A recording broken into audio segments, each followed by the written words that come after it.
are having this workshop.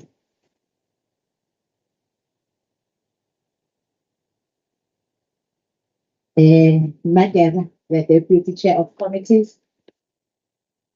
I wish maybe at the end of the workshop, maybe to know who are the coordinators for each committees and researchers, and how and where are the gaps for the committees.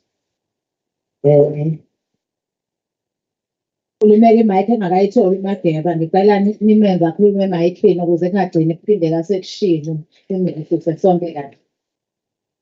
No, Chair. Yes, greetings to Honorable Chairpersons present.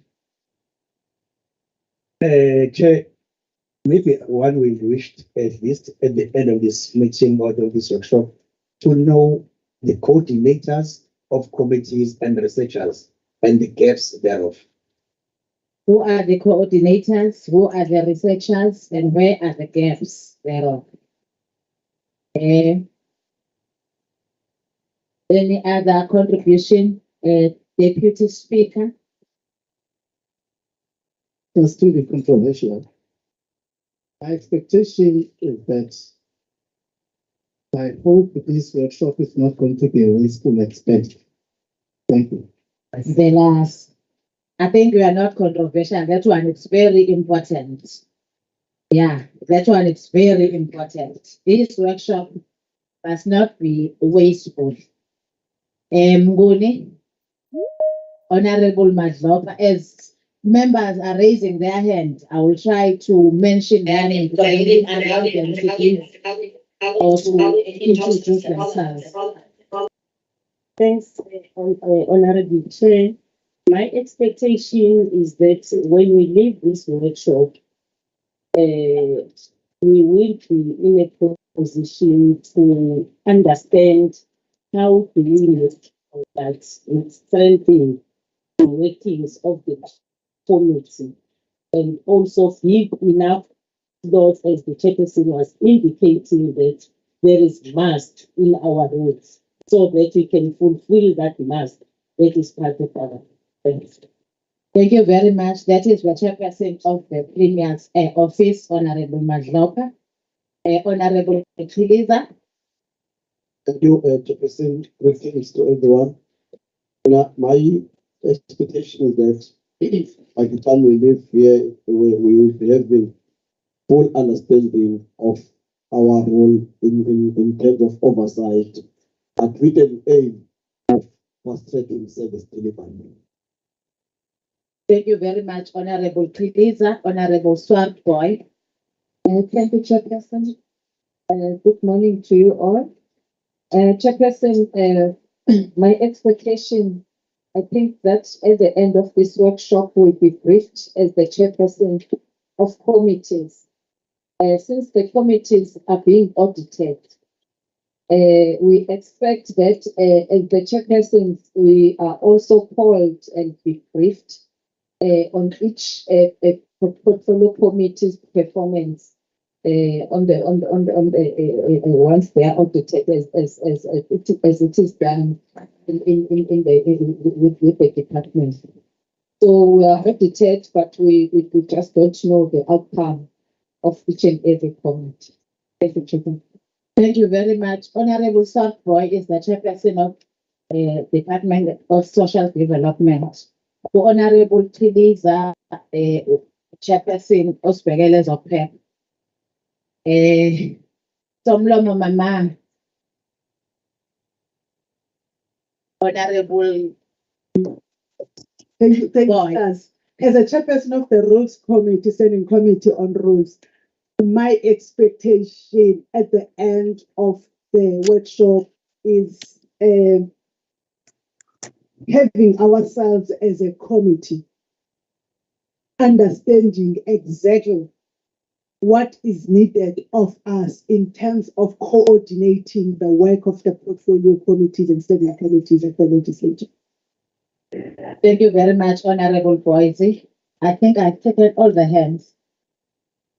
So, as much as the expectations are not reflected here, but at the end of the workshop, they will be reflected and will be ticking the boxes, whether you have achieve the expectation as presented by honorable members.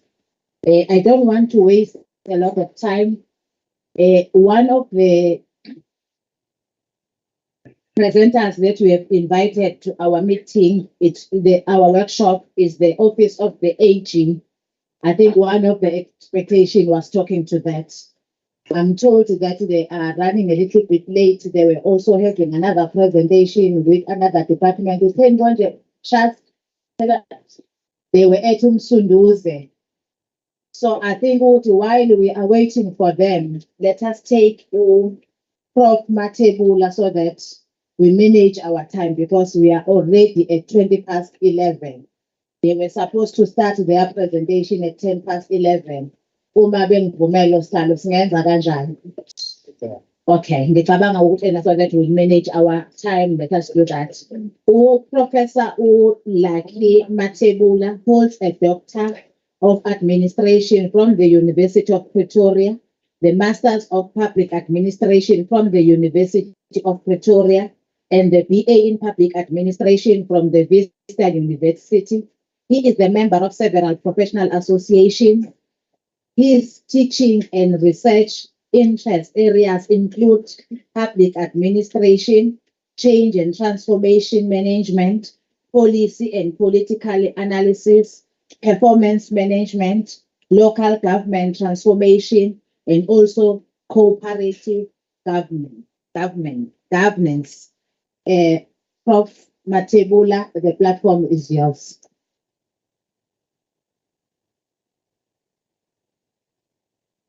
Okay.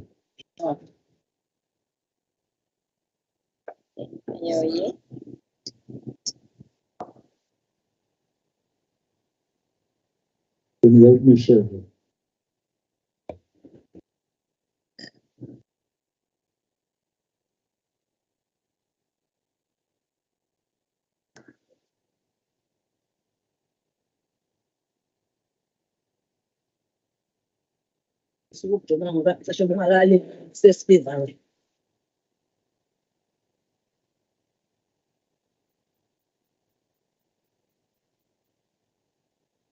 Yes.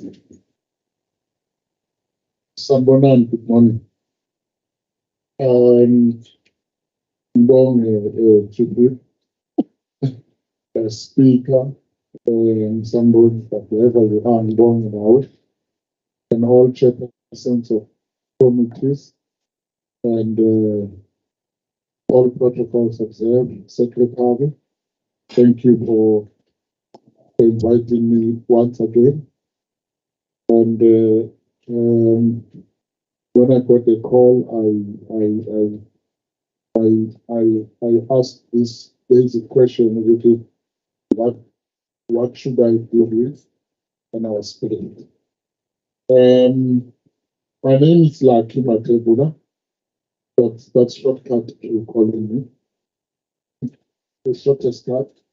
And I'm from Mamelodi, just to make sure that and I went to school in Mamelodi. I went to school in Mamelodi until my honors degree. Because I was in Mamelodi. And then I started knowing classmates of other races when I was doing masters. Otherwise, I've just been in a black institution for the rest of my life. Then that was for the first time I knew that I can write an exam and get more marks than white people.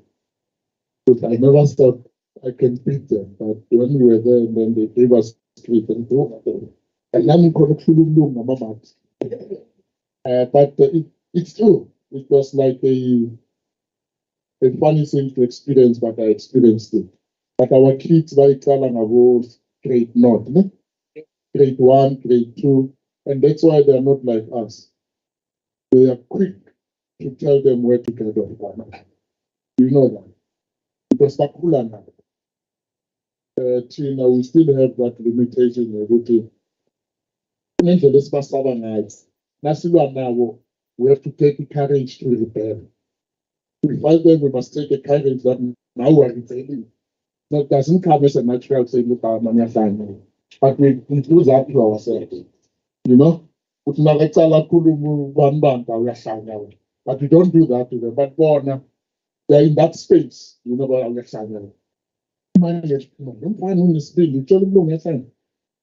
okay, let me start. I just wanted to welcome you and make you learn with me because I was taking a breather. And I've been asked to deal with development and implementation of party in relation to national and provincial interests, to say what should the legislature do to manage issues of national interest? Okay, thank you.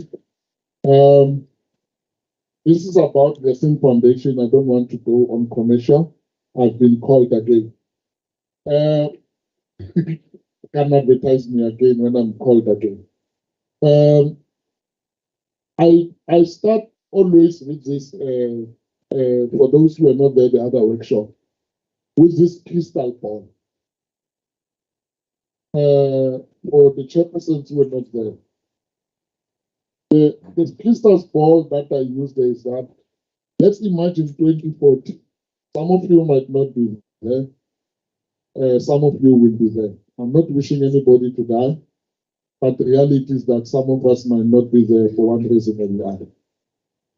South Africa will be having around 70 million people officially. I know with Konamanje we might be there, but in Sherwood officially, when State SA tell us, they tell us we are 70 million. South Africa will be having around 70 million people officially. I know we Konamanje we might be there, but in Sherwood officially, when State SA tell us, they tell us we are 70 million. South Africa will be having around 70 million people officially. I know we Konamanje. And this I did in 2012. 98% of new cabinet members will average, with an average age of 45. It has started, if you look at members of the NEC, the average age of the ANC, NEC is starting to go to 45, which means slowly we'll be getting cabinet ministers at that. We'll be facing the 10th democratic elections. Will be 10 years, 10 times 5 years away from 1994. Africa will be bidding for the second World Cup because Rwanda might be one that wants to host it. AIDS will be no more, or is a financial umkhuhlwane. You know, AIDS, we're just going to treat you German flu. We won't worry too much about you.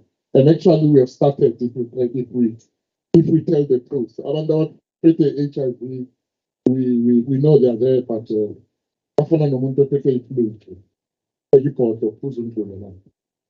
then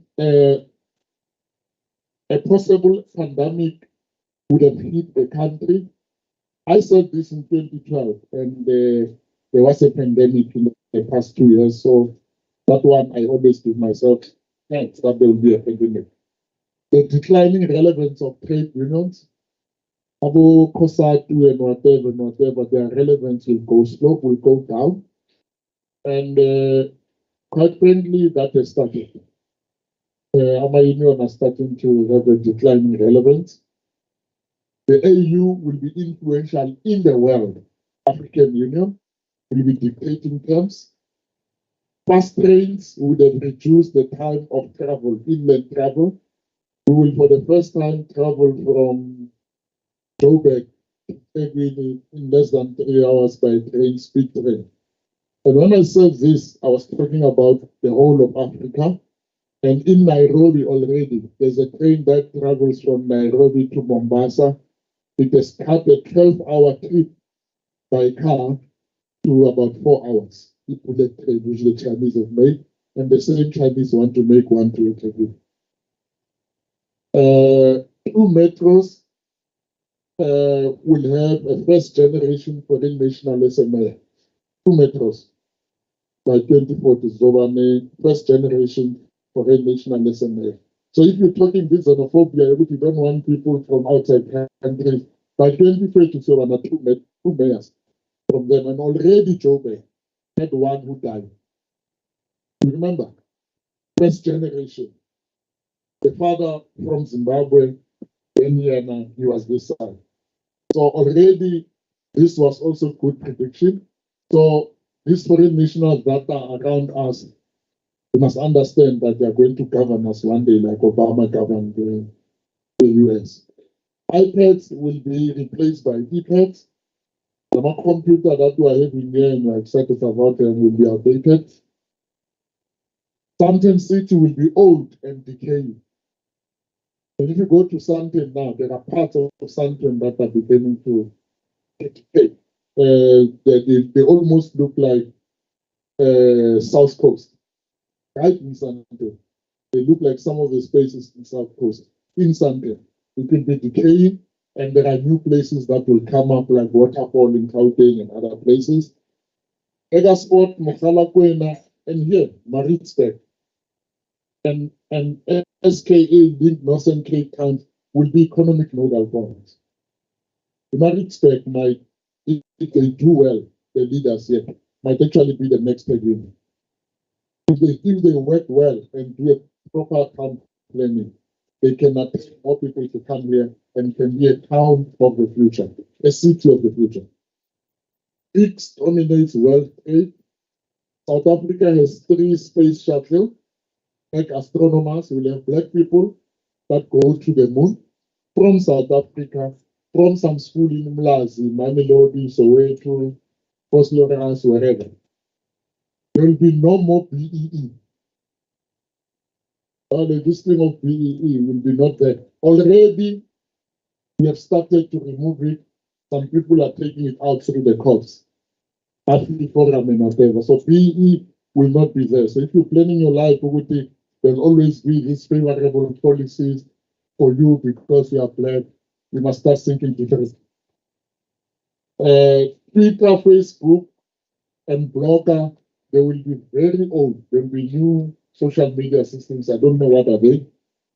Zimbabwe will be Africa's food basket again, and they've started. The 4th Black Sea of the JSE will be there. The ANC might not, I said the ANC is not the governing party, but nostalgia to talk about.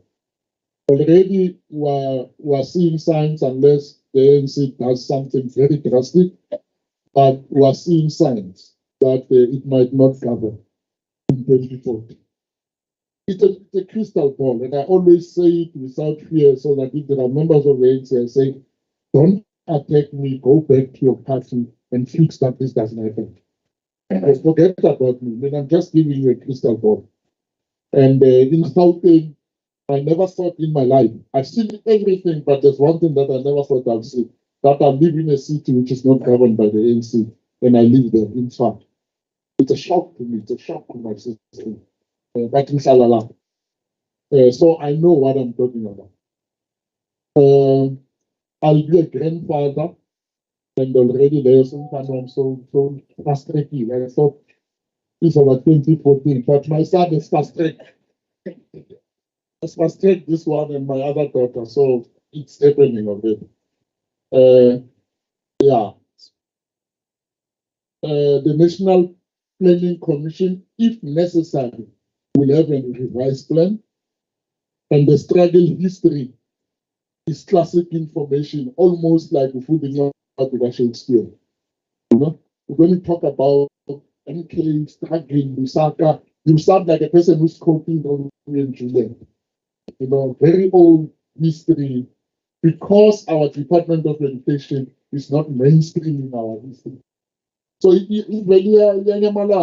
struggling. So it will be like a novel on the side, like a book of Shakespeare, Julius Caesar, where the Ides of March and whatever, it will belong there. So this is my crystal ball that I always start with, just to show us that as we are going to work every day, time is not waiting for you. Time is not waiting for you. These things are happening just under your eyes, and things are happening, like I said with me. When I said 2040, I'll be a grandfather, I did not know that my son has other plans. You know, I did not know, and now I'm a grandfather. And the boyfriend to my daughter had other plans too. Now I'm a grandfather. But I thought of 2040. So now you might be thinking of certain things, they are still going to happen, and whatever. 2024 is next year. You might not be governing here.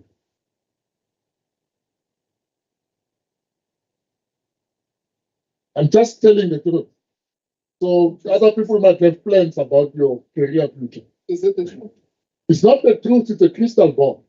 Yeah. Yeah, it's a crystal ball. It's not the truth. It's a crystal ball.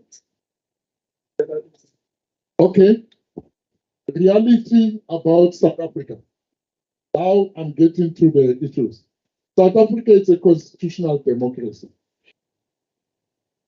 We are governed by a constitution. We are not governed by the wishes of a political party. I want to stress it. We are governed by a constitution. The political party goes, contests to take over power of government, state power, but once they go in there, there's a constitution that guides them how to govern us. That constitution is based on what we call a basic structure.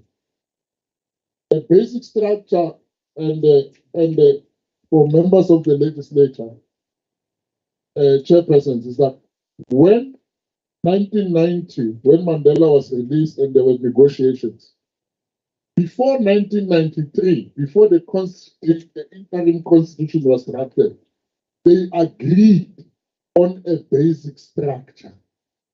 When we go into the Constituent Assembly and draw a constitution, this is what must be in the constitution. I understand that. They agreed, the ANC, the National Party, and all others that were at CODESA.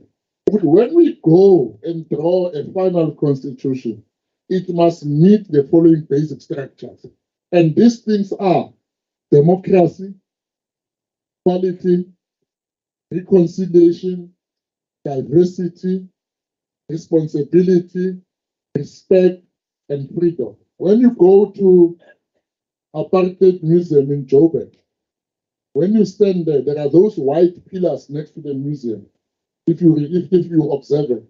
And those pillars are written all those things there, because those things are representing what they believe will end apartheid. So this is the basic structure.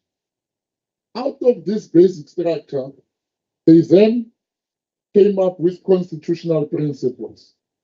Now, this is important for members of the legislature to know that our constitution, the way it stands, it is based on constitutional principles. They are found. I want to share this other one. I do this, just I do this, then I go here.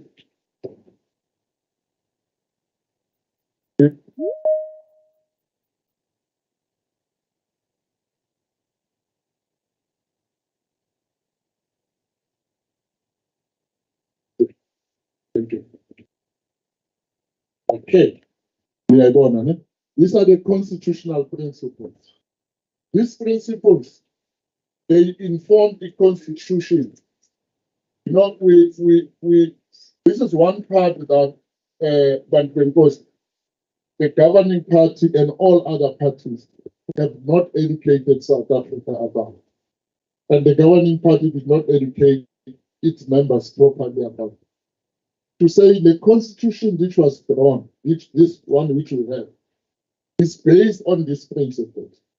When you go to the Constitutional Court and you challenge the government about what it has done, and you say it is not constitutional, those judges in the Constitutional Court, when they look at your arguments and everything, they reference your arguments against these principles. To say, is what you are doing outside these principles or inside these principles? So you hear people making noise, thinking that they can change this country like the way they want. Until we go back there and revisit those principles, it's not easy to change even the constitution. Want me to repeat? until we go back and look at this constitutional principles, I'm going to email you these principles. They are there in the 1993 Constitution. And the 1994 Constitution is an amendment of the 1993. It's not a new Constitution. It amends the 1993. So whatever is still in that Constitution, and it is not said in the 1996 that it is amended, it means it's still there. And this is one of the principles that are not amended. And if you are discussing about the powers of everything that you have, and you are not referencing to this, then you are a shallow politician.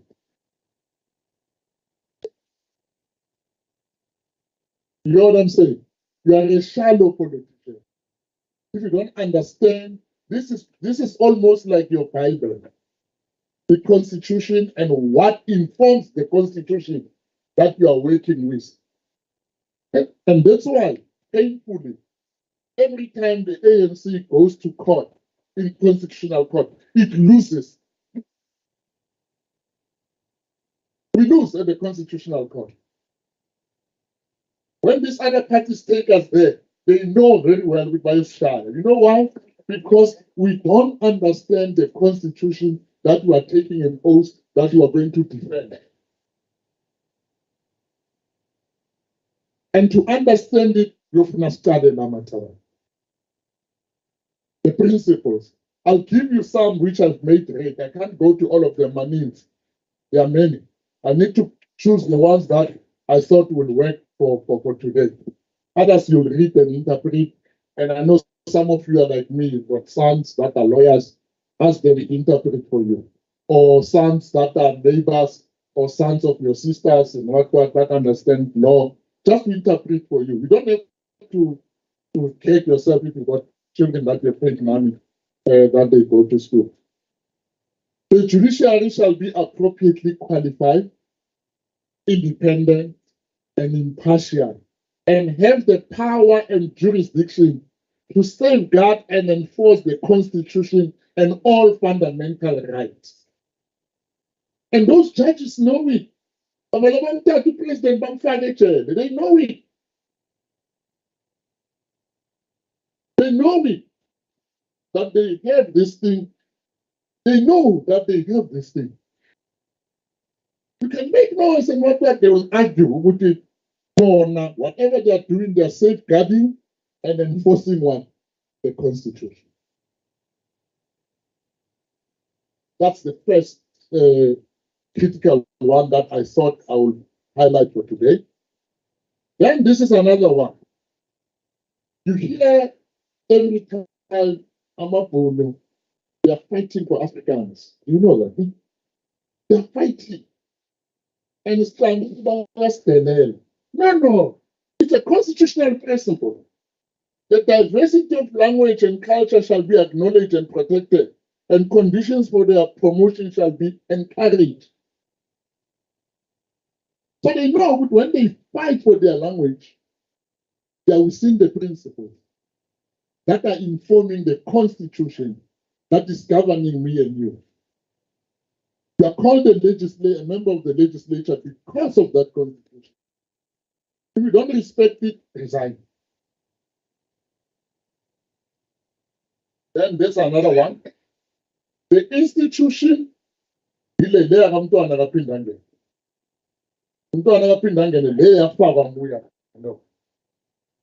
was one of the people that fought for this one. And because he fought for this one, the institution of the KwaZulu Kingdom has been saved in many ways nobody can argue. They said, the institution status and role of traditional leadership, according to indigenous law, shall be recognized and protected in the Constitution. It says indigenous law, like common law, shall be recognized and applied by the courts, subject to the fundamental rights contained in the Constitution and to legislation dealing specifically therewith. Ukuthi unesilo, unenkosi la uhlala khona, egodini zenu and what. It is in the constitutional principles. Those people are there by law now. You can't wish them away. when about votel abantu and whatever, it's another thing, but born. They are born into this thing and the constitution protects them. Then it says government shall be structured at national, provincial, and local level. So for you to be a provincial legislature here, it's a constitutional principle. You cannot be easily closed down. And then we don't want to explain that as Safuna problem. We need 75% vote in parliament for that to happen. It's a principle. Then there are others. Then let me see if I still have another one which is red. I chose few that apply to today. It also says, and this is the one that I'm going to talk to later, the level at which decisions can be taken most effectively regarding the quality and rendering of services shall be the level responsible and accountable for the quality and the rendering of the services. Provinces have a tendency of thinking that they can just go into municipalities and run roughshod over them. But you still have councillors that don't know this. But you can't do it in the Western Cape. You know what I'm saying? You can't do it in the Western Cape. You cannot even do it now in IFP municipalities. You can't. Because they know that there's a constitutional principles that protect their existence because they are the level closer to can do that thing. Check all the section 139 that have been done in this country. It's ANC to ANC. It's none to 139, ANC to another political party. They're actually abusing each other. Because other political parties will take you to court, ask Tshwane and Gauteng when NEC Maile wanted to put Tshwane under administration. I'm sharing all the principle, the court. And he lost it.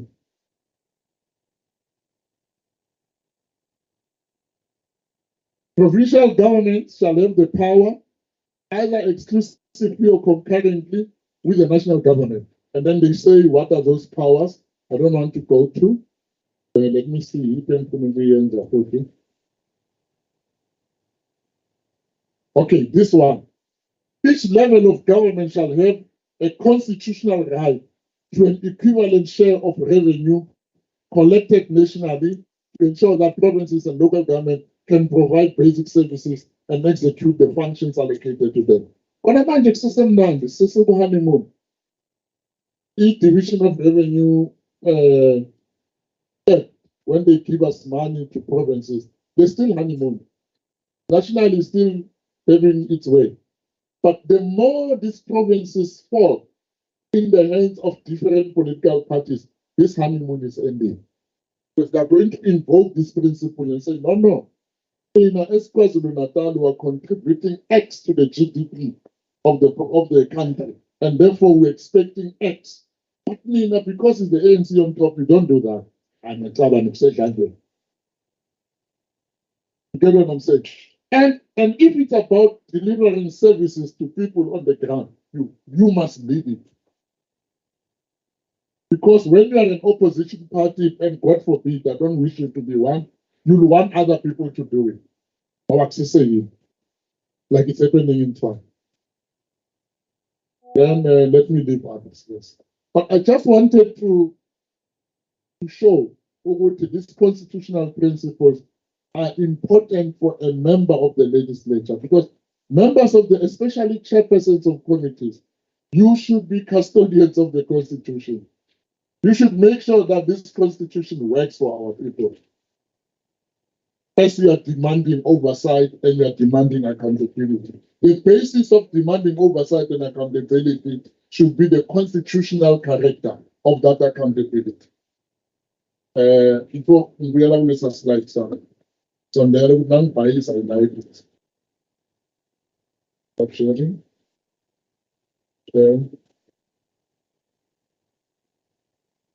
Actually, you can give me a certificate. You can give me a certificate now. I'm capacitated. Yeah, you will be patient. This is a constitutional principle which I dealt with. 1994 democratic breakthrough. In 1994, when we won the elections, our breakthrough was to give us an ability to be democratic. We are not yet democratic until we stress it. It gave us an ability to be democratic. We are not yet democratic. The duty of being democratic is a long-term project. The day we are fully democratic is when we can stop certain decisions being taken without our consent. And many are taken. I mean, as the state of national disaster, many decisions will be taken on our behalf inside that room. Parliament is not supreme, but the constitution is. And so we stress, the provincial legislature is not supreme, but the constitution is. So if members of the provincial legislature want to be supreme, they must understand how supreme the constitution is and enforce themselves via the constitution. Don't fall with the constitution. Don't try to be a supreme. One of the interesting expectations from one chairperson was that our oversight must be based on service delivered. I'll come back to that. Politics are about the operational and fundamental legitimacy. If everything you do is not about the legitimacy of why you are in politics, the cardinal fears of South Africans, they are afraid to have a strong state because they know what they did with a strong state to us. They want a state that has functional police, strong army, strong national intelligence, strong what. They don't want that. Because when we have that, it is in our hands. Because we are a majority. But check what is happening on the other side. Even us, we are afraid of a strong state. Because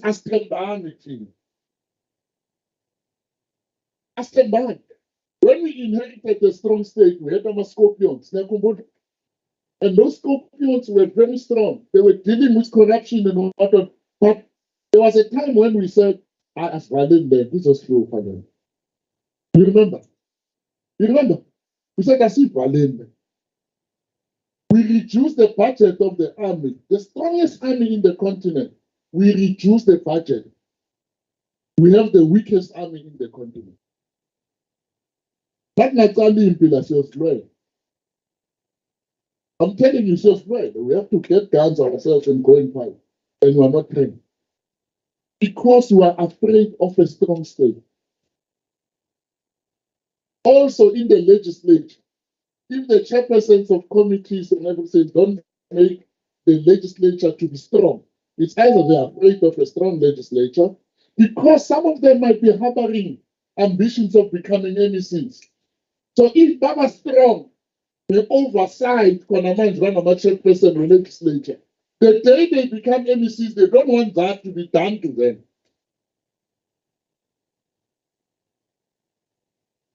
You get what I'm saying? And it's a normal human mind. So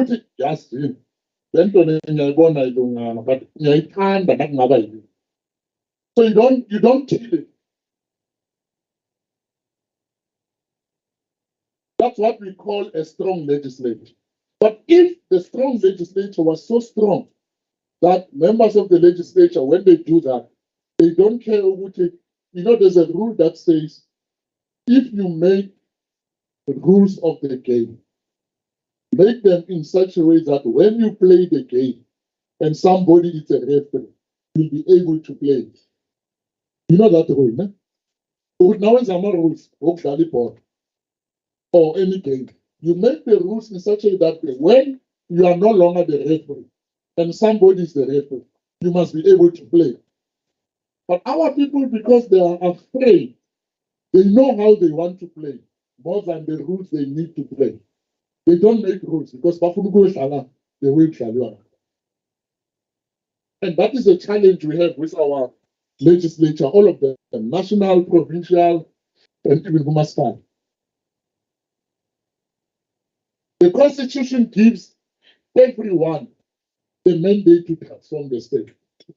When you read the preamble of the Constitution, it gives all of us the mandate to transform the state. It's in here. Anyone that works according to this Constitution has a mandate to transform the state. So if people say Abuna transformation, South Africa is not transforming enough and what, you are actually saying, I am in this government and I'm not transforming South Africa enough, therefore I am failing. Because slide, I can read it for you. I can read in the preamble. It says in the preamble that we, the people of South Africa, recognize the injustices of the past. Honor the people that have what. Then and therefore, we want to heal the nation, we want to do that. All those things that are in the preamble are your responsibility to come from the state. I have to take a little break. Should I? Huh? Should I? And take some questions. Should I stop right now? Okay, me again. Up to here. Yeah, that's what I'm picking up. Well, I'm a facilitator that's okay. So I'll take more questions. Up to here. Baba, Nick, then you'll be second. That's how they bring it to the As easy and suppose there's an issue about people who raise them Yes, so that they don't get distorted. yeah. The first thing is one is that our own freedom was negotiated by the African or AOA, what was called that thing? Now we call the AU. OAU. That's what we wanted to remind ourselves. Yeah. And those principles that were developed, I think it was in Zimbabwe in 1985, were made known to us as activists long before 1990. Wanted that to raise. Part of our demands, I just want to mention one. We demanded when things complicated due to violence and other things. We demanded the Constitution Assembly and were consulted as branches of the movement. I remember in what is now used to be known as Holiday Inn by District in Durban, were there in the first consultation when things complicated in Codes. Wanted just to raise that second one. On the question of the three spheres of government, we want to raise facts. Fortunately, we are former history teachers with the factual and all that stuff. In the Harare Declaration, there was no three levels of government. But all of us know why did we compromise. It's one of the areas of consultation and all that stuff. When our own people were thrown through the trains and all other things, and violence even in Kapehong had reached the roof, because people, both the blacks and whites, who were part of that order, decided to open that. And I'm one of the people who supported the three levels of government. That's why they are there in the Constitution. We were consulted long before 1994 and 1995 or 6 when we adopted the Constitution. That's the thing that I wanted just to indicate. I wanted to paint a picture that some of us who are in the forefront as activists, we know how we landed there. I just mentioned that. So I wanted just to check from the top. Do you believe that we voluntarily relinquished our position or were compelled by the circumstances? That's the question. I deliberately gave the facts as they are. I don't want people to quote who were briefing us and all that thing, including the suspension of the arms strike. We took a conscious decision. Even Chris himself addressed us in the fish fry. In the very same, I don't know why, we're meeting in the holiday inn and whatever, when we were rebelling against that decision of our leadership. And the circumstances based on Codesa compelled some of us. You know, I know some of you think distorted and say when we compromise on what is known as the sunset clauses and whatever, you don't understand the circumstances that compelled us to force to that particular way. I just wanted to make that point. I understand, I'm frustrated. That's why some of you will make these calls as you are indicating. You are not going to win that battle. That's why some of us have never raised those things because we know they are part of the Constitution. I will respond later. Baba, Thank you.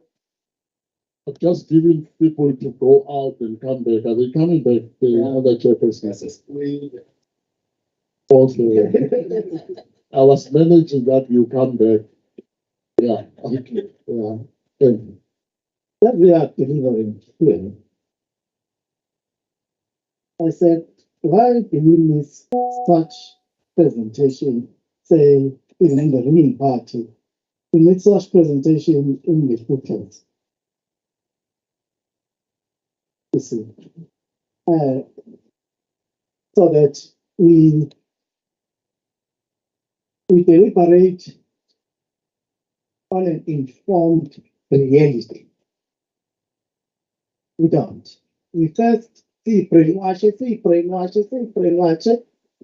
then hoping that we'll come up with resolutions. A product of self brainwashing. So what do you expect?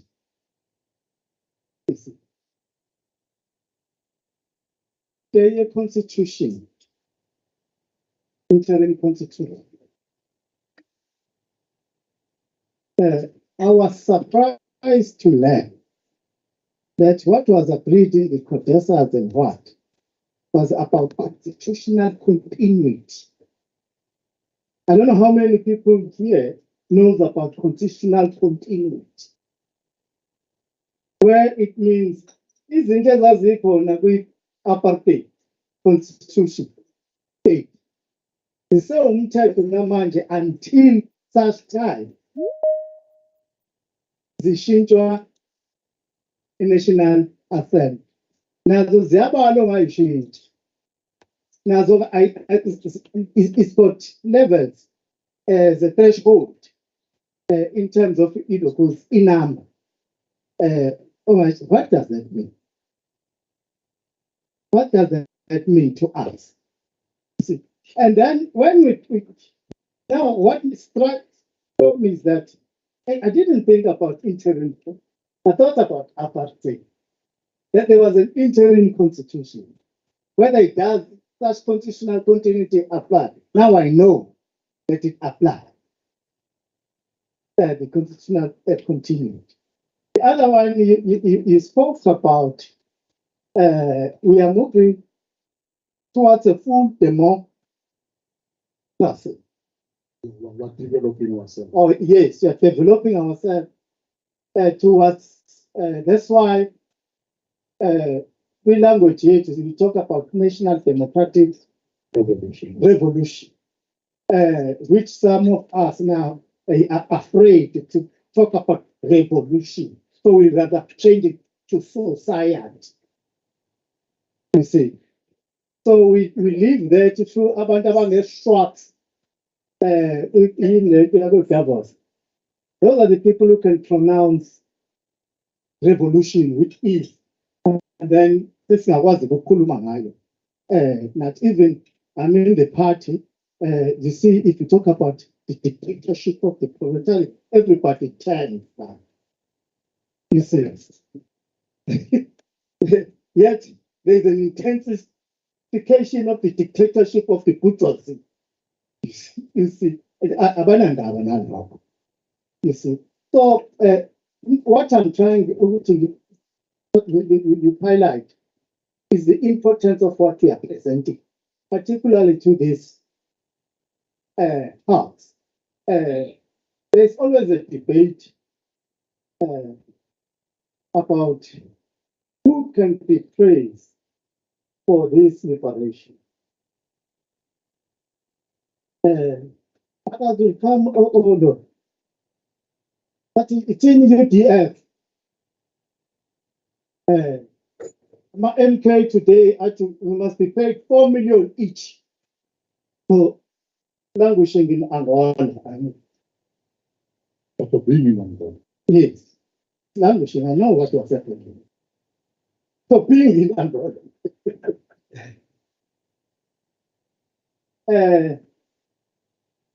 And there are many other people who are claiming, even the National Party will claim, will have its every claim.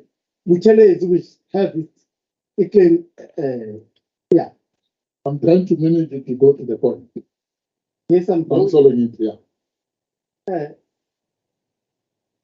I think we must know how our liberation came about, so that we are able how to take it forward.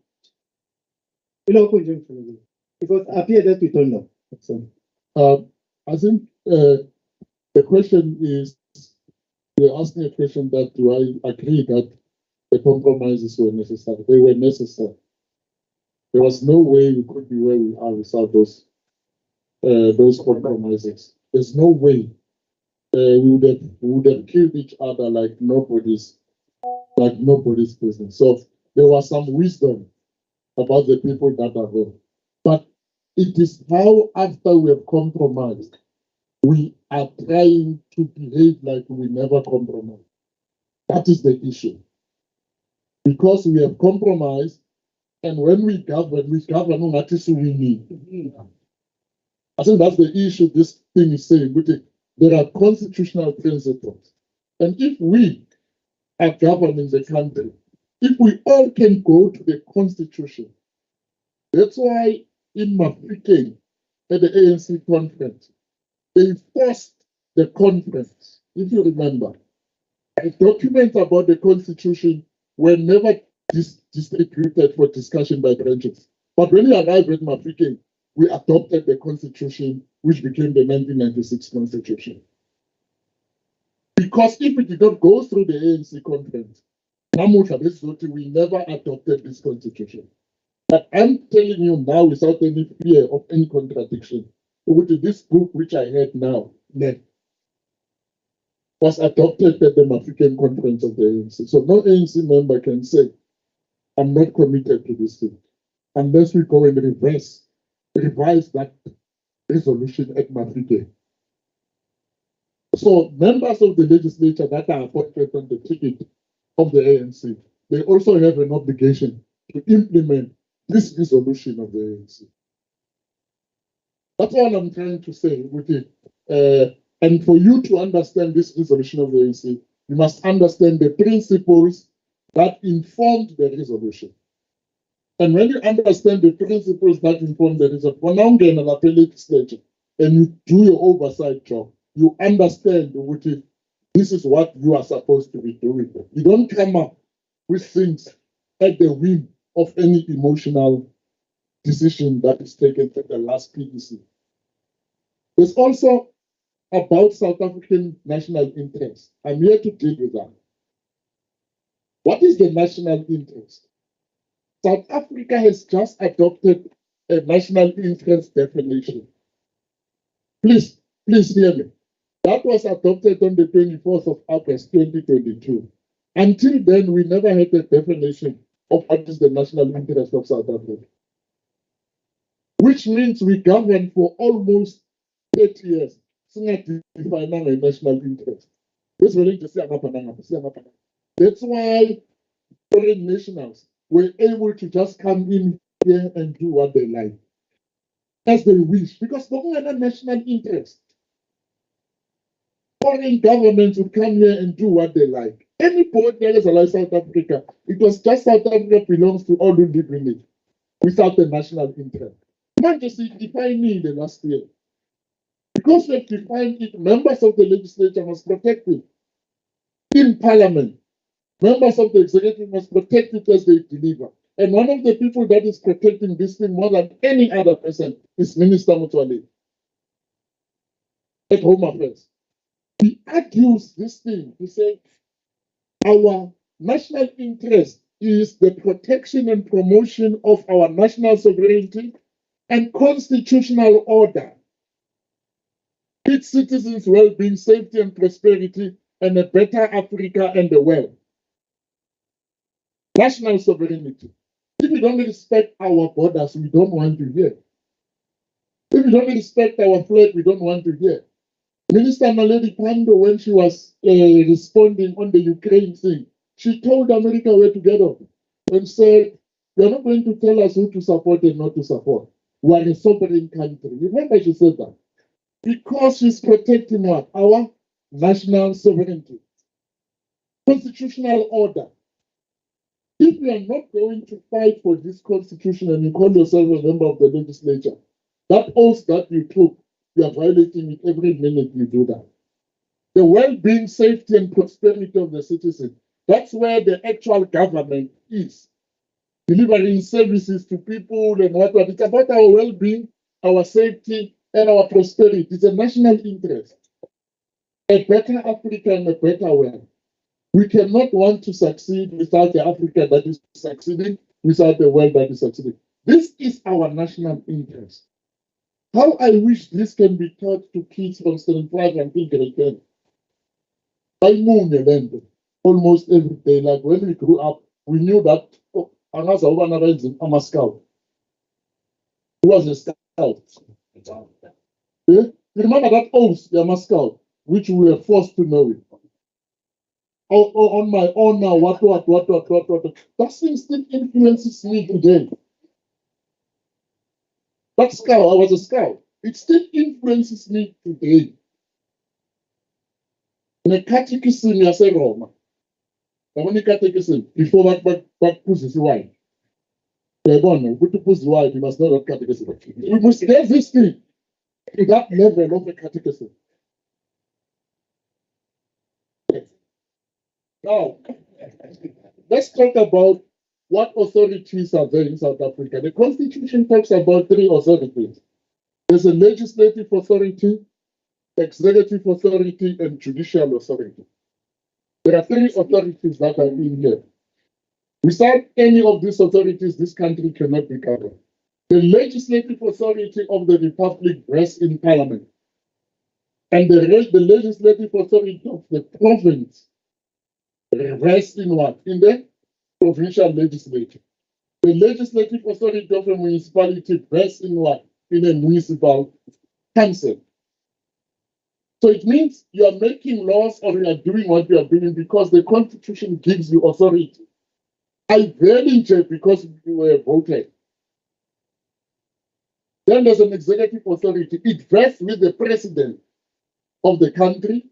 And then Section 85B says he exercises it together with the members of cabinet. Then there's one problem. It rests with your premier. But it also says together with members of the executive council. So Nina, you check the premier.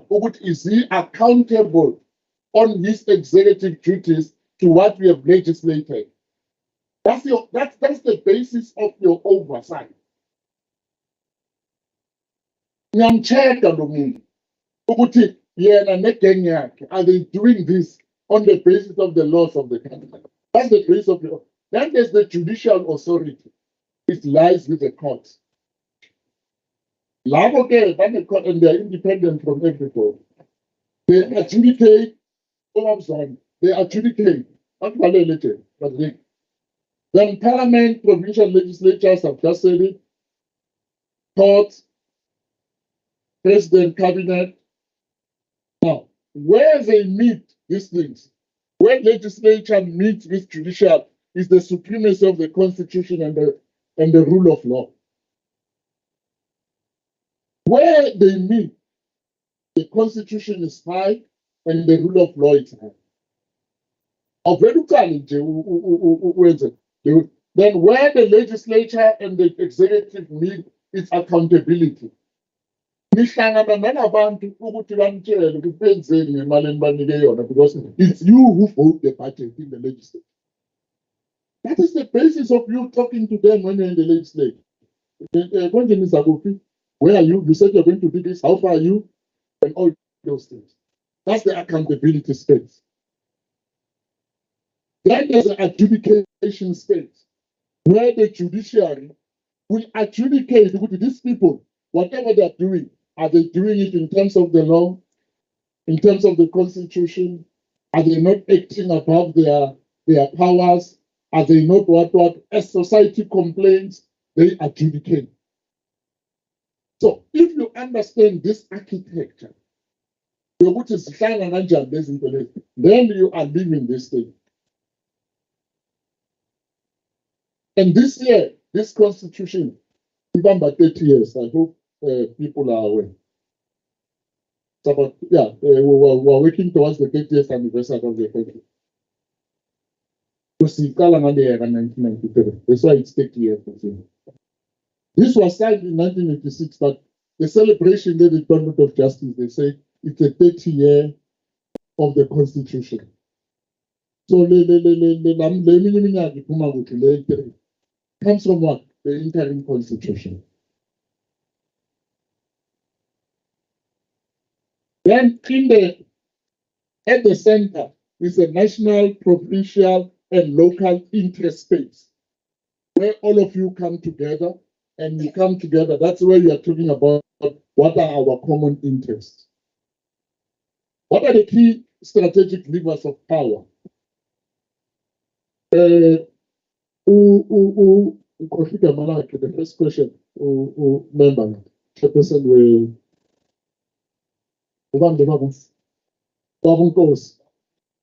Ubabunkosi spoke about the Harare Declaration, that it was a precursor, and there were also constitutional principles, there were also other things. But at the end of the day, the key strategic lever of power is political power. Even if this constitution is here, if you don't have political power to work according to this constitution, you are nothing. So this is the strategic lever of power. That's why when your party is losing, come up by elections and what, and you are facing a national election, you must know the political power is going. And that political power gives you access to the state, and through the state, you have access to implement this constitution. So political power is a serious one. The second one is economic growth. If your economy doesn't grow, your people are going to remove you, then you're going to lose economic power. So economic growth is a strategic lever of power.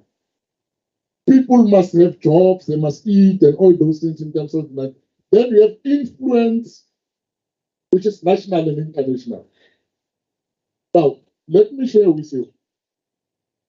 The ANC had the biggest influence than any other political party in the world before 1994, and maybe up until 1999 or so. Maybe up until 1999 or so. The only organization that was above the ANC in the influence was the Greenpeace movement, the Wanalea environment. That was the only organization that could stop things in the world. Otherwise, it was the ANC that could stop things in the world. would go and stop the parliament, yes, in England, because we want apartheid to go. Would stop a cricket match in England because we want apartheid to go. A rugby match in Australia because we want apartheid to go. Would go to the United Nations and stop things because we wanted apartheid. We get such moral influence and practical influence, which was national, international. National, it was worse. There was a time every organization that was formed was influenced by the ANC. Make to say UTF and whatever. We collected all of them. Then I worked for Kolabin Babana Konamandi Wati. Zuma must go. Now what? They were part of the Black Sage. And that Black Sage was part of the collective which was supporting the ANC. If you remember. So we had that influence. Now, for political power, where do we get the influence? The governing party has political power. The governing complex has political power. The ruling class. I want you to get the difference. There's a ruling class here. Put a ruling class here. You go to KZ and there's a ruling class here, which is not the governing party. But bayamrana. And abekho la legislature, abekho parliament. But nabahlangene babodwa that ruling class and bathi sekuzongena bani lapha kungene lapha uphatha bani yena sibabiza abaphathamandla. It's a ruling class. And don't believe this thing doesn't exist. It exists.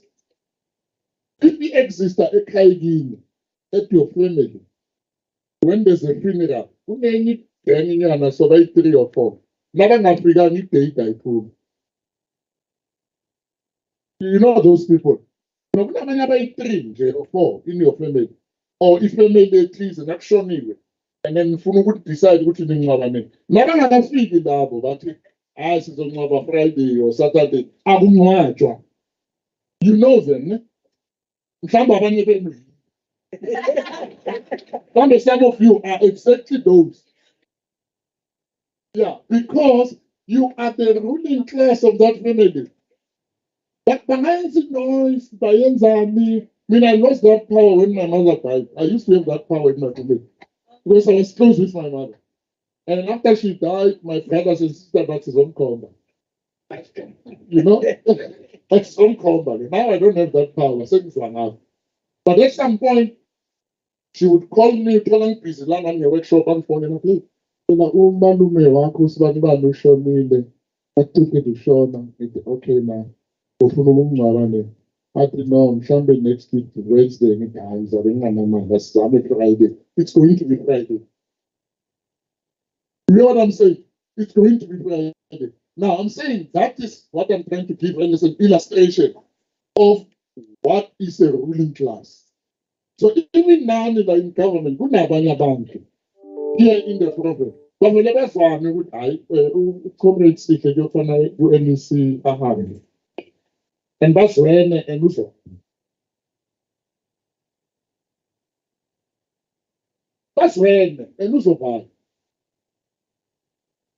now there's a ruling class, there's a governing party, there's a governing complex. Complex is many, then there's an opposition complex. Complex or members of the legislature, there are opposition parties that are running other provinces and they are not in charge. One is by opposition, but by running government. That opposition complex now in a political power. SADC has a say in South Africa, whether we like it or not. My president was in Zimbabwe and what. I ask sometimes with me and so. This has come to Oshavantuan. Party to party engagement. ZANU, ANC engagement. We get lessons. Whether those lessons are toxic or what, but they influence us. African Union, we couldn't mean those constitutional principles, some of them come from the AU. But I want to answer you on that one later. The United Nations, USA and China have now occupied the space. Ama-China nabathi ne-Americanite siyalandela. European Union and now BRICS.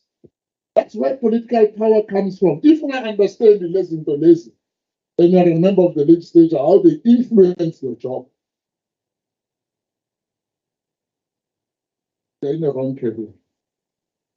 Influence. How are we building a nation? How are we dealing with national security? How are we creating human-to-human diplomacy? And how are we entrenching national values? Because for apartheid to go is because the ANC has focused on selling the value propositions of which when apartheid is not there, this is what is going to happen. And apartheid in Hambile were not succeeding to take our people where we promised them.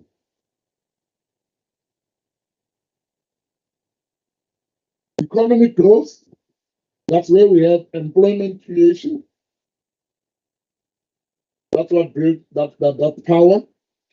Private sector collaboration. But we must only love to hate the private sector, but don't hate to love them. Just love to hate them, but don't hate to love them. You know? Just love to hate them. Okay, you know, these ones are doing this, but please don't hate to love them. Because they're important for you to succeed. Because without private sector collaboration, interest needing is. I was sitting in a meeting in Pretoria with a guy who was doing logistics. He told me about our warehouse somewhere in Centurion. 4 warehouses that are used by the 4 big stores to distribute food in the whole of Gauteng. He says, what happened like KZN? If those 4 warehouses in Gauteng could be stopped the way these ones were here were stopped, he told me that in 3 days, my fridge at my home will not have everything that I see there. Because all the food of Gauteng comes from those 4 warehouses around Midrand. And those things are controlled by the private sector. Now you ask the Zimbabweans, after they took the farms, Amazama farmers, all they did, Lama farmers and everything, they went and closed those warehouses. In 1 week, the shelves were empty in Zimbabwe. You remember? In the stores. We are in that position as a country, as controlling our logistics. We see food in our shelves, but we don't know where it comes from. But it's in our shelves.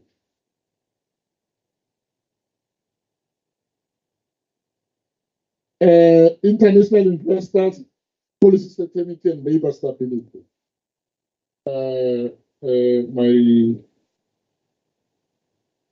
What's going on? If the thing it's misbehaving.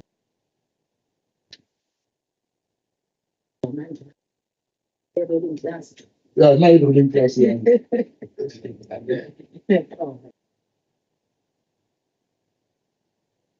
Okay, thank you. Thank you, ruling class. It's ruling my computer now. Between political power and influence is political, social, and diplomatic capital. You guys have capital. But the only capital that black people have now is a political, a social, a diplomatic capital.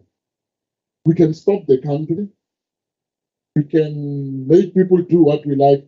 That's why, even if the ANC is under threat of losing an election in 2024, but business will not allow the ANC to lose it. You know why? You know why? Because if the ANC loses power and it's no longer governing, we are good at starting a revolution. So we can start a revolution and revise the constitution into what we want. And they won't allow that to happen because the constitution is challenging moving God. And by the way, when I'm defending this constitution, don't think I'm agreeing with it. I'm just talking principles of government. I want you to be clear. No. I'm defending it like the Bible. Thou shalt not commit adultery. And we say, hours baphume esontweni that. So I'm saying, yeah, I'm saying nje ukuthi I'm defending it as a principle. But if you don't work according to it, but until we make a means that we change, it is the law. We can't do anything about it. So phila ngayo.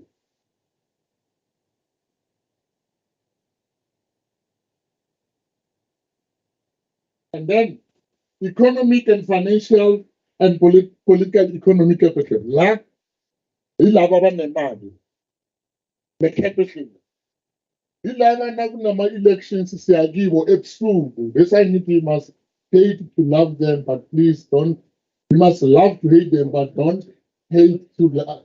You know what? You must love to hate them, but don't hate to love them. Because ebusuku next year, nasiya kuma election, uzabe unyonyoka uyalapha. Uyothola imali yokuthi bakunike imali yokuthi kukhona ukuwina ama-elections. That is the power they have over political power. You like it or not.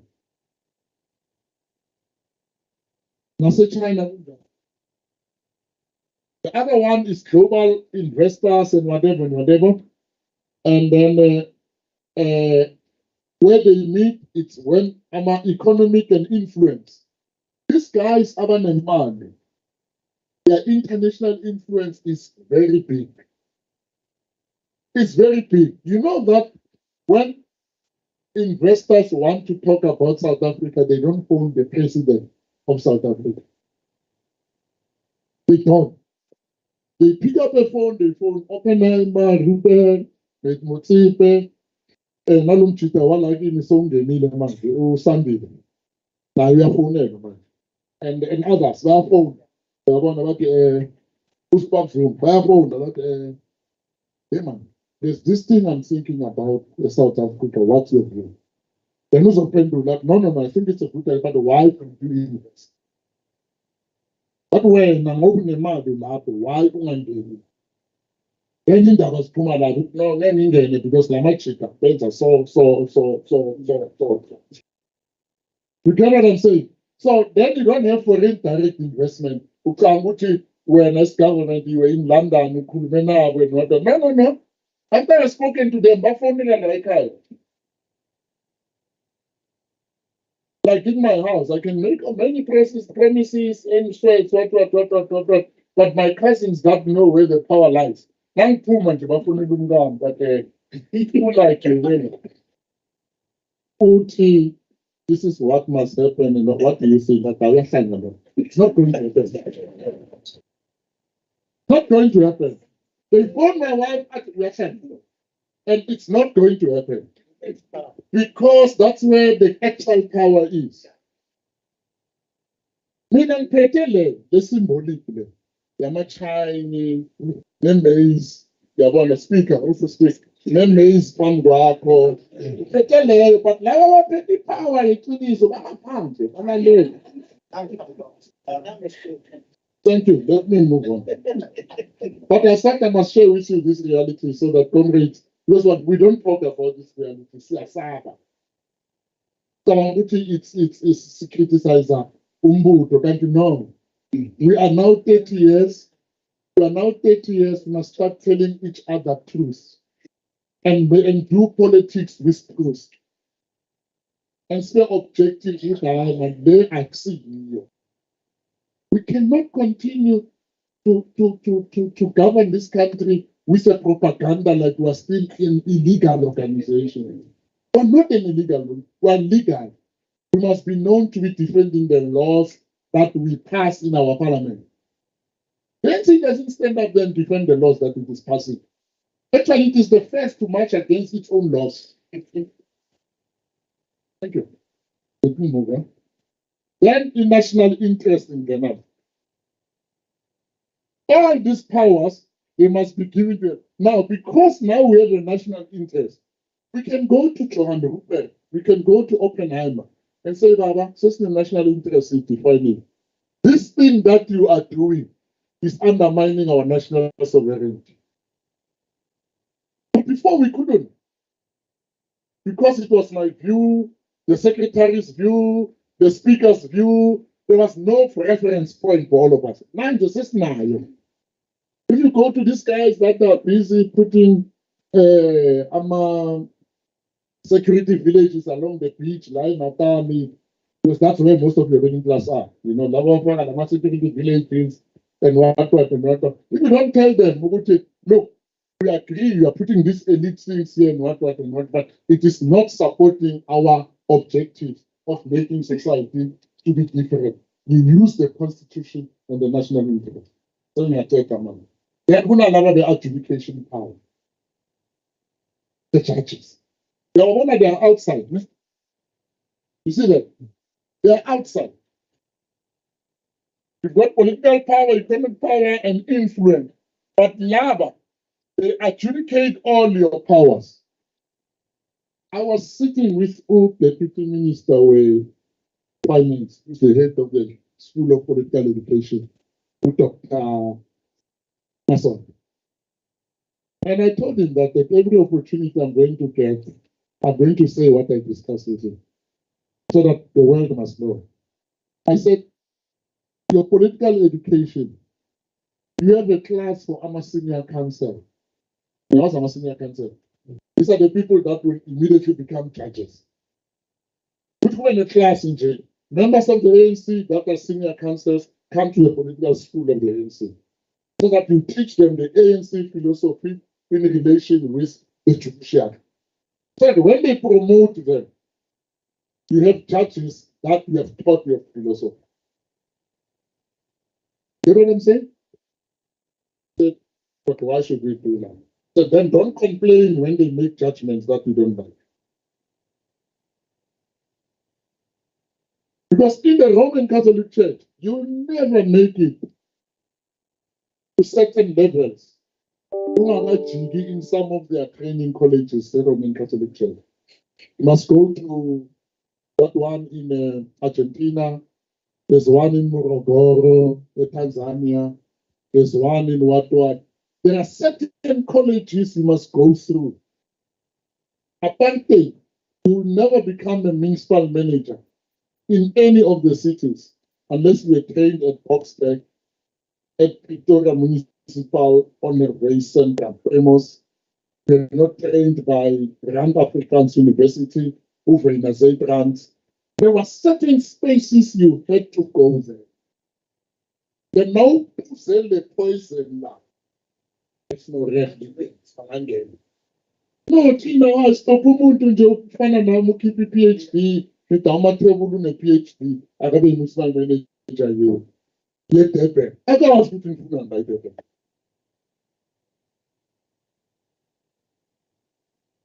Mina nangidobhe mina nje ekhuluma kahle ku-legislature.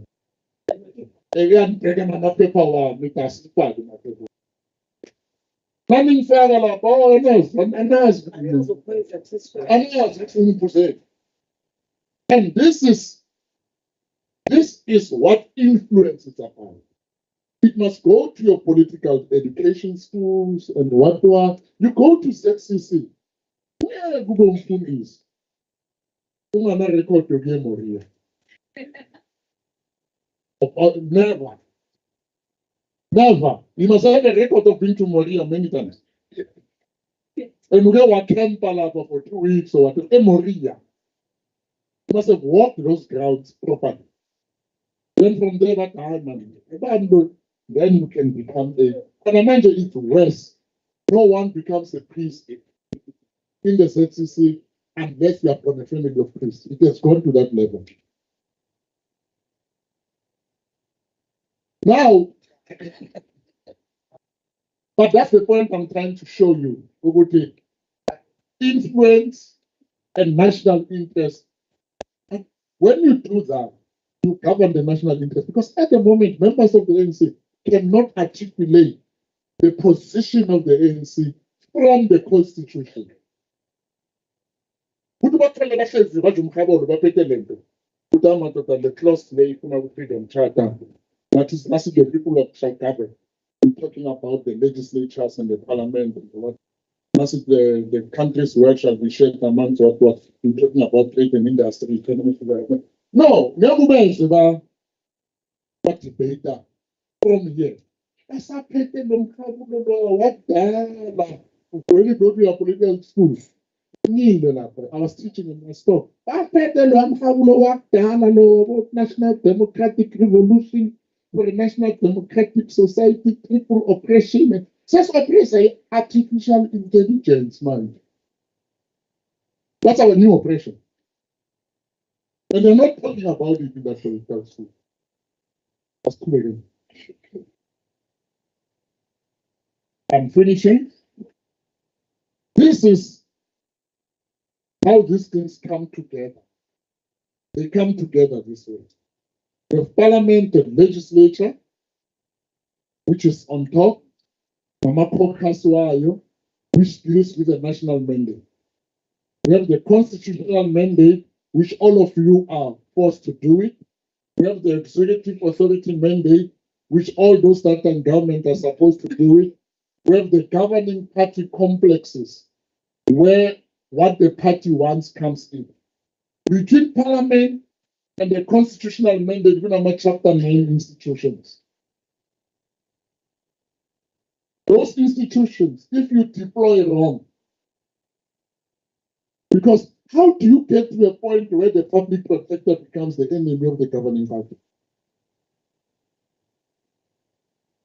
There's something wrong in your deployment.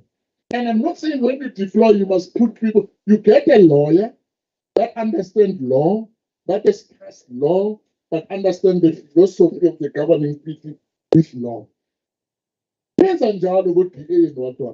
don't make a mistake. When they send a municipal manager of their own, they even take ANC municipal managers that they know this one will defend their principle. You know, long cheater, they are lagging that. Very able municipal manager, John Metla. You know him, eh? John Metla was here in my steps. He was here. He moved here from Mr. PE. He moved PE from Mr. another municipality. And Nagasawam and Konama is so tied to APA. He has some food and he's a member of the ANC. We don't use it. Konama do 85.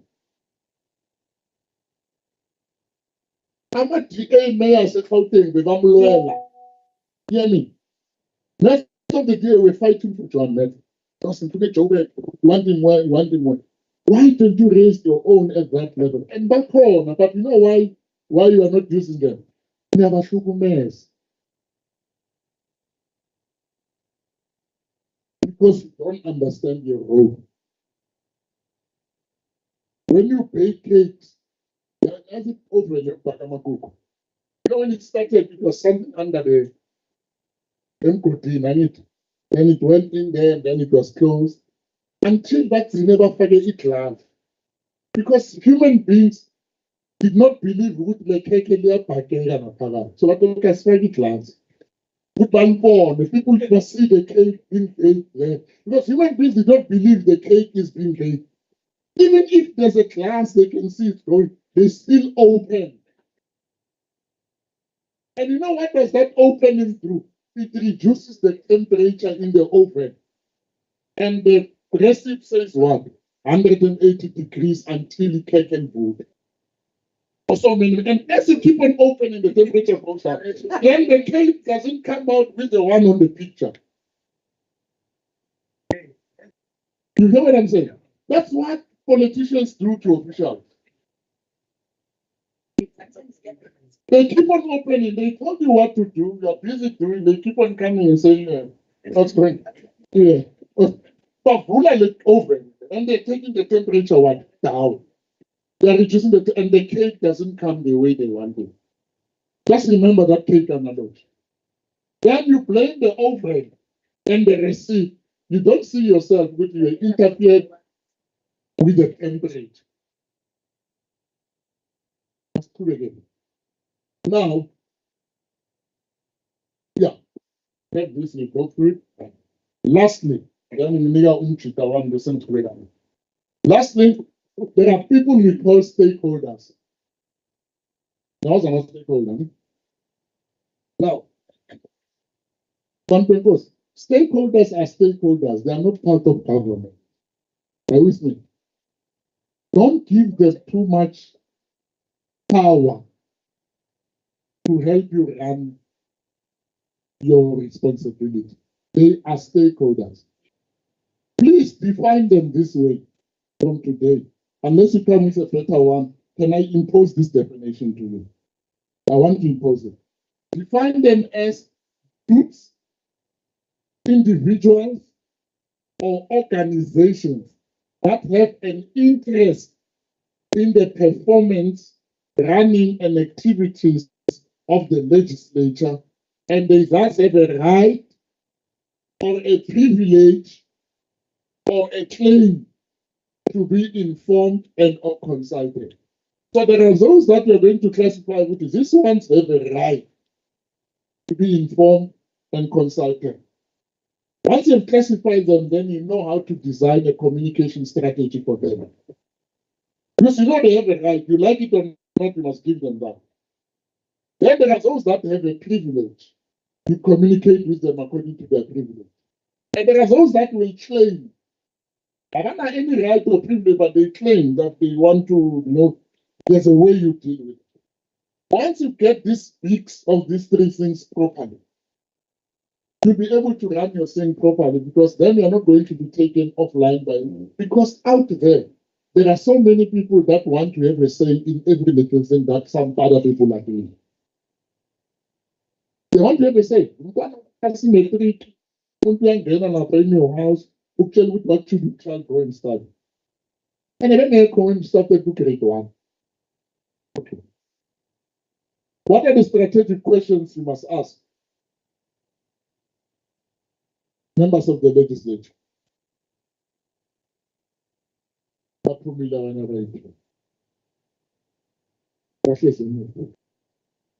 You share with them. Are you the administration of the legislative arm of the government, or are you the legislature of the governing party? Can I repeat? Are you the legislative arm of government, or the legislature of the governing party? Because once you understand what you are a legislative arm of government, you do your work in that way. But you must be sophisticated enough to make sure what your party wants, you deliver it through the rules and whatever. You must be sophisticated. We shy a land but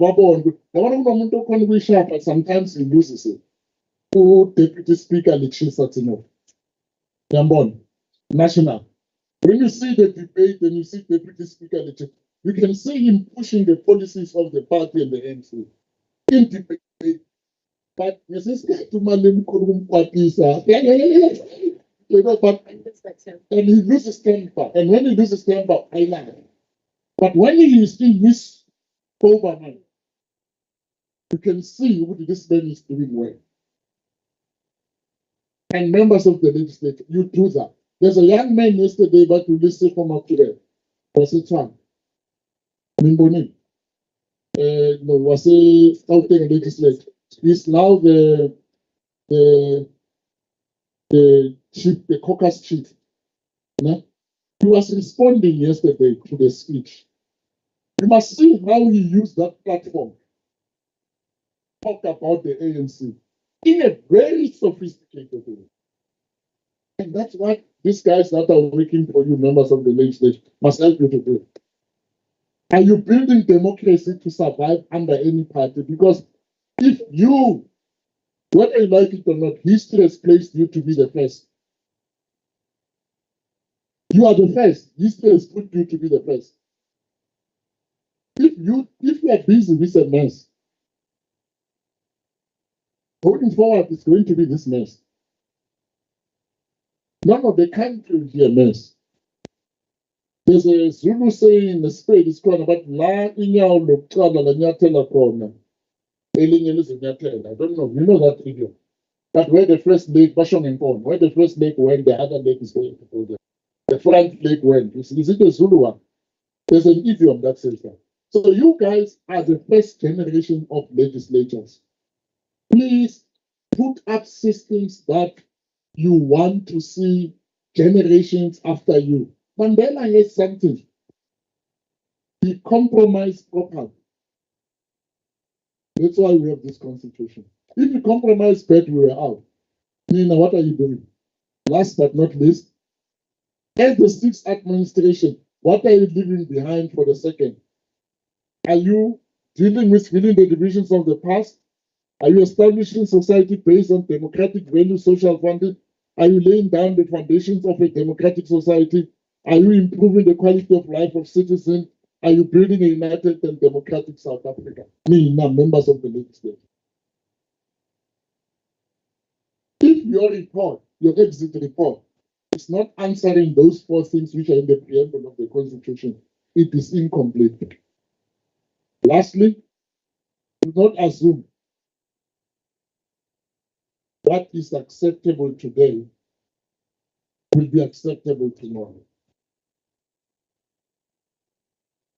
Do not assume. There are certain things which were correct from 1994 until 2017 or so. They were correct to do.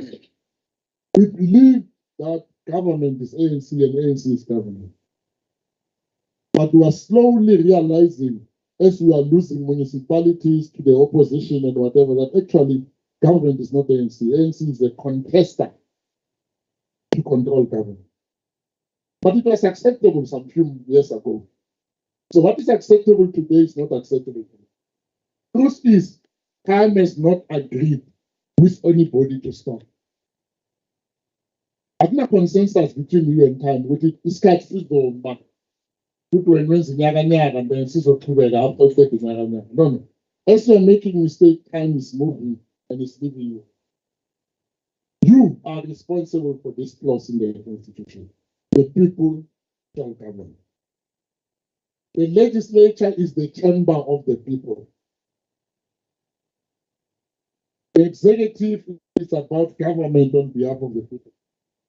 The legislature must be the center of the people governing. The sophistication of the legislature must be responsible for making our democracy democratic. The coloniality of society can only be corrected by those that represent the people. If you don't use the Human Rights Commission, the Commission for Gender Equality, the Auditor General, the Public Protector, and the Public Service Commission to make sure that you ensure that the people shall govern, you are not succeeding in your task. Thank you.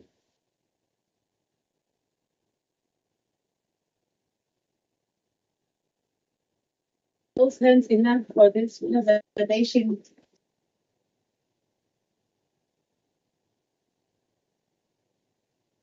Thank you very much, Prof. I'm not going to comment. Honorable members, please, I know that we are running against time. Let us allow the AG to make the presentation. It's just 20 minutes before we go for lunch. I know that you are hungry, you are tired, but let us get this presentation. Ms. Nzuza, are you ready with your presentation?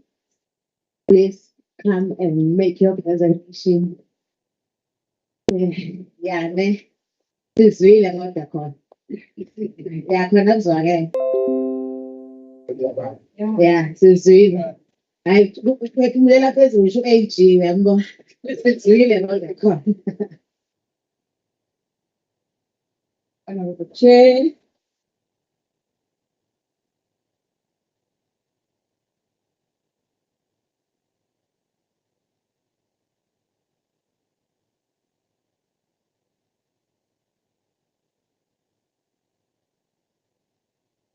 Thank you very much for the presentation.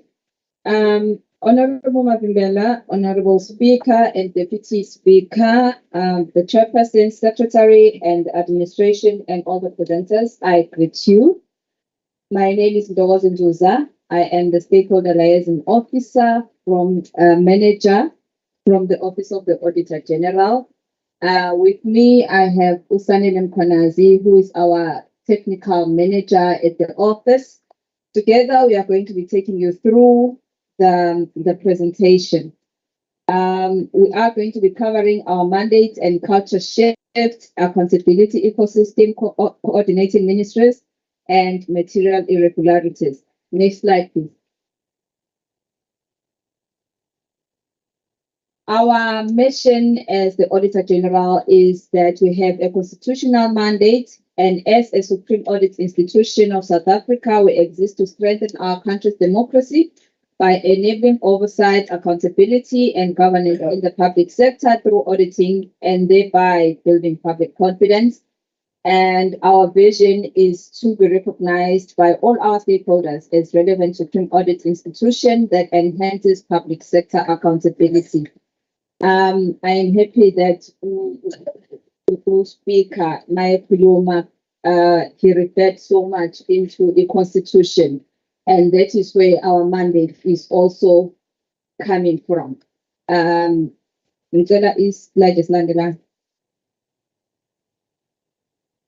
So in terms of our strategic context, we are saying, as you see the Constitution there, we are saying the Constitution of the Republic of South Africa, Chapter 9, defines our mandates to strengthen the constitutional democracy in the Republic. So we draw our strength as well from the Constitution, which is in Chapter 9, as it has been mentioned. I think my speech is going to be very short because most presented. That is like this landing. So what we are trying to say here is that our Public Audit Act, our mandate, we've been given more powers as the Auditor General, as the Supreme Audit Institution, to look more and to dive more into matters that we identify during the audit process. So as the Supreme Audit Institution, we help to improve the lives of our people. And we are not alone in this fight. Even internationally, our other sides, they are doing the same. They are trying to ensure that what we are worried about is the life, what matters to the lives of the citizens. So you can see the United States, the Office of the Auditor General in New Zealand, Netherlands, and all the SDGs. They are also driving the same mandate. We are saying what is important is what matters to the lives of the citizens. Can you please move to the next slide, please? So our worry now was the continued misuse of the state resources. So there is persistent weaknesses in the system of transparency, accountability, and performance is of significant concern to the citizens of South Africa. As you can see in those articles there, those are the articles that we just pick up to say this is what is worrying in our country. When we are picking up issues like this, it means there's something that is really, really going wrong. That is why now our Public Audit Act was amended to ensure that we look more into these matters that are happening so that we will try and influence and be impactful as the Auditor General. Next slide.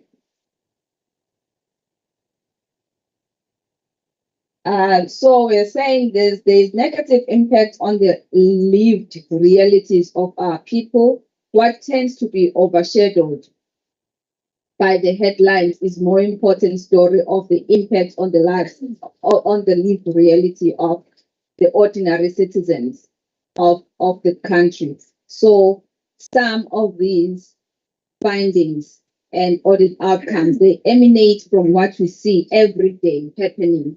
And then we will report on them and look into them. The next slide, please.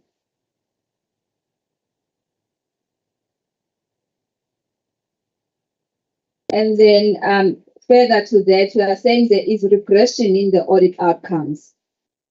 And the lived reality of our ordinary South Africans that we represent is detrimental, have detrimental implication on the strength of the constitutional democracy. So we can see there is still carrying on that the public is not happy, the citizens are not happy. That is why they are taking things to the streets. There are riots, and there is political and social instability. There is service delivery protest and violence. There is opting out of public services. There is litigation against governments for the citizens to take over service delivery and opting out of democracy. So all of these things are, when they were happening, we thought that as the AG, we need to be more impactful. We need to influence more. We need to try and find solutions. That is why our mandate was updated or was amended to ensure that we look deeper into what is happening and try to report on them. Can we move to the, so the theory that we are looking at, we have the Culture Shift 2030, which is our strategy that we are having, where we are saying we are making a difference in the lives of our people. So over the next 7 years, we are committing ourselves in making a more direct, consistent, and meaningful impact on improving the lives of the ordinary South Africans. So where we are saying there is accountability ecosystem, where we are saying everyone plays a role in the accountability ecosystem, where we are saying to have a stronger, more direct and consistent impact on improving the lives, reality of our ordinary South Africans, and also to try and be sustainable and efficiently shift the public sector culture. The next slide, please.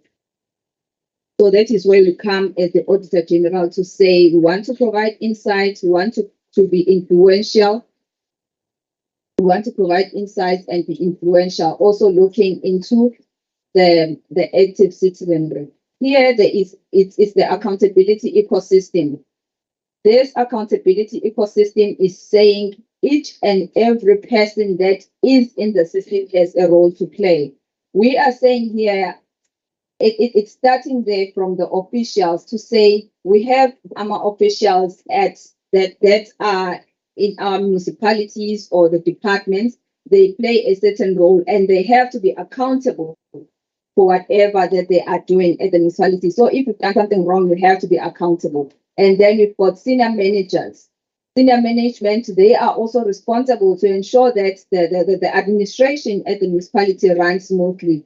And then we'll have the senior management, which will be your HODs and your municipal managers. They have the audit committee. They are supported by the audit committee and internal audit committee. And then we'll have the accounting officer and the director general that are sitting there over the audit. And then we are saying all of these people, they have to account. You do something that is not right, you have to account for your action because you are part of the accountability ecosystem. And then we've got our premier over there, and we've got the provincial leadership, where we've got the premier and the cabinet, and then we've got coordinating ministries, and then we've got the parliament, where we've got the SCOPA, and we've got our portfolio committees. That is where our portfolio committees are sitting in order to ensure that they provide oversight over all the departments, over all the municipalities that we have. So when we come as the Auditor General, I know they play a very big role in terms of providing oversight. They also interrogate our audit reports. They call the departments to come and respond to the recommendations or findings that we have raised. It's all starting from there. What they are saying is that you have a role to play. You did something, so you have to account for it. And then we come and provide insight and also influence. So going forward, I'm going to tell Usania, please come forward. Usania is going to take us through the materiality, the material irregularity.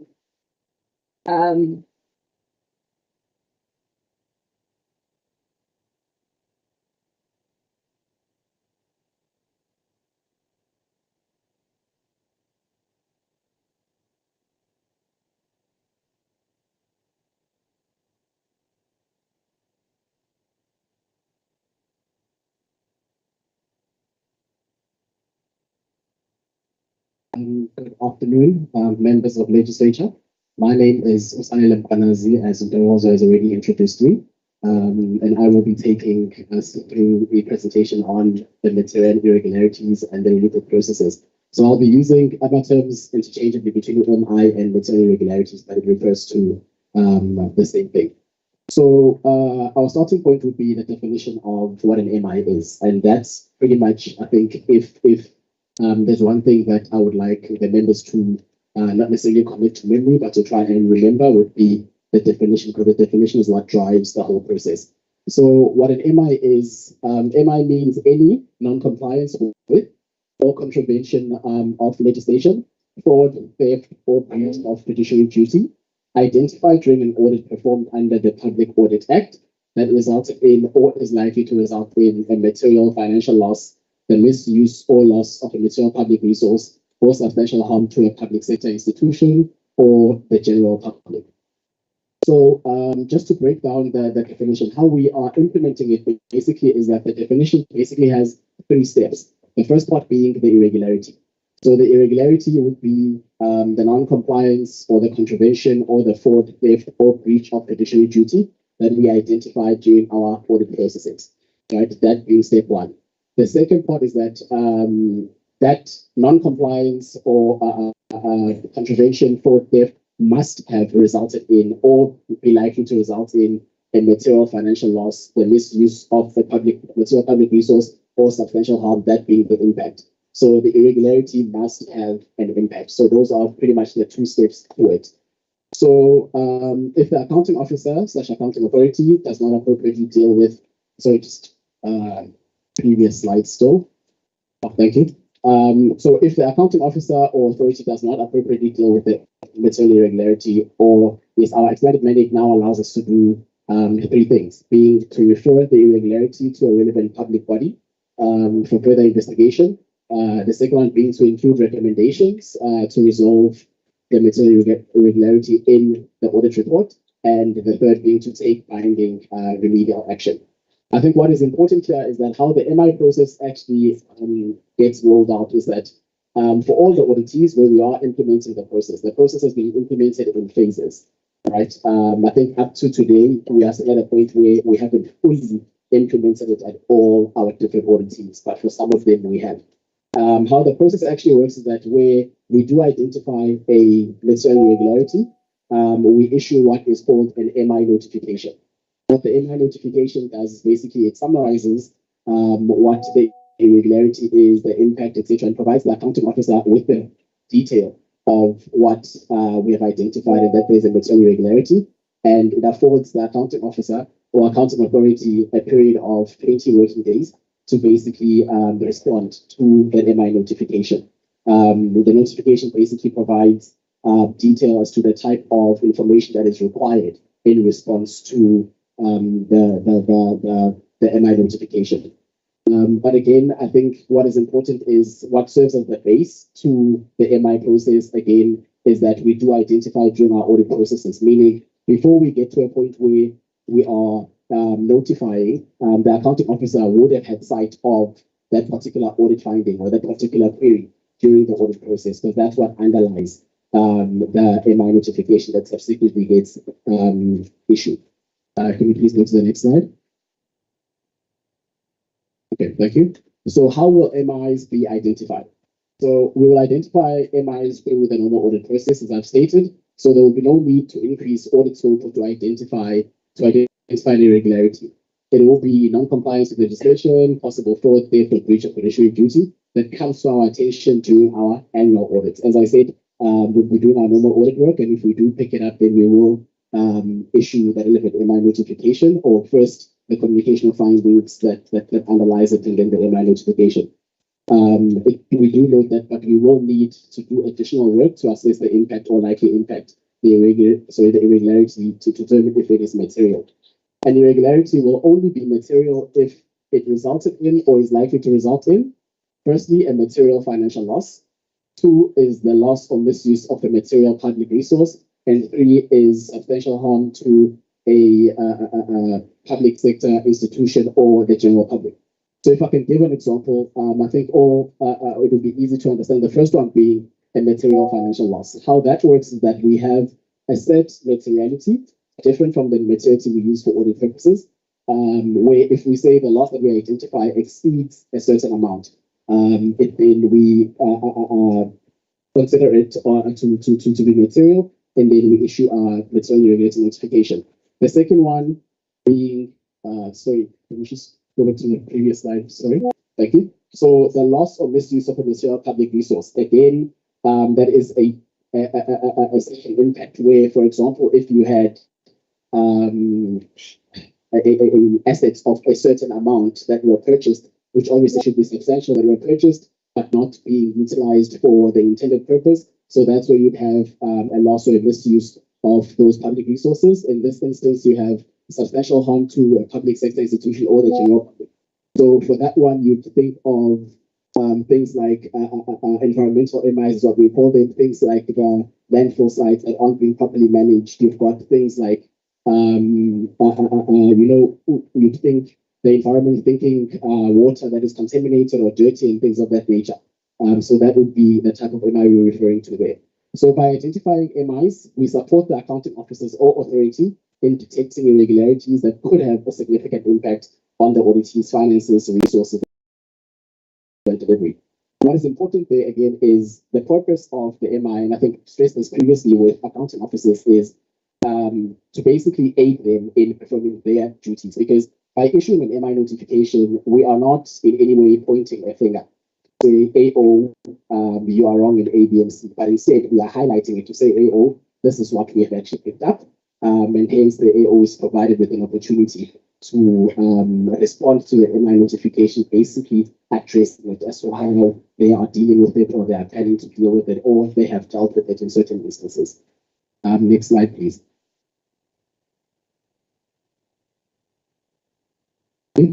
So actions by the auditors, appointed section of known or suspected material irregularities.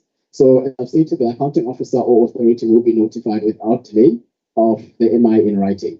So the content of the notification and the response required from the accounting officer or authority are prescribed in the material irregularity regulations. The notification will provide all the relevant information on the MI and will request written feedback, substantiating documents and other forms of proof within 20 working days that appropriate steps are being taken to either stop the irregularities, to prevent the loss, and to determine the responsible person. So what's important there again is that with the MI notification or the response that's expected from there is, number one, it would be what the accounting officer is actually saying in the response, but whatever needs to be said or is being said in the response needs to be substantiated by evidence. So if the accounting officer is saying, I will investigate, or I am investigating, or in the process, we would then expect to have at least, things like the terms of reference for those investigations, the expected timeframes, and those types of things to actually substantiate the investigation that's currently taking place, as opposed to just having a response only. And what is important here is this is what we are expecting to achieve from the MI that has been issued, or at least that's how we get to a point where we resolve an MI, or get to a point where we say the actions that have been taken are appropriate. We were expecting for the actions that are being taken to stop the irregularity if the irregularity is ongoing. Number two is to prevent any loss, misuse, or harm, or recover any losses if any losses are incurred. And then the third one is to determine who the responsible person or entity is and take appropriate action. So now with the MI process, what we are saying is that it is no longer sufficient for example, if an irregularity has been identified, purely to just stop it.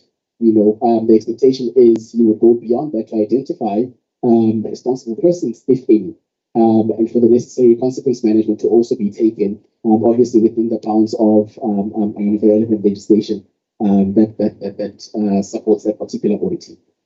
And then by notifying the accounting officer or authority, we empower them to take the appropriate steps in terms of legislation timelessly, thereby reducing the negative impact of the auditee and setting the right tone of accountability and the need for consequence management. Because there's been instances where, for example, we identify MIs at an early enough stage before the losses have actually been incurred, which then prevents the losses from actually being incurred, or we identify them whilst some losses have been incurred but the contracts are still ongoing, which then also aids the accounting officer in being able to stop the relevant contracts or prevent those losses timelessly. Next slide, please. So the reporting of MIs, so the MI will be reported in the audit report. The audit report will have a section on material irregularities. It will include the following for each MI that has been identified. So you've got the information on the MI, you've got the steps taken by the accounting officer, and if applicable, recommendations on how the MI should be dealt with, and the deadline for implementation, and if applicable, the public body to which the MI has been referred to. Next slide, please. So using our expanded mandate to address lack of action on MIs. So if the MI is not appropriately and timelessly addressed by the accounting officer or authority in response to being notified thereof, our mandate now allows us 3 possible courses of action. So with every MI, as I said, we provide an accounting officer 20 working days to respond, basically stating what actions they are or are going to take to address that MI. We then have a certain period of time to also evaluate that submission and make a determination as to whether the actions are appropriate or not. Right? Should the actions not be appropriate, we have these further steps that we, as the Office of the Auditor General, are able to take, depending on, I think it will be case specific. So we can either decide to perform an investigation internally into that particular matter, or we can refer the matter to a relevant public body for investigation, or we can include recommendations to address the material irregularities in the audit report and provide a time period for implementation. So those are the 3 steps. And then identifying and reporting on the MI process. So potential MIs can be identified during any phase of the audit, from planning through to reporting. Confirmation, notification, response, and follow-up is continuous and is not bound by the audit cycle, which is why you could find that as we speak right now, we are still working on issuing and closing certain MIs that relate to the MFMA cycle. So it's not time bound. And when audit reports, when the audit report is signed, we report confirmed MIs based on the status on document as at that date. I think we spoke about that in the previous slide. But the audit report will provide for different paragraphs which speak to new MIs, it speaks to MIs that are in process, which basically are MIs that are identified previously, and the last one progress makes a previous report. Next slide, please. So this was just a snapshot to provide an example of the MI process in practice. Because I think when the PAA amendments were made, or I think discussions were being had about them, the most stressful part, or the most part that was stressed by people, was the issuing of the certificate of debt. So what this process then summarizes, it shows the extent to which the process goes through to get to a point where you might need to issue a certificate of debt. So going from identifying the irregularity to step 2, which is notifying the accounting officer and providing them 20 days to respond. And then you conclude based on the response received by the accounting officer. And if the actions are not appropriate, you then include recommendations in the audit report. That's on step 4. Then step 5, you'll have to follow up. And then with step 6, you follow up whether the remedial actions have been implemented, if you include recommendations. Then you've got step 7, which is conclude based on written submission, whether a certificate of debt process should continue. So there's an extensive process that we have to go through to get to a point where a certificate of debt is issued, and what the certificate of debt would do is that those losses would then be recovered from the accounting officer specifically. So what the point there is the accounting officer gets provided sufficient time and opportunity, being the initial 20 days and their engagements in between. Not to say accounting officer, again, just to stress that, not to say that the accounting officer was in the wrong, but to say accounting officer, this is what we have identified. Right? So the accounting officer will then have to take that and investigate and take the necessary steps. Where those steps are not being taken, we then reach a determination to say, no, accounting officer, you're not doing what you're supposed to be doing. We then might go for the option of saying, we are now going to include recommendations in your audit report, which will be, for lack of a better term, directing you to say, you now have to do A, B, and C by a certain date, which is in your audit report. And should that fail, there'll then be a further step of engagement as to how or why those were not implemented, right? And only after those processes will you actually get to a point where you'd be in a position to issue a certificate of debt, right? Basically saying that the accounting officer was given sufficient opportunity to implement actions, and those actions were not implemented. Obviously, those expectations would be reasonable expectations. There wouldn't be an expectation for the accounting officer to do something that is outside of their mandate or their powers. Next slide, please. So legal obligation of accounting officers. So if accounting officers or an accounting authority is made aware of irregularity, which is the non-compliance for theft or breach of fiduciary duty, the MFMA, PFMA, and Treasury regulations and instructions typically prescribe the following steps to be taken to perform preliminary investigations to determine the facts and collect information on what caused the transgression, who is responsible, and whether financial loss was or will be suffered. And if applicable in certain instances, is to prevent any loss or further losses, institute formal investigations, recover any financial losses, take steps against responsible officials, and recover any financial loss. And as we are saying, these are legislated. So it's not expectations that are being developed, by the Office of the Auditor General, but the office is aiding the accounting offices in implementing the prescripts that are already there. And then the same steps should be taken if accounting officer or authority is notified of an MI. I think, we've already gone through a similar slide that just summarizes the process. So I think we can skip that one and go to the next slide, please. Thank you. So just to differentiate between the MI process and irregular expenditure, because I think when the MI process initially started to be implemented, I think there's a bit of a confusion between the two. So irregular expenditure by definition is expenditure incurred in contravention of, or that is not in accordance with a requirement of any applicable legislation. And then with the difference between an MI and the irregular expenditure, that for irregular expenditure, you only need a non-compliance with legislation when you incur expenditure. Whereas for MI is that it's any non-compliance and it's not limited to expenditure, as well as fraud, theft, or breach of fiduciary duty. So the impact of the irregularities are a bit different in that the MI one are a bit more extensive. And then what we're saying is that the impact is not specified, as the MFMA requires, for example, accounting officers or authorities to determine the impact. Therefore, it can be irregular expenditure that did not result in a financial loss. And again, as I stressed in the beginning, what is important is understanding the definition of an MI, in that the irregularity must have resulted in the impacts that were stated. So if for irregular expenditure, you could find that you did not follow the relevant legal prescripts, but there was no financial loss in that. What it is that you paid for, you actually received. Whereas for MI purposes, we say there mustn't be a financial loss or likely financial loss, and there's other impacts beyond the loss, such as the misuse of public resources and harm to the general public. I think we can go to the next slide, please. So that one is repeated. Please can we go to the next one?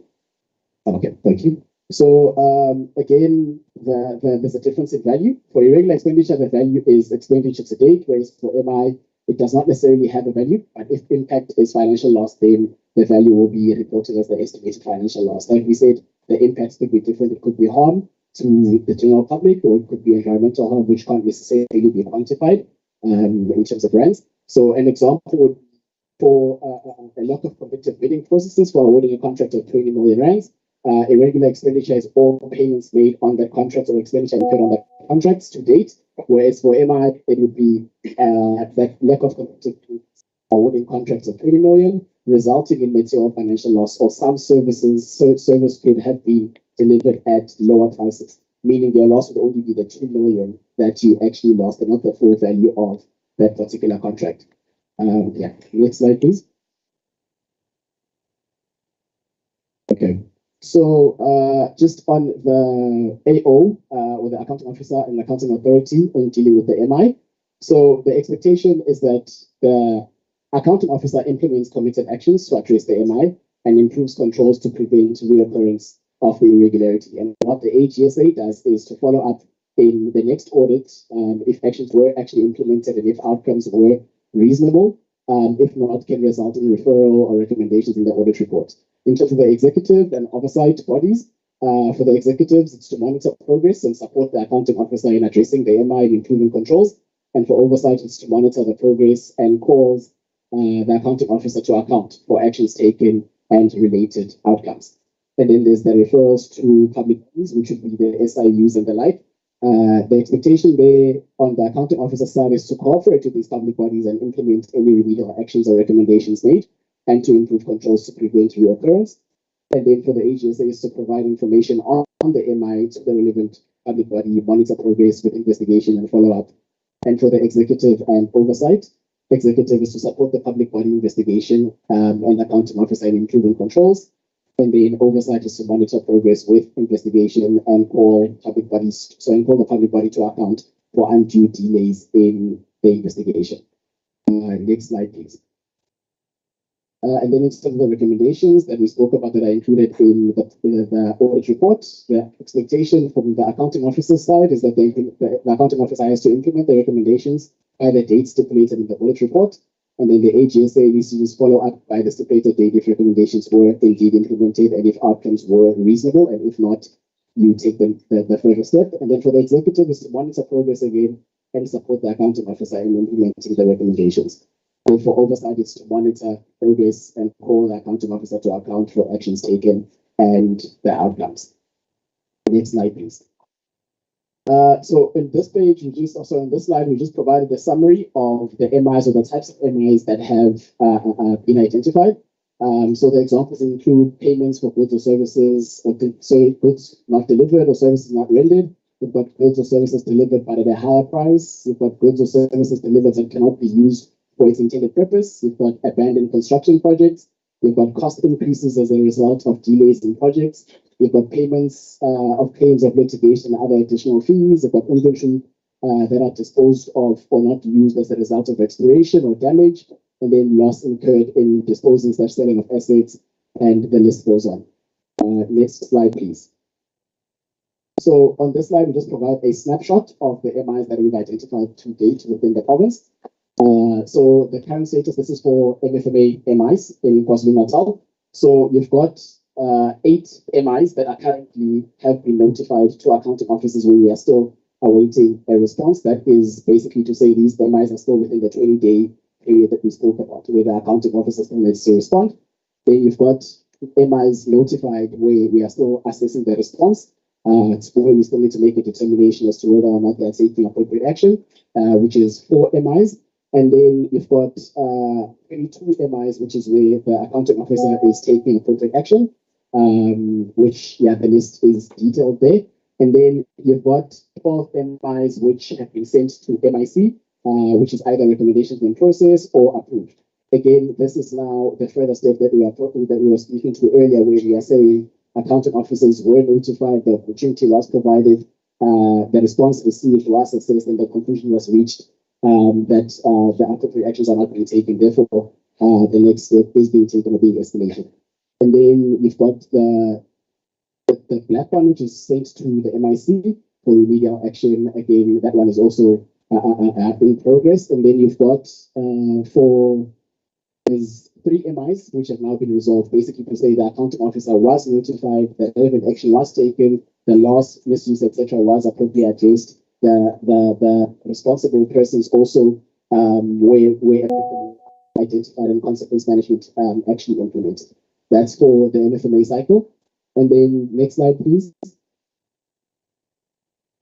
Then for the PFMA cycle, we currently don't have any MIs that are currently awaiting accounting officer response, but we do have 2 where we have received responses and we are currently evaluating.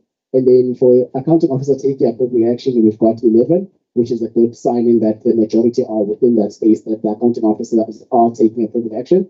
And then you've got the red, which speaks to send to MIC, which is basically in conclusion to say the accounting officer is not taking appropriate action. Those are the 3. And then you've got remedial action, which speaks to the 2, which were for gaining water. Then the MIs that have been resolved in this instance, there are 2 MIs that have been resolved. Next slide, please. Okay, so again, I think on this slide, in terms of a lack of accountability and consequences for MIs and investigations. So I think what we want to focus on is the MI part of this particular slide, basically noting what the stumbling blocks are in resolving MIs. What we have noted is that there are internal delays, basically being the completion of the investigations to identify the responsible person. Disciplinary processes for responsible officials also not being taken timelessly. and there's instabilities in certain instances where NMs or AOs are being changed seamlessly. Because as and when that happens, the new accounting officer has to be provided with an opportunity as well to address the MI and then in terms of recovery of the financial losses. Next slide, please.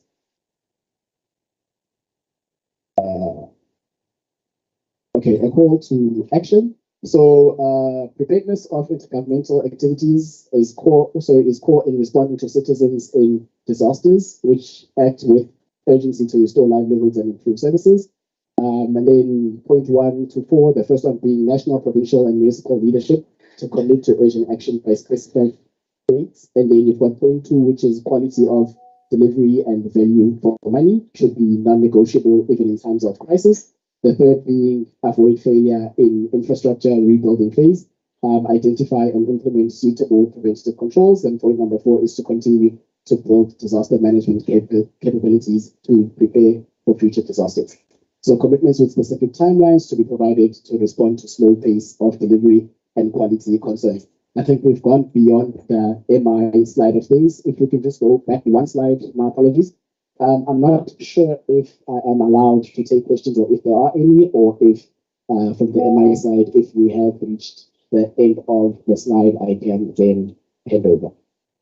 Thank you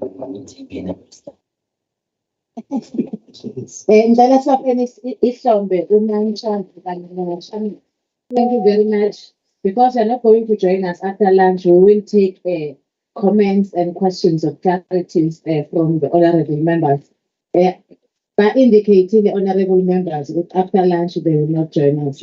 So anything that you want to check with them, before lunch, they are always no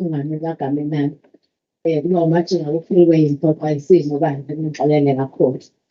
Is there any questions or clarities, any comments?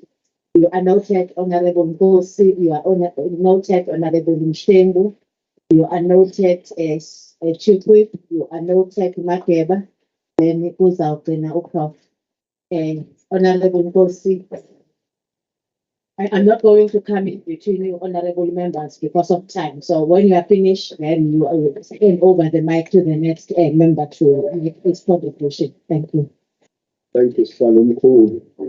No, I want to pose a very silly question. Understanding very well that the implementation of this act is very, very new. I can't even remember, but I can focus on the Eastern part. It's not long time ago. The silly question is, because ourselves know when we are doing oversight over the executive, we know that you have raised a number of MIs to the provincial government departments. I want to know if you are happy about the responses from them, and specifically on the provincial government department. Don't want to talk about local government because, as the professor indicated, it is a space for others, except when the concurrent laws allow that. I know Section 71 of the LFMA that would allow us to pay into that space and all this stuff. That's the silly question I wanted to check.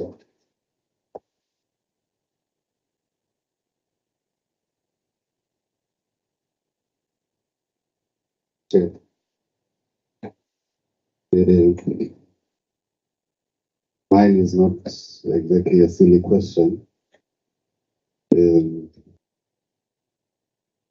I guess so. My name is Wasman. Yeah. Yes. It's Tepis, it's Pananis from Shengu. Yes. We are taking the time right now. 1 minute is gone. No, man. Thanks for the presentation. The two pointers from the agent's office. Mine is perhaps to try and understand whether after the amendment of the AG's Act, have you find it prudent, perhaps, the recent past in the province, which are within the provincial government departments or with any of the municipality, to invoke the new powers that the AG's office has, including perhaps taking people to over material irregularities? Thank you very much. Number three.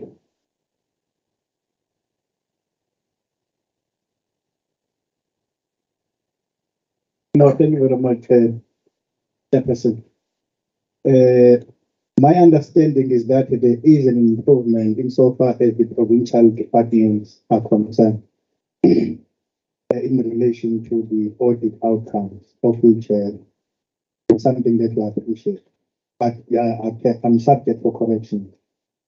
But I want to zoom in into municipality.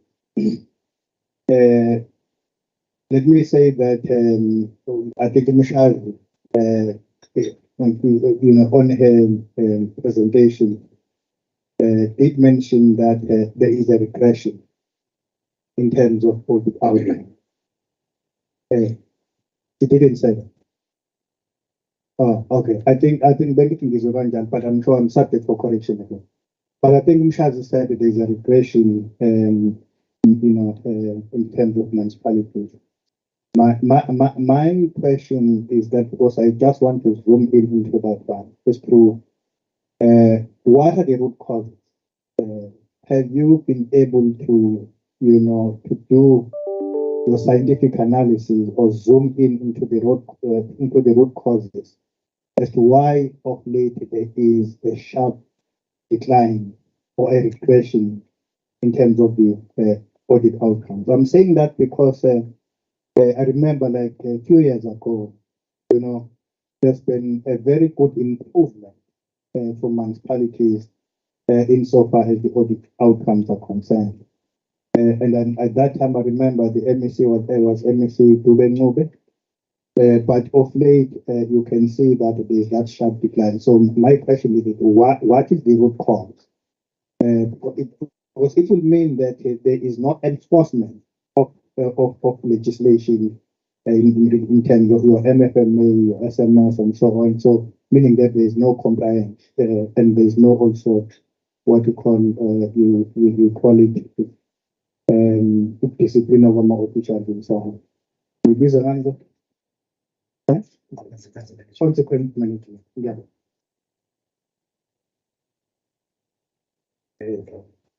Thank you. I think I'm the only one here. Questions? Just one or two questions. The first question, Mike, the first question is, any possibility, AG, that you reject, if there is any rejections from the society, from the community, from the audit outcome that you have just presented to a certain entity or municipality, do you take rejections or do you welcome them and deal with those issues that have been presented, maybe by NGOs or civil society? That's number one. And number two, how are your working relations with the SIU? I know that the commissioner last time, Makwedu, presented that there might be the working relations between yourself, the Office of AG, and the SIU. How far with those developments? Thank you.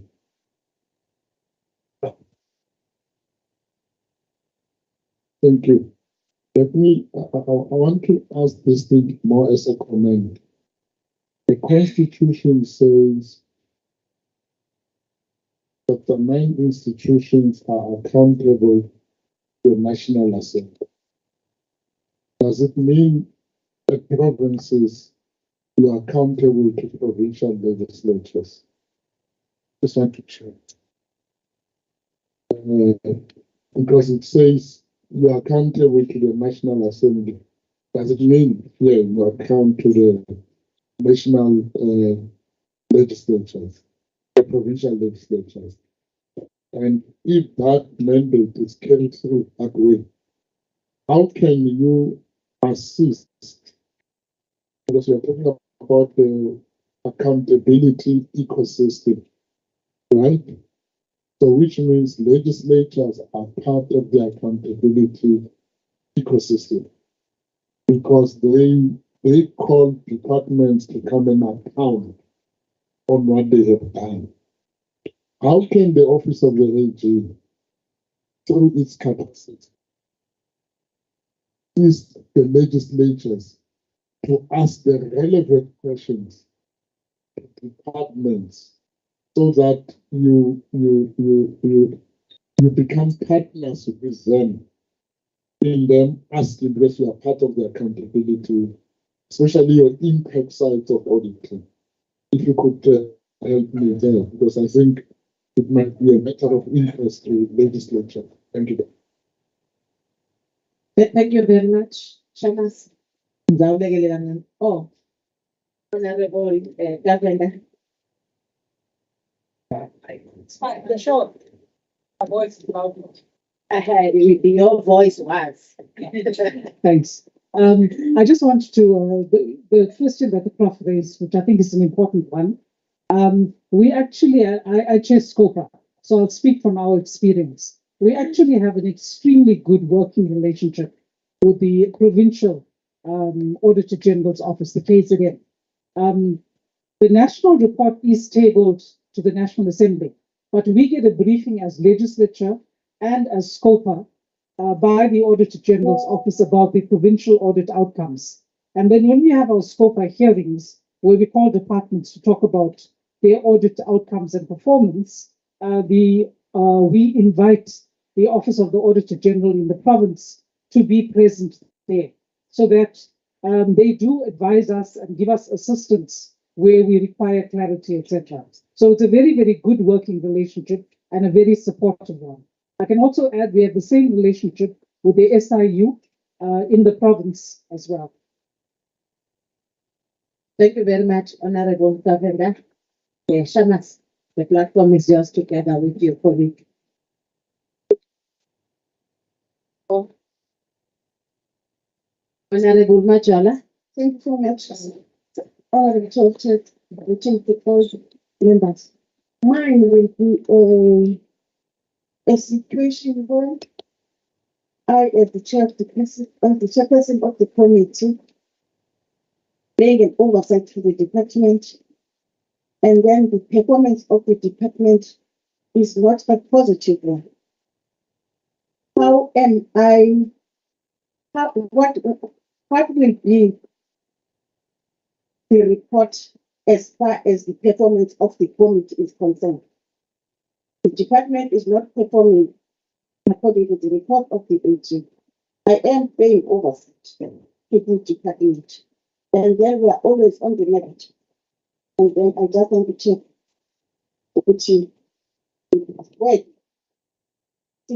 where will I be in that situation? Thank you.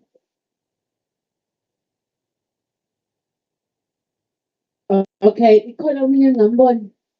Ngizizwe ngathi sho omkhulu, manje angisazi noma uyaphakamisa futhi.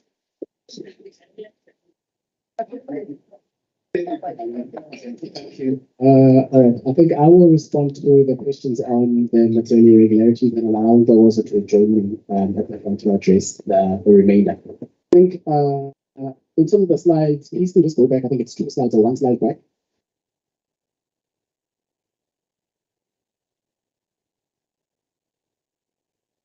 Sorry, another one back. Sorry. Another one. My apologies. Oh, backwards. Sorry. Back, that one. So, sorry, forward. Thanks. So, in terms of the snapshot on how the departments are doing, so you'd see that the majority of the MIs are sitting at where the accounting officer is taking appropriate action, meaning the accounting officers, after being notified, have responded and have taken actions that, when we assess, we determine that they're taking appropriate action. But what is important to stress there is that that is only the beginning or the first step, right? What is of concern is that only 2 have reached a stage where we've now resolved them, right? Meaning, as we stated earlier, that you'd expect that some actions take longer than others, so the accounting officer is committed and is still taking appropriate action and will sit at that level where we say they're taking appropriate action. So there is a good picture there. But I think what we also noted under our stumbling blocks is that some of the actions are then being delayed, in that it's taking too long for some of the financial losses to be recovered or the responsible individuals to be identified, and consequence management to be implemented, which then delays that process. But again, I think to stress that is just because the department is sitting here this month, it doesn't mean they'll be sitting there next month still, because what we still need to do is at least twice a year is follow up on the status of the actions they're implementing, right? And every time we follow up, we go back to make a determination again if they are still taking appropriate action. And if they are not, we change it to say, you know what, now we are escalating, which then moves them to the red and the black part, right? So that addresses the first question. In terms of the second question, again, on the same slide, these are the the 3 and 2, so the 5 instances where we have now basically implemented our additional powers, meaning the accounting officer was given sufficient opportunity to address the MI and take appropriate action. And then after receiving their response, we then reached a conclusion that they're not taking appropriate action. So these are the ones that are here. So what we then do is, I think, in terms of the PFMA, I think it would be the Umgeni Water audit report, and I stand to be corrected, where you might actually find details of the additional steps that are now being taken. Those are now remedial actions. These ones are ones that are being considered, meaning the accounting officer was given opportunity to respond, which is there's 3. There's arts and culture, and then it's public works, where we've now, after receiving the initial response, kind of gotten to a point where we say we don't think the accounting office is taking appropriate action, but we are still evaluating it internally as to which of our further powers are we going to implement. Are we going to include recommendations in the audit report? Are we going to investigate internally? Or are we going to send out to a public body that's better positioned to perform those investigations? So those are the ones right now. So we have, to answer your question, we have basically implemented our powers. I think if you look at the one for the MFMA, which is the previous slide, in that instance, there's a bit more instances where a lot of their reports do include the recommendations, or we are taking remedial actions, and those where the powers are being implemented. In terms of, I think the last question that would be linked to MI, so to be corrected, was the relationship with the SIU. I believe the honorable member has covered me there, but for MI specifically, there is an MOU that is specific to the MI implementation process, where should we require the assistance of the SIU after we've evaluated a particular MI, because again, it's on a case-by-case basis. And I think what I would stress there is that at provincial level, what we do is we evaluate the response from the accounting officer. We then make our own determination and then send to national level, which is an MI committee, which is a high committee within the organization, where we are saying to them that this department, this is the response we received, and we believe this should be the further step. Then it gets debated at that level. Then they make the determination to say, yes, you can proceed. Then only do we get to a point where we recommendations or take further actions or send out to the relevant public bodies. I think honorable members, Usanele has covered all the questions that were asked. I think I'm just going to go to respond to a few. With regards to the root causes, or what we are actually saying here, as much as there were improvement both in local and provincial government in terms of audit outcomes, but we feel like we are still going backwards and going forward and going backwards. The reason being is they will improve this year, and then come next year, the issues that we have raised have not been resolved, and it takes them back again. And this issue, some of them has non-compliances that has been raised. That is one of our other issues. And our other worry is the financial statements that they present for audits. Most of it, I think from our reports, it is 4% of the financial statements that we received that did not have any any material errors. Most of them, there will be errors, meaning that as much as they will receive like unqualified audit opinion or qualified, but they would have been work that we have done as Auditor General, meaning there is too much that we do. So when they submit the financial statements, it means we still have to do a lot of work on them before we can even get to the audit opinion. That is what is causing the regression, let's say.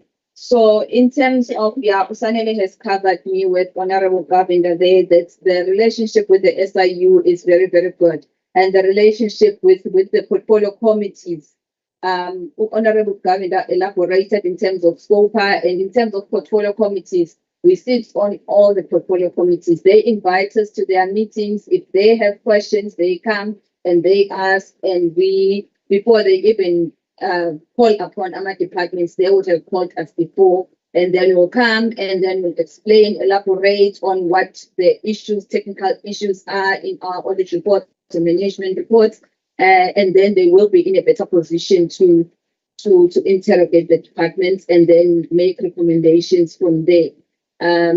Since we have the follow-up meeting with SCOPA. And what we have done as well as the office, when we are done with our audits, we will ensure that we brief all the relevant parties, all our stakeholders.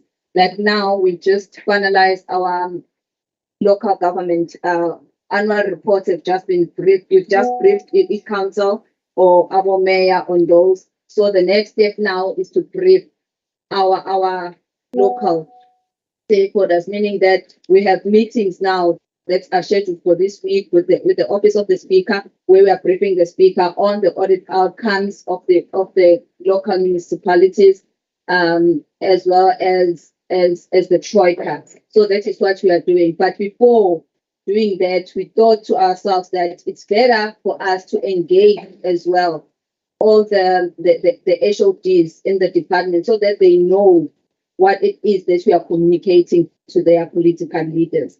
So there is a very good relationship. I think to respond to Governor Tebula, yes, as a Chapter 9 institution, we are not accountable to the provincial. We do our audits, all the provinces will do their audits, but the person that take those our reports and report to Parliament will be our Auditor General. So that is where it is all reported. As much as we engage on our local, provincial and local governments, but we, at the end of the day, it has to go to national and be reported by the Auditor General. But yeah, the most important thing is that you don't leave anyone behind. Everyone will know what is happening because we would have done our local engagements. Yeah, I think that would be. Yeah, I think thank you for responsive.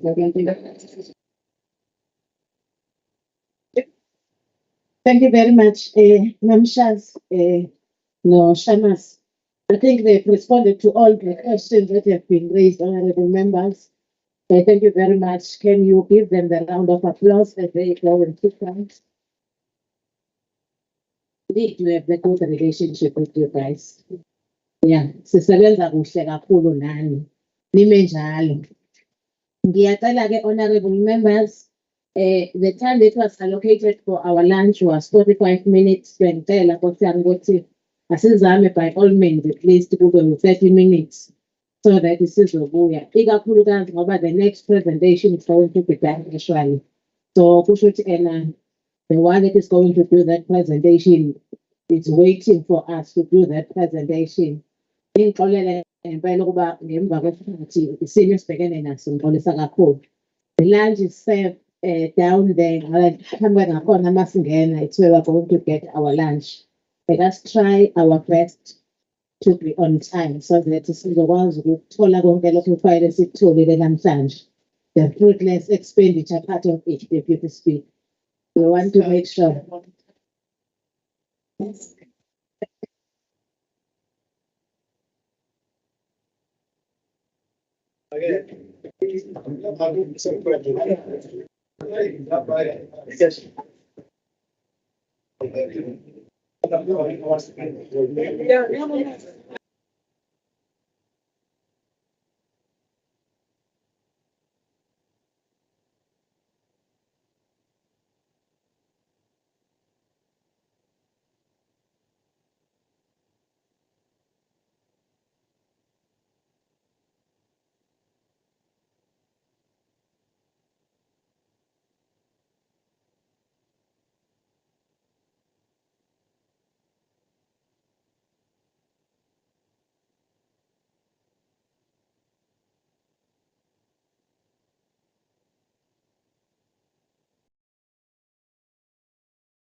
are going to get the next presentation. It is going to be made by Miss Sheng Weapon.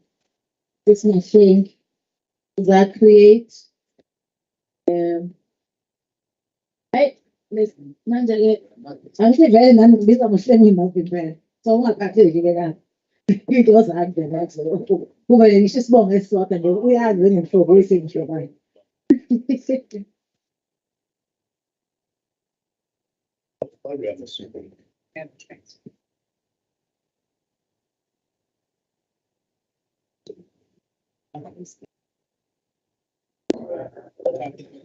So somebody that is going to make the presentation on behalf of this is my is Ethan Jawin, is already connected.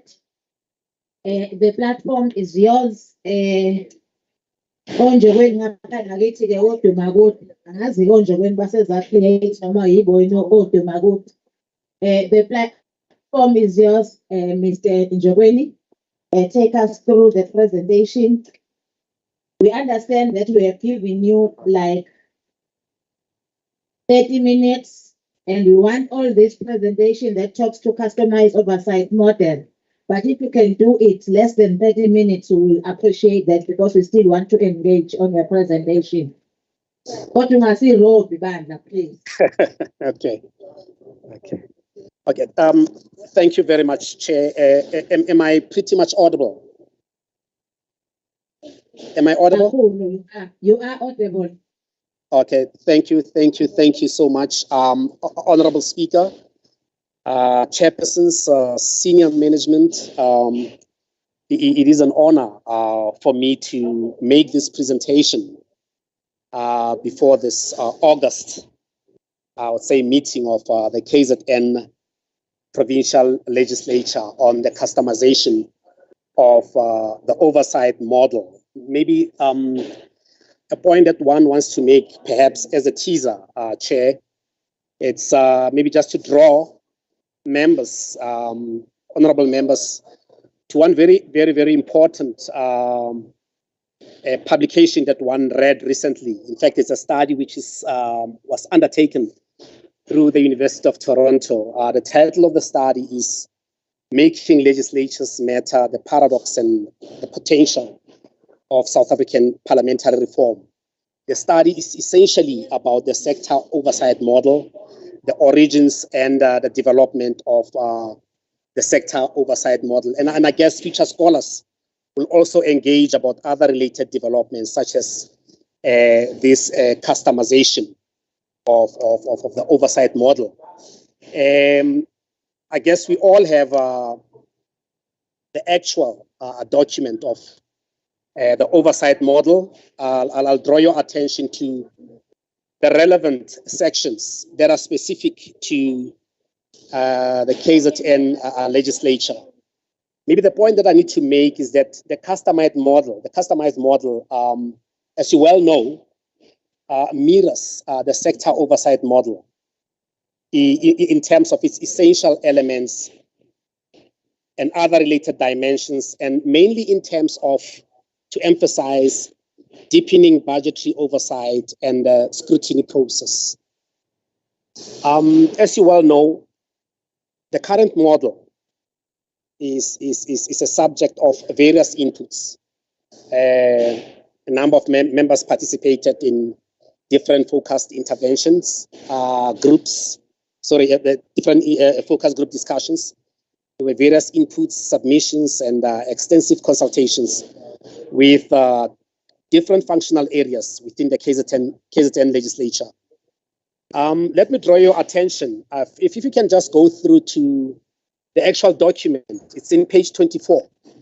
It's quite a dense document, text-rich, page 24 on tools of oversight.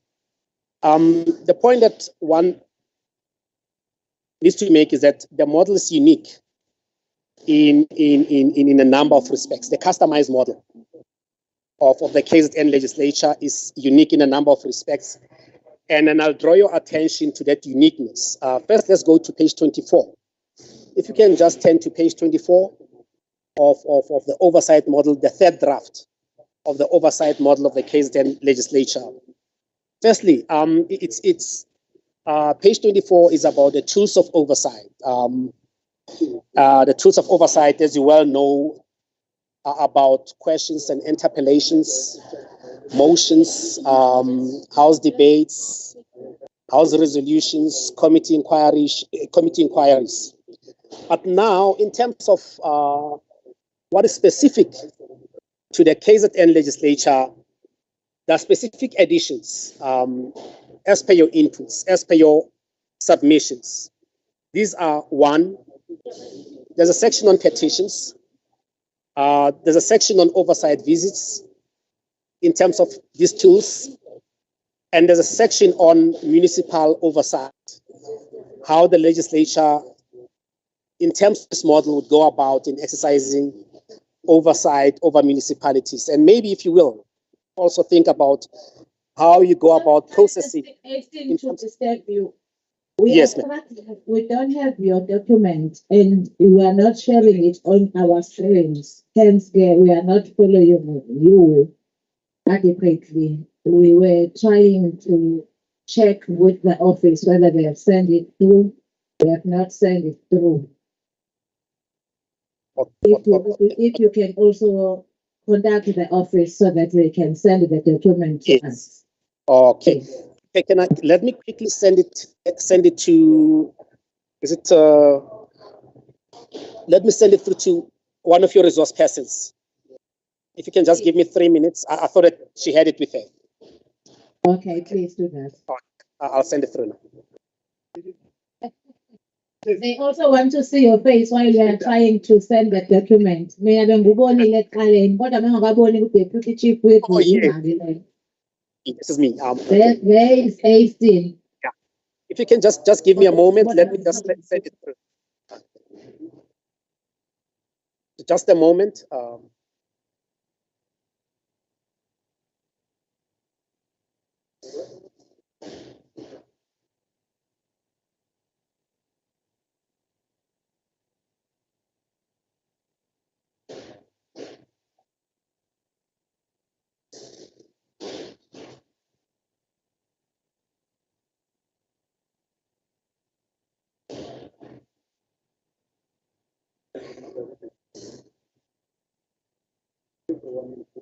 Okay, just pardon me a bit.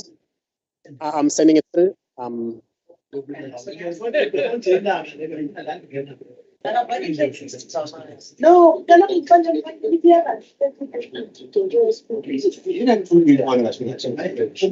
it's fine now, Mr. Einstein. You can switch off your video. We have enough.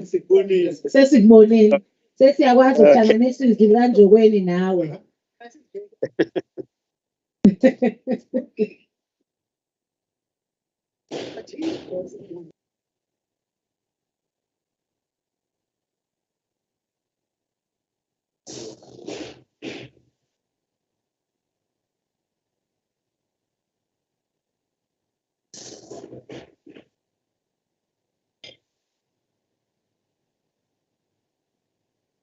Sending through.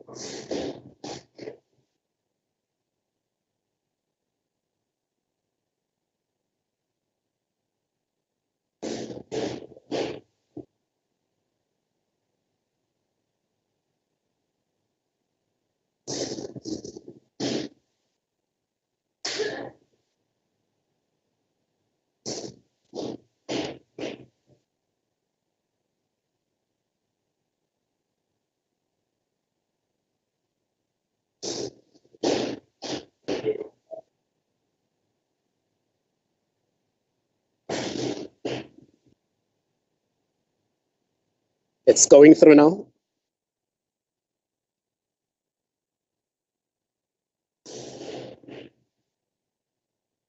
Yeah, Usistolagele should get it now. Yeah, thanks. It's gone. Chair. Thank you, Chair. Thank you, Chair. Yes, you can continue, Mr. Jogweni. Yes. I was saying that I would just like to draw your attention to the customized areas of the document. And initially, I spoke about the methodology. That this document is product of various inputs, various submissions, and extensive consultations with different functional areas within the KZN legislature. And an important point to make is that the model is unique in a number of respects. I've sent it through to Sister Nagela now. In page 24 of the document, earlier I made an allusion to tools of oversight that the documents provides an outline of a number of tools of oversight that are used by legislatures. These are classical tools of classical and very much old tools of oversight, such as your questions that are used by parliaments all over the world, House debates, you get your motions, House resolutions, and lately you get committee inquiries, then there are petitions. And now in terms of this customized model as per inputs, we've added oversight visits. Oversight visits, there's an infograph there in page 24, oversight visits as an oversight tool, scrutiny of subordinate and secondary legislation, as well as specifically an aspect that focuses on municipal oversight. That is in page 24 of your documents. I'm not sure if my honorable members have a document with them now, or it's flighted now. So that's page 24 of the document.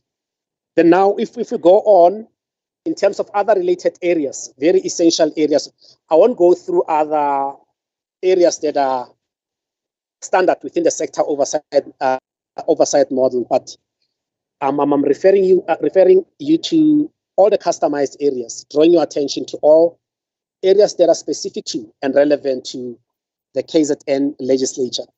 And let me also draw your attention to page 26 of the document, page 25, in fact, on mainstreaming of public involvement, which is a completely new area and which is far more specific to the needs and the context of the KZN legislature. And that is the way in which you articulate sector parliaments. We refer to these as sector parliaments and symposia. Specifically, it refers to a number of areas, sub-areas, sector issues relating to interfaith symposiums, referring to workers' symposiums, sex work symposiums. There are children's symposiums, youth parliament, women's parliaments, senior citizens, and sector parliaments for people with disabilities. Yes. Sorry. Yes, Honorable Zulu. I doubt when it's good justice to us. He keeps on referring us to a certain page on the document that we do not have. He's not even checking if we have it now. So if we are not getting it, he is not at least lighting it for us.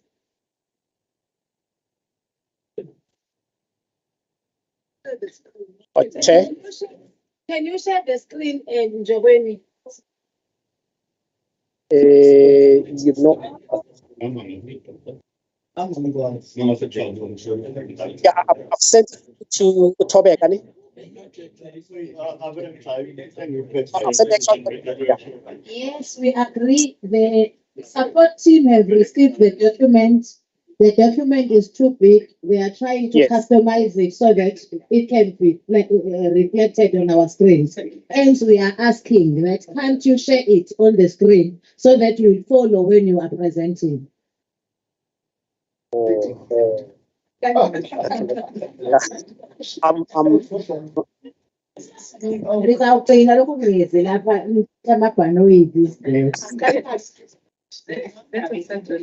Is it possible for to open it that side? I'll ask it to open the relevant pages. Please. And fly them side, yes. Just to open it, I'll refer her to specific pages. Sorry, Chair. Honorable Speaker, can I have the mic, please? Yes. I think can just go to also page we must, Mr. Joveni, please. I think Chair, we must also put it to that create that this is not really as professional as we are accustomed to services here. When you are coming to make a presentation, you have a presentation and you have a document. You can't be saying you don't have a presentation and you come as if Babu Jogweni, we are in church where people are expected to come with their Bibles. Okay. You come with a presentation when you are going to a client that you are their service provider, that they have commissioned you to do work for them. Yes.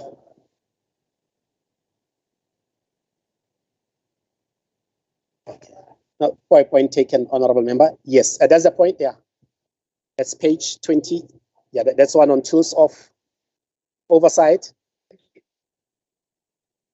Do pardon me? Yes, so I'm drawing your attention to specific areas in the customized model that are relevant to KZN legislature. So in page 24, the customized areas, one referred to your tools of oversight. And as you well know, they are classical, grand and old tools of oversight, which refer to, that are used generally in parliaments, global, all over the world. One that would refer to questions and interpellations, which are pretty much standard. Your House debates, your motions, your House resolutions, committee inquiries. Now in terms of additional submissions and drawing from the submissions that were made in your focus group discussions and other additional inputs. Mr. Njobeni said, Speaker. Sorry, I'm sorry. You will follow the Speaker, Honorable Ngoni. No, Chair, it's the sector oversight model that he's reading us and going us through. If it's the sector oversight model, not the customized version that they are doing, maybe I will get clarity, because I will understand that if they are making a presentation and if Zacred is not ready, they must not be ready. They must not come to put in an invoice for the sake of putting an invoice.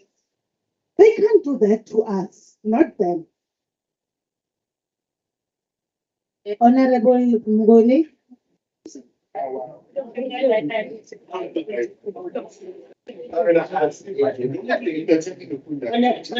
Chair, thank you very much. I think, Honorable Chair, it is our concern as members that the presenter can just take our document as is and present it to us, our own document. There is no presentation or customized form that they have done. They are giving it as is. So I don't think, Honorable Chair, we need to accept this.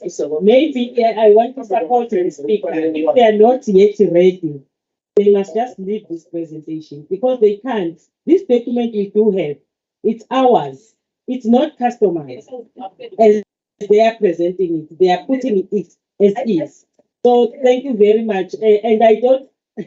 Nangu umntwana njengoba unankulu senga-eda kule nto ayisho umntwana ukuthi ama-document ethu kufanele abe protected. Angathathwa noma ubani present esengazi ukuthi it's his or her wisdom. Thank you. I think the best thing to do, Mr. Njogweni, you will indicate to our support team when you are ready. If you are not ready, just tell our team. We'll continue to another document, to other presentation, because there are other presenters that are here and they are ready to make presentation to us. For now, it seems as if you are not ready. If you will be ready today, we will indicate to our support team if we will be still here. Apologies for everything, honorable members. Yes, we have paid for him. That's why we are asking him to be ready. If he is not ready, and we will indicate in writing that he was not ready to make the presentation in terms of the customized oversight and model. that we wanted them to present to us. And again, we know the Zacreate, we're not expecting Zacreate to let us down. So with that note, Mr. Njogweni, we ask you to communicate with our support team. Once you are ready, you will indicate to them. We are moving on, sorry for that, honorable members. We are moving on to the next presentation, which is ready, which is not going to give us frustrations and all the headache. Apologies, the honorable members. We are going to get to the presentation. The presentation that is going to be presented by Dr. John Mhandu on the outcome-based planning. Dr. John Mhandu. Dr. John Mhandu is a lecturer in the postdoctoral research fellow at the University of KwaZulu-Natal, Department of Sociology. He is an experienced lecturer with a demonstrated history of the working in the higher education industry. He is the current head of the research at the Workers' College, South Africa, since 2020. His teaching interest areas include the research methodology, social theology, labor studies, industrial sociology, migration, migrant labor, and sociology. He has a very strong background in a qualitative research. His research interests include migration, the informal economy, trade unions, and the labor movement. Dr. John Mhandu has a strong education professional who holds a Doctor of Philosophy in Sociology from the University of KwaZulu-Natal, Masters of Social Science in Sociology from the University of Pretoria, the Bachelor of Arts Honours Degree in the Development of Sociology from the University of Witwatersrand, and the Bachelor of Social Science degree in the Sociology from Great Zimbabwe University. He is a member of the South African Sociology Association and the International Sociology Association. He is currently working on the several research and book projects. He recently participated in a national project in the post-pandemic world. Participating countries in this project are Brazil and Finland, USA, Croatia, UK, and South Africa. I present to you Dr. John Mhandu to make a presentation to us that talks to the outcome-based planning and reporting. This session is discussed after your presentation.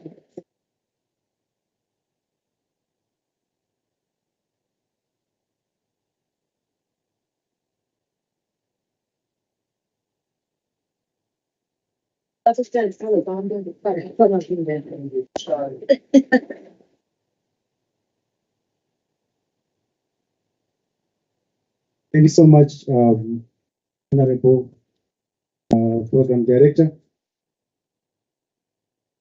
Allow me to say all protocol observed. Honorable members, I'm happy to stand before you today. You know, from a research perspective, I did mention this in our last meeting, that we do a lot of researches and we publish a lot of articles, a lot of books, we write a lot of recommendations, but we have never get, a platform where we share our recommendations with policymakers, where we share our recommendations, with strategic people like you who are involved in policy making. So I'm hoping that as researchers, we'll also be given more platforms to share our recommendations on various issues that we think can also be of great importance to policy. And I also want to thank the KZN legislature for inviting the University of KwaZulu-Natal. And the partnership that we have with that we are building with the legislature is for us is very, very important. Because it's also very, very important that as a legislature, you partner, with institutions of higher learning, such as the University of KwaZulu-Natal. And the partnership that we have, it's not only limited to research, but it goes beyond research to issues like knowledge exchange, to issues like internships, partnerships, enrollment of undergraduate and postgraduate students, and so on. So we believe that this partnership is going to be very, very beneficial for both parties. I do believe quite a number of visits has been done across the province, especially insofar as the functionality of a number of programs concerned. And several visits across schools in the province have been done at the KZN legislature, and have been conducted to, especially in schools, universities, to assess whether the teaching and learning is taking place in a more favorable condition. It's taking place in an enabling environment. And this is something that is very, very crucial, especially when we talk of school functionality in the province. It's something that is very, very, very, very important. So my presentation today, it is more technical. And I'm going to present on outcome-based planning and reporting. And I see here there are some members in which I did more or less a similar presentation. But in today's presentation, I'm going to share more a number of metrics that we can possibly use in reporting.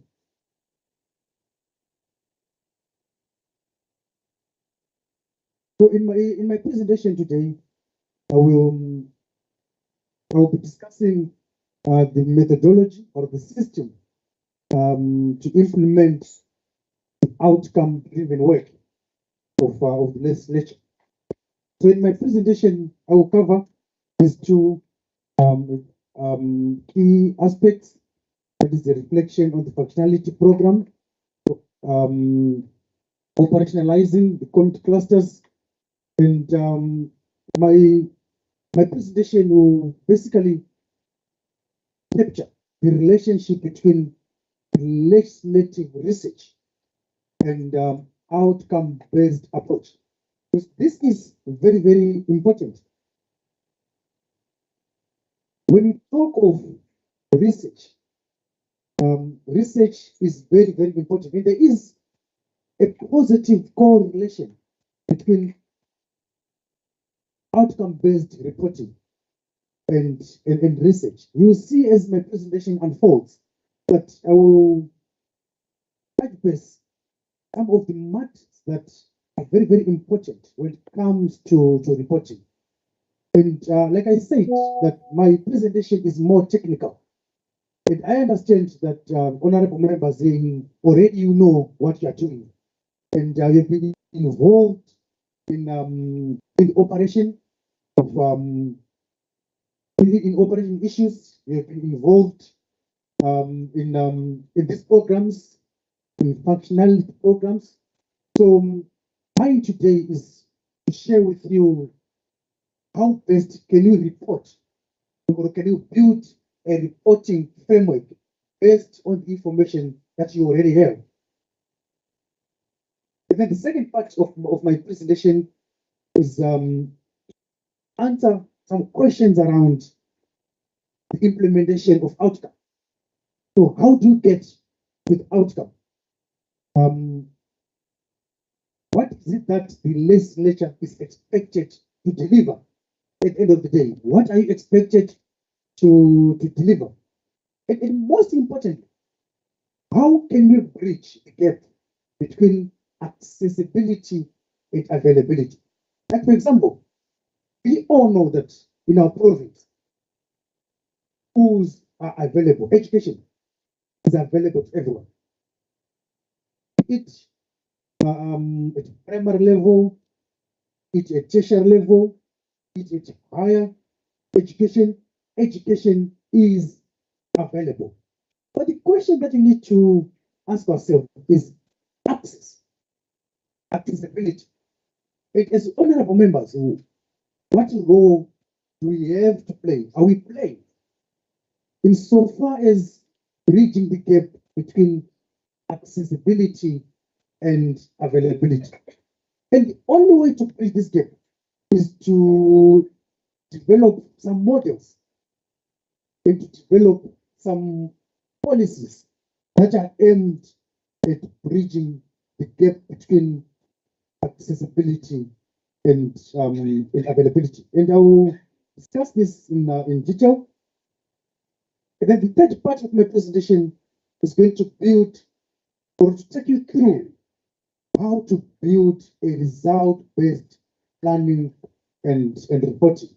And then lastly, create a result-based monitoring and evaluation system in the KZN legislature.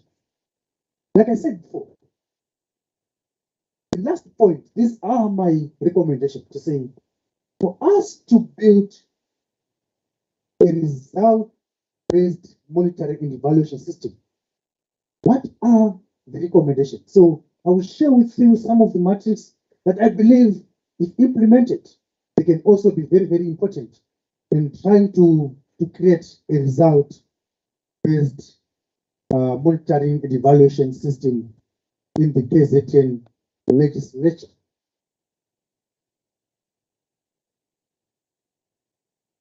The role played by the legislature, and I think honorable members, you agree with me that the role that the legislature is playing, that you as committee members and chairpersons play in public policy making is very important. It's very, very important. But it raises some questions about how can we use research evidence. Because remember, we cannot talk of reporting without research. We cannot talk of reporting without building indicators. How can we build indicators? How can we have an outcome-based research? And that is mainly for the purpose of determining the end result of these functionality programs. Like, for example, in the healthcare system, I think we need to also have some discussion on how best can we develop some outcome-based, or how best can we utilize, if I put it that way, our research department in trying to build a result or the results of healthcare interventions. Because research is very, very technical and it is very, very important. I did mention this in our last meeting to say, when you talk of the research, it's something that is very, very technical, and it forms the backbone of any given institution. Because it sets the framework, it gives us, repeatable evidence and results of issues that can assist us in building a policy, developing a policy, and so on. So the critical questions that I will pose to everyone, to honorable members, are these 4 questions here. The first one is to say, we have been doing a number of research. We have a research department. And there are results, right? And we have different policy documents that you have, that you take ownership. And in those policy documents, there are results, there are recommendations. But the question is, whose results are being published? Whose results are at our disposal? In particular, the question is about what purpose is the research evidence used in the legislation? How do you utilize the research department in the legislature? And then secondly, is the issue of capacity. Here I'm just trying to give some background. And then we'll go into detail as to how can you develop a result, an outcome-based approach, what are the metrics, but this is just to set a background. To say, do we have research capacity? Because you cannot talk of reporting without research. And then thirdly, does legislative research assist in developing result-based planning and reporting? The research that we've been conducting over the years in the department, does it assist us in developing result-based planning and reporting? If no, then where are our weaknesses? Where are we not making things right? And how can we build from our weaknesses? And then lastly, what happens with the finding, the results of various researches that have been done in all these departments? And as my presentation unfolds, I'll share with you some of the results that have been done in some of our functionality programs in the health, in education, and in trying to see, have we utilized these recommendations? Have we utilized, the results in building policy, in formulating policy? Because policy formulation is also informed by setting some baselines, which is obviously within the ambit of research. So there are a number of principles, obviously, that help us understand the effectiveness of outcome-based reporting. I've just decided to capture these 4, but there are more than 4. So the first one is good, or maybe if I can use a revolutionary term, progressive. Fine, but are we progressive enough? Because I know if you talk of progressive, that's a revolutionary concept. But if you talk of good, it's polite. But when you talk of result-based reporting, it requires honorables who are progressive. It requires honorables who are truthful to each other.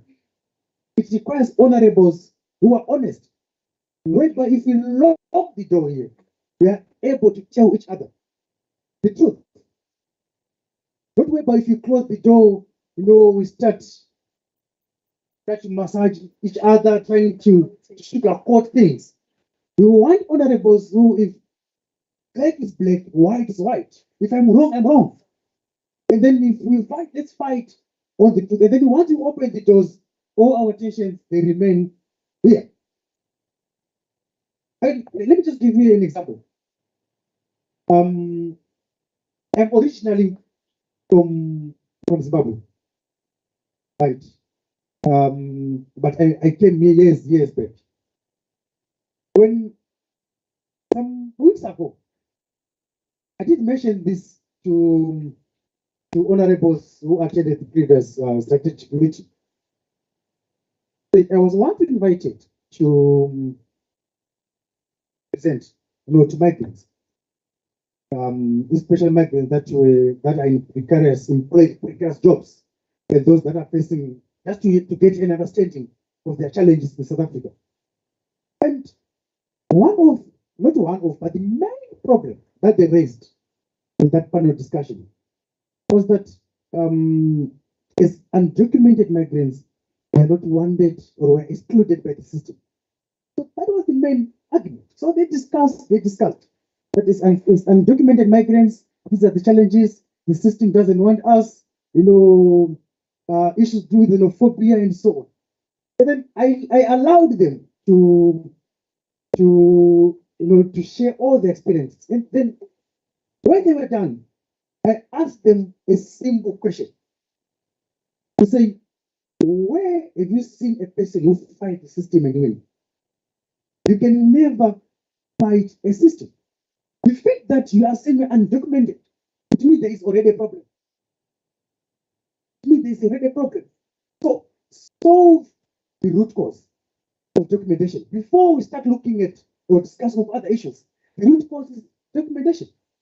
So solve the root cause. Of course, I told them things that they were not expecting.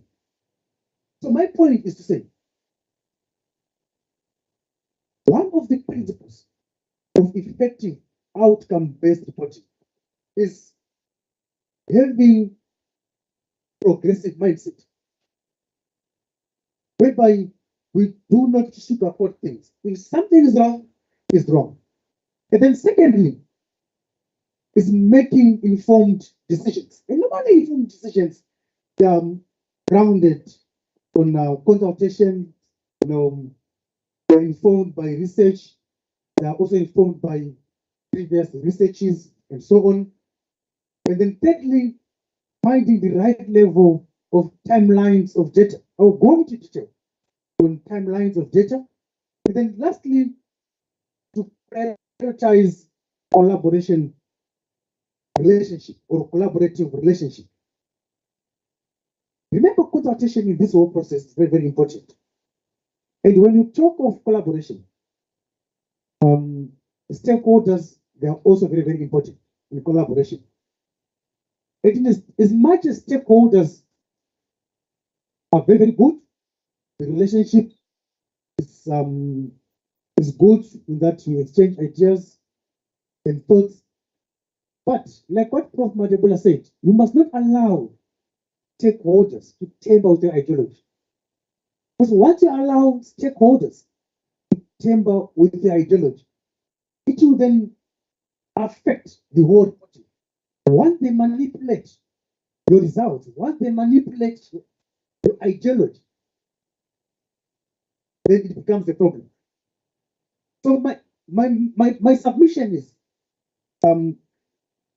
when we're dealing with stakeholders, you need to as well maintain and safeguard your ideology. All human beings are by nature political. So it's your responsibility to safeguard and to protect ideology and to make sure that you don't lose power.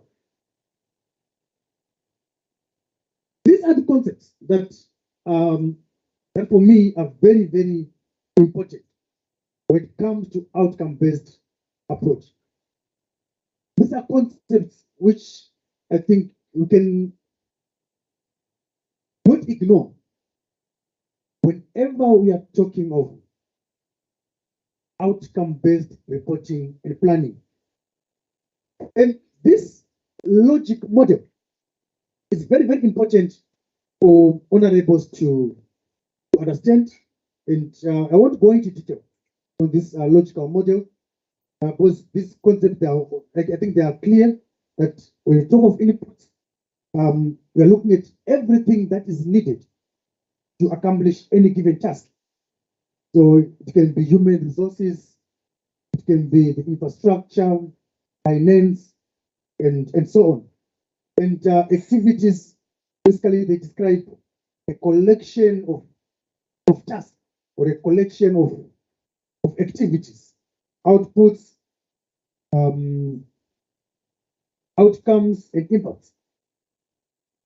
Allow me to proceed to outcome-based reporting matrix. And I think this is the core of my presentation today. Outcome-based matrix. When we talk of outcome-based matrix, this is basically a tool that that is used in trying to measure the social impacts of an outcome. So we look at our outcomes, and then we say, for us to measure the outcomes, which tool can we use?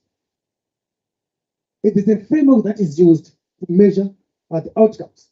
And before we even go to the outcomes, or before you even go to reporting, what is important is to do an environmental scan or environmental analysis, which is basically a tool that is used to identify the external, to identify the internal elements in, for example, the legislative environment, and also to examine the organizational factors, its positive factors, its negative factors, and see how they affect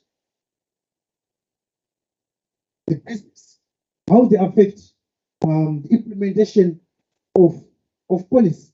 So policy implementation, obviously, its effect is directly or indirectly affected by environmental factors. Just to give you an illustration, I know when you talk of Prestel as environmental scan, there's a lot of things that you can talk of. It's political, social, economic, and so there are a lot. But I'm just going to give an example here of this statistical evidence of COVID-19.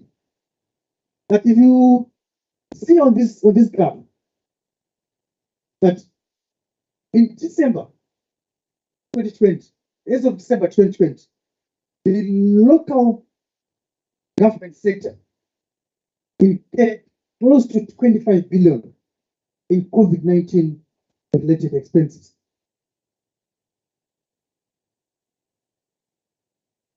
And if you look again in this graph, you find that most of the expenses were incurred in June, July, August, and September. Now, these figures, what impact did they have on our local municipalities? The impact of COVID-19 on municipal, on revenues. So you find that the impact of COVID-19, it negative impacts on the revenue side. The revenue side was greatly affected by COVID-19. Look at the third quarter of 2020, January to March, before COVID-19. The revenue is slightly above 90%. And in the fourth quarter, it dropped. And then in the first quarter, 2021, again, the figures kept on dropping. So, lessons for this whole scenario is what influence now did these? Thank you. What influence did the COVID-19 have on policy? So I decided to just categorize into four. So firstly, the promoting economic growth, revenue enhancement, embracing e-government, especially in terms of policy. Because our role is to ensure that policy is implemented, is to follow policy, approve policy, and ensure that policy is implemented. So you find that COVID-19, it significantly affected economic growth. But there are a number of challenges that were affected by COVID-19. So my point here is to say, whenever we conduct or we do outcome-based report writing, we need to back or to go back down and see whatever we have, how is it directly or indirectly affected by the external and internal factors. And you find that each and every outcome is a correlation with internal and external factors. So the outcome-based matrix is very, very important. And the matrix that I'm going to share now, there are a number of matrices that can be used in reporting, in outcome-based reporting, but by and large, the outcome-based matrix is very, very useful and important for a number of reasons that include gaining a standing point for planning and measuring the outcomes. Remember, the outcomes, they must be measured. And normally they're measured in relation to the baselines that you would have created, in relation to the activities, to the inputs. And they also, this matrix, they also help us, solve service delivery problems that we are facing as a nation. They also help us communicate with social investors and the key stakeholders, and also to think about the sustainability of our future development. So the matters that I'm going to present, as I'm presenting, I want us to think around how best can we embed this matrix in these areas. Like, for example, the decent work and sustainability of work. Because remember, work is changing, and the changing of nature of work is indisputable, especially as a result of the external, factors that I mentioned, like COVID-19, post-industrial revolution, and so on. So the concept of work itself has been compromised. And like what Matebula said, if the unions are declining in numbers, there's a decline in membership. And the decline in membership, obviously, it tells us something about the sustainability of work. Because we've seen COVID-19, for example, shaping the way in which we understand work, whereby our homes were turned into office spaces, working from home, and we've seen quite a lot going on in the labor movement as a result of this rural development. How best can you use this matrix in rural development, in education, which is also very, very important, which is one of the important functionalities that you have. Education in the health sector, the issues to do with safety. Remember, according to our constitution, all people in South Africa are supposed to be safe. So the safety of our people is of paramount importance. But the question is, are we really safe? Are we really safe? Especially considering all these factors that that I explained, household life, and also a responsive, accountable, and efficient local government system. How can you build a responsive, accountable, effective, and efficient local government system? There is a flowchart that I developed that I think can also be used to identify the action point. So this is an example of a flowchart that can be used to identify action points. And before we do the final reporting, one of the most crucial steps is to do what's called a mining, where you can use this chart to say what needs change. Because for us to have outcomes, we need to ask ourselves what needs change, and where in the system are the challenges, and then what should be done to solve the challenges. And then we identify the resources, who've been involved in resource mobilization, who've been involved in providing resources, how are the resources going to be provided, how are we going to have access to the resources, where are the resources located, and obviously, the last thing, are the timelines. When are the resources going to be available? And then there's also the question of how are we going to know that we've accomplished the outcomes? How are we going to know that change has been made? How are we going to measure all the tools of analysis? So the first matrix that I am presenting here is the strategy and the project link. So this is basically a record of the strategies and policies that as the committee you'd want to use to monitor any given project or any given program. So obviously, as a committee, you know the programs that you want to, or that you are currently working on.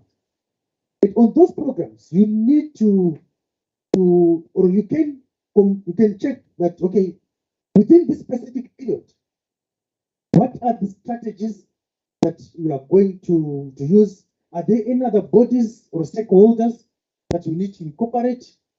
We need the involvement of the national government at this stage.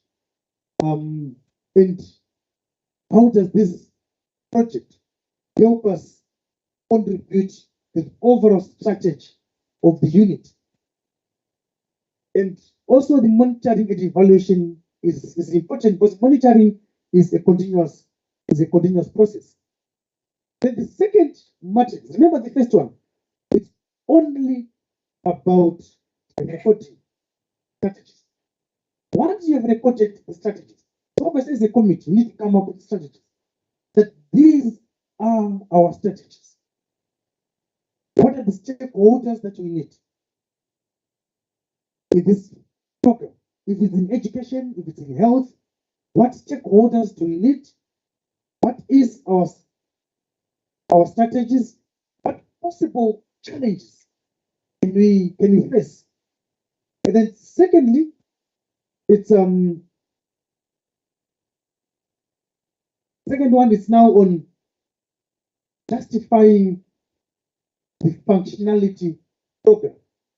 So if the program is, let's say for example, it has to do with schools, so we need to justify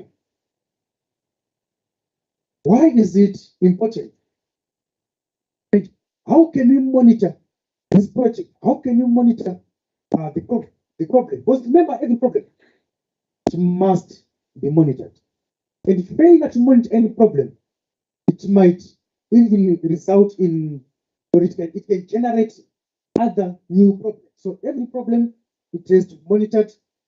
If the problem is with service delivered, we need to check how are we going to monitor this problem, and how are we going to solve the problem, which will then take us to the third matrix, which is stakeholder analysis. So these stakeholders, obviously, they are categorized in the three. You know which stakeholders are of primary importance, secondary, and tertiary. So if it's, for example, it's in education, you know that for primary schools, which stakeholders are very, very important at that level. The same applies to secondary and tertiary level. Why and how can you involve the stakeholders? So basically, this is just a template in which you just need to complete. So as a committee or as a team, or if it's a tax team, whatever, whoever is involved in that project, or whoever is involved in that functionality program, you get that, put your minds together. And then the fifth one, the fourth one, which is the logical framework. So this basically now is the framework of monitoring the functionality program itself, from setting the outputs, setting the outcomes, which I'll explain in detail. How do you set those outcomes? How do you set the indicators? And it's something that you can just complete. And then this now the activity plan. So the activity plan, it's categorized on different activities. So on different output 1, output 2, and so on. So this is to record and monitor all activities that are in the logical framework. And these activities, normally they inform the outcome of the project.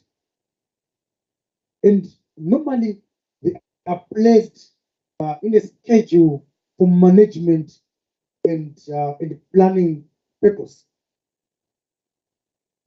It is also a process that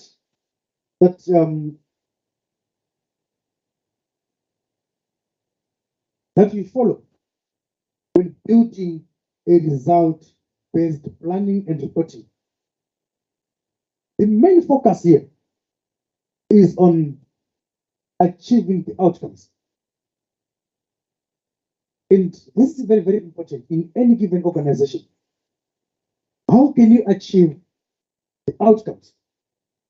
And in most cases, this process is a participatory process, which requires some planning, and which requires continuous assessment of the indicators, the results, and the impacts. So mainly outcome-based planning and reporting is designed to improve the program. It's mainly designed to improve any program, be it in health, be it in education, be it in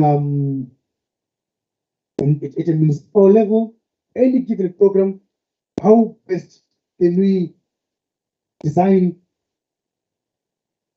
a program that will assist or that will help manage efficiently and reduce the challenges that we face as a nation.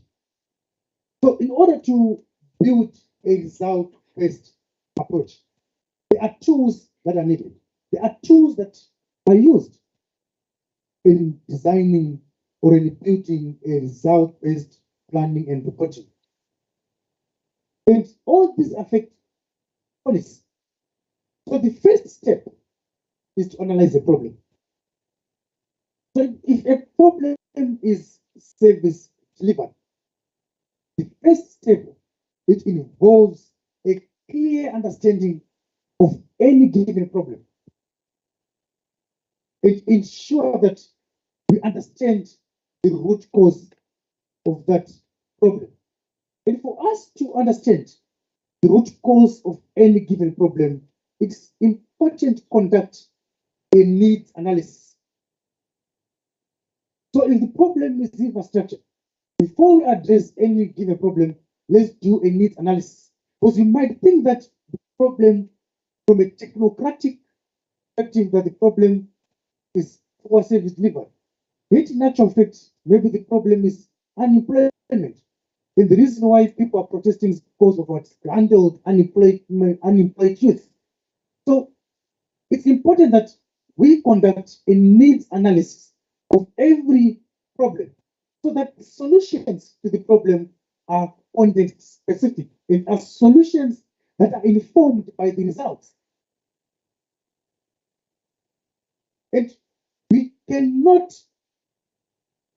address a problem using assumptions, just to assume that these are the causes. And we should refrain from a blueprint approach to assessing the problem. And we use a bottom-up approach, whereby you go into the communities, we check what is the real problem, what are the root causes of that problem.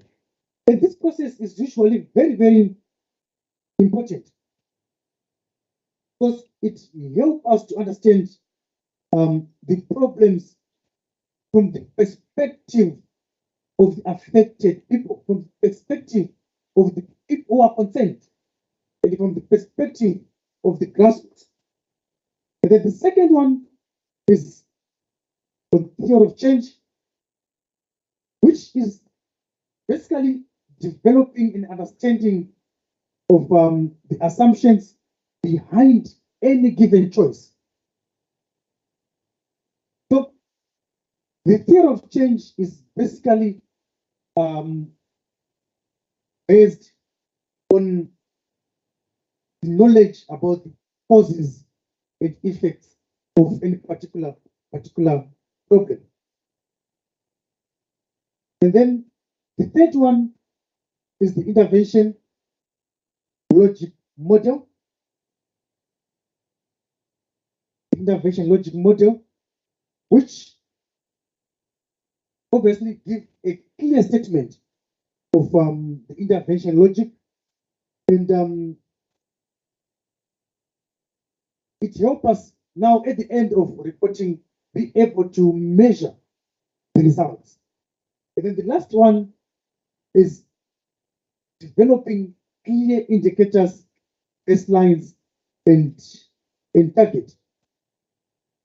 And this is very, very important to set baselines.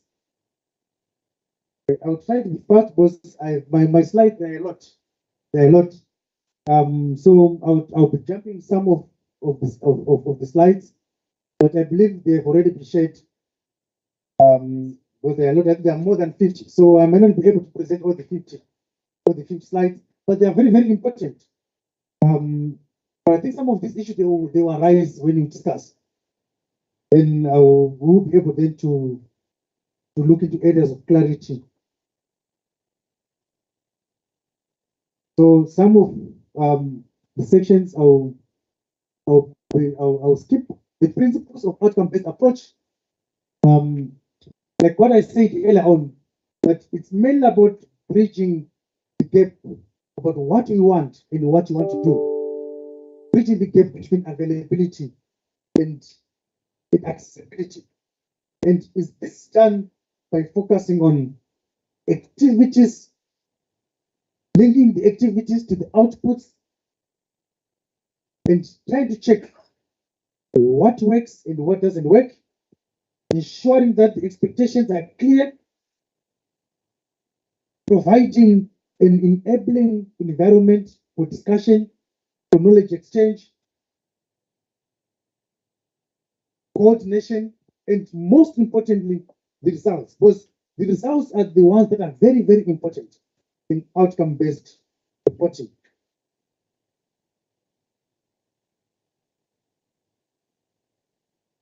Okay, so when it comes to building a result-based planning and reporting, this is done using the following 10 steps. So the first step in result-based reporting and planning is to conduct a readiness assessment.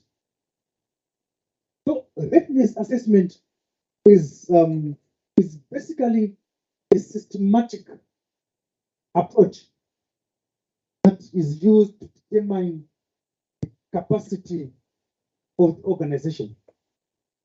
So before you address a problem, you need to first check the capacity. And the approach mainly focuses on the roles and responsibilities, focuses on organizational capacity, and you also be looking at the challenges that we might face, such as lack of resources, political will, and this is very, very important. Political will is very, very important. For some of the problems, like the previous presenters mentioned, are just political. So once we address political problems, then some of the challenges that you have in the communities will ultimately be addressed. And then the second step is agreeing on the outcome to monitor and evaluate. So the emphasis here is on the outcomes. Emphasis is on the outcomes. And you need to set clear outcomes that will help you to build a result-based monitoring and evaluation system. Because report writing is a process. And in that process, monitoring and evaluation of each and every stage is also central. And when it comes to the outcomes, one of the most important aspects to consider are these 4 questions. Are there national or sectoral goals that we need to align our outcomes with? Because obviously our outcomes, they must be aligned to the national or sectoral outcomes or sectoral goals. The political promise, that is, political leaders, are there any promise that we have made to our members? Because once you make a certain promise, then that should be set as an outcome. It's a goal that needs to be achieved. If a promise is about improving performance in a particular area, then it must be part of the outcomes. And also, as the government made some commitments to achieve the Millennium Development Goals, because for the government to achieve these goals, it has to come back to the province and to our communities. So this is something that is also very, very important. The third step is developing the indicators themselves. So when it comes to development of the indicators, I always love this acronym, CREAM, that an indicator must be clear, an indicator must be relevant, economic, adequate, and monitorable. You need to make your own indicators that will help you achieve your needs as a committee, your needs as an organization. And you need to develop good indicators that are normally neutral, and then obviously the indicators, they must be piloted. All indicators are piloted, and when piloting the indicators, we need to check that are they aligned to these characteristics. That an indicator should, number one, contribute to the strategy of the organization, which is the impact and outcome, the benefits, outputs, activities, and inputs. So this is an example when building indicators. Say, let's assume that in your district or district X, you want to check if district X have access to healthcare service. So as an indicator, so this will be objective that our objective is to ensure that everyone have access to healthcare service. So District X, district must have access to healthcare. And obviously the indicators would be to open new clinics. So when we're now checking the indicators, you need to check the quantity, which is how many clinics do we need to have established in this particular time, set your timelines, target group, and the quality, which is also for me is very, very important. The quality of the services that you want to set up. And a matrix that I also designed in building the indicators, because indicators normally they are built using a matrix. So this is just a matrix that you just have to fill in the data. How are you going to collect the methods? Because like I said, when dealing with a problem, you need to do a needs analysis. So obviously needs analysis has to be informed from a research perspective. And you need to go back to the community. You need to go back to the affected people and check how the problems can be addressed. So which methods of data collection are you going to use? And obviously, when completing this whole matrix, what is important as well is research and making sure that your ideology is preserved. This is just an example of data. An example of data in the health, in the KZN, Department of Health Strategic Plan of 2016, that when we are doing the indicators, indicators must be informed by data. So we need to go back to data and the recommendations to say from this data now, how best can we set our indicators?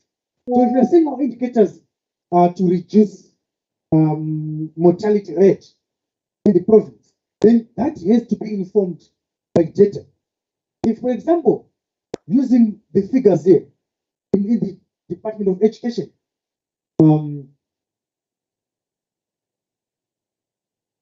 we need to as well set indicators that are informed by data.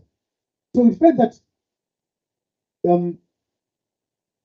why is it in KZN, for example, they've never reached 100% pass rate at matric level. So you need to set some indicators that will assist in the performance of our matric students over set time. If it's a 5-year, so you need to set your timelines. If it's 5 years, 2 years, and so on. So the fourth step is gathering data for the baseline, or gathering baseline data for indicators. Because all indicators, like I said, they must be measurable. And indicators, they must be tested. And indicators, we need to check the feasibility of each and every indicator.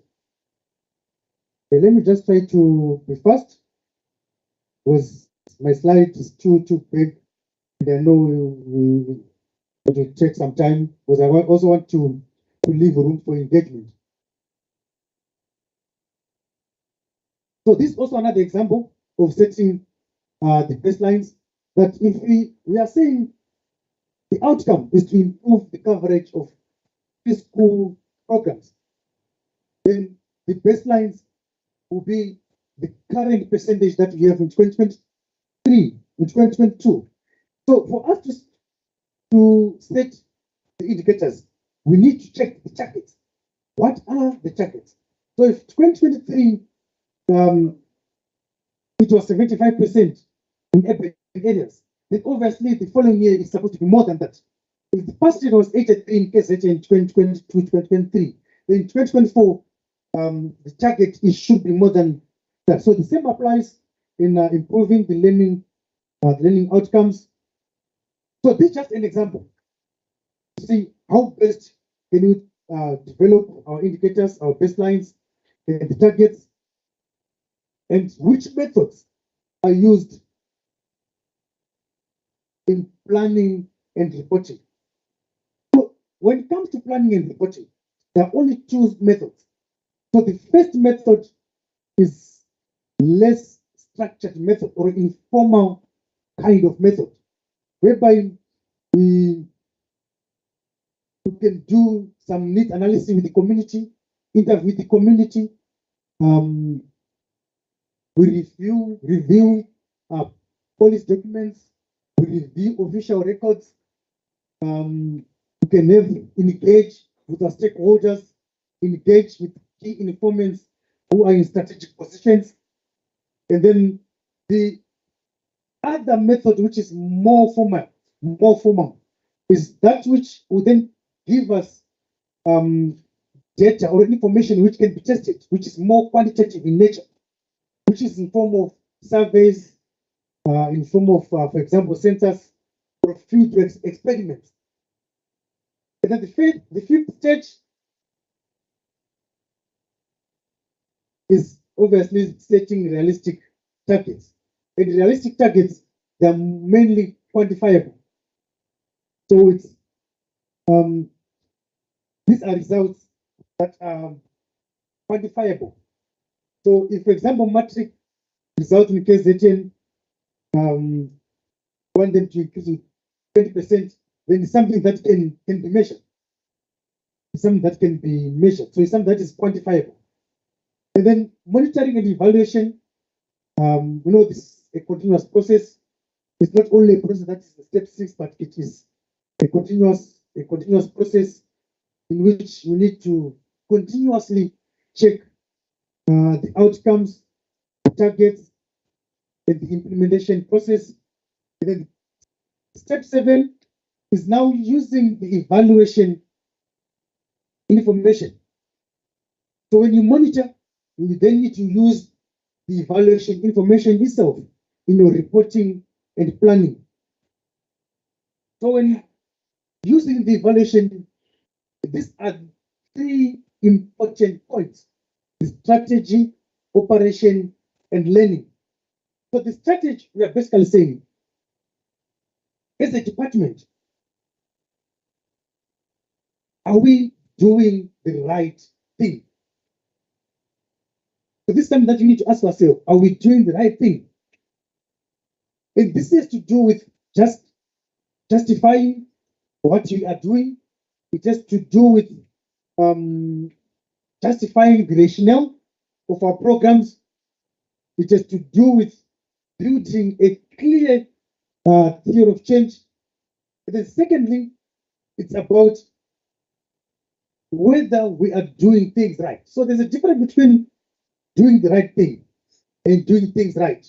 Because doing the right thing, like I mentioned here, it's about justifying your actions, justifying the rationale of the programs. And then doing things right is now about effectiveness, the effectiveness of those programs, the efficiency, and to check if the programs or to check if the communities are satisfied with those programs. So it's not all about the numbers.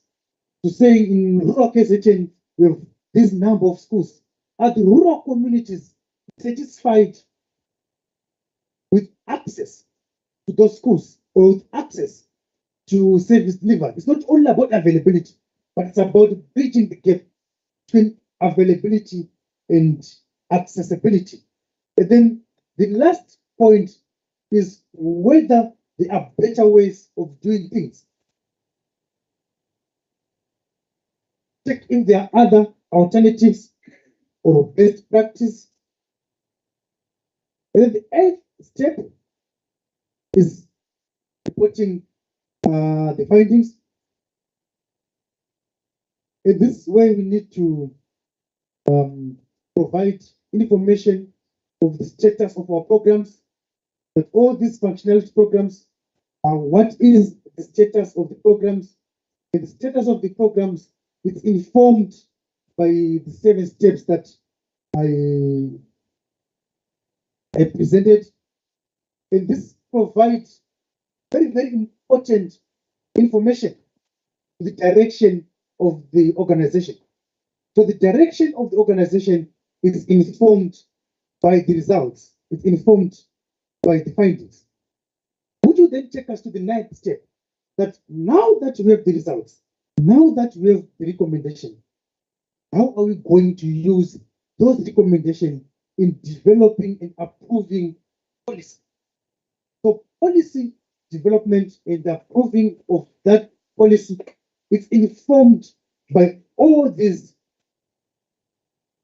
steps. So it's actually a process. So outcome-based reporting is actually a process which requires monitoring and evaluation of the whole system. So lastly, this is just a summary of everything that I presented, all the 10 steps that I presented. That the 10-step model that I presented can help any given organization, including the KZN legislature, to develop a sustainable result-based monitoring and evaluation system. And this model, or these 10 steps, they are also very, very important, and they're used for policies, programs, and even projects that you might want to use or to conduct or to do as an institution, as an organization. I won't go back to explain each and every step or each and every step, but these are the 10 steps that I believe are central. Thank you.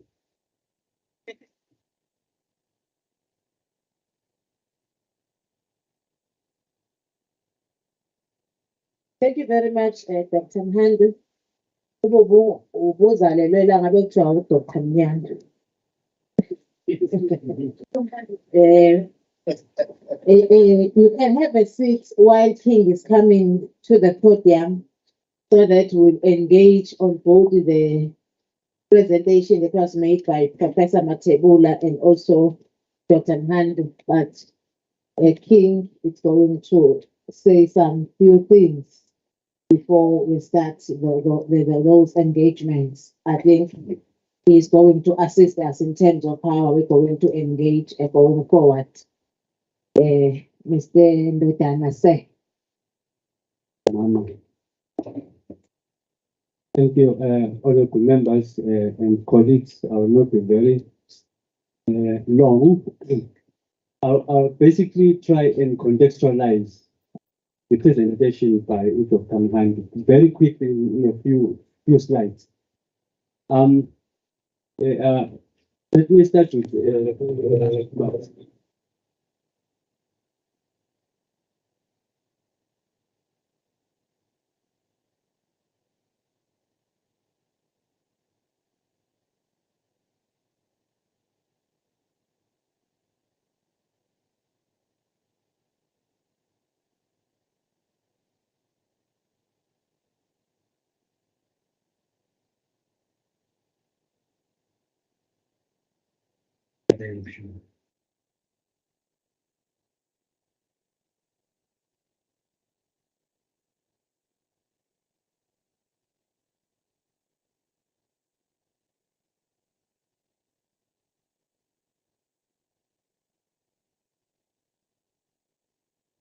let me start with this few statements here. I just wrote this from a king. It's said to be one of the wisest kings that ever lived, but it's a biblical feature. He wrote somewhere that says a time for everything. And my interpretation of that in our context is that There is a time to allow experience to be gained, and then use that gained experience to detect discussions and activities going forward. Here, I think the ability to know what season it is therefore what activity is appropriate and expected. Almost 30 years into the democratic era, what is the season now? And what season are we in? I'm making a proposition to you, everyone in the House, that the season, as far as the electorate is concerned, is an evaluation season. So looking at outcomes and impact, we are here talking about them. We may have our own context, but the electorate outside there, they have their own evaluation system that they are using.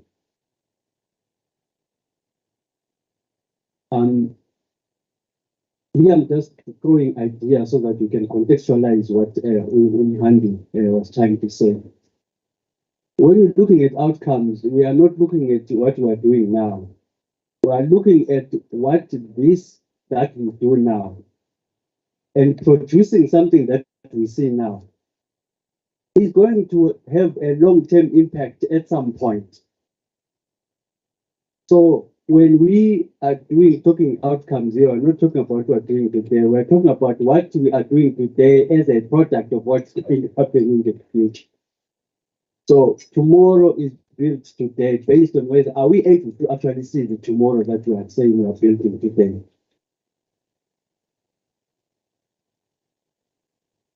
I'll take you a few years ago. I think some of us were already.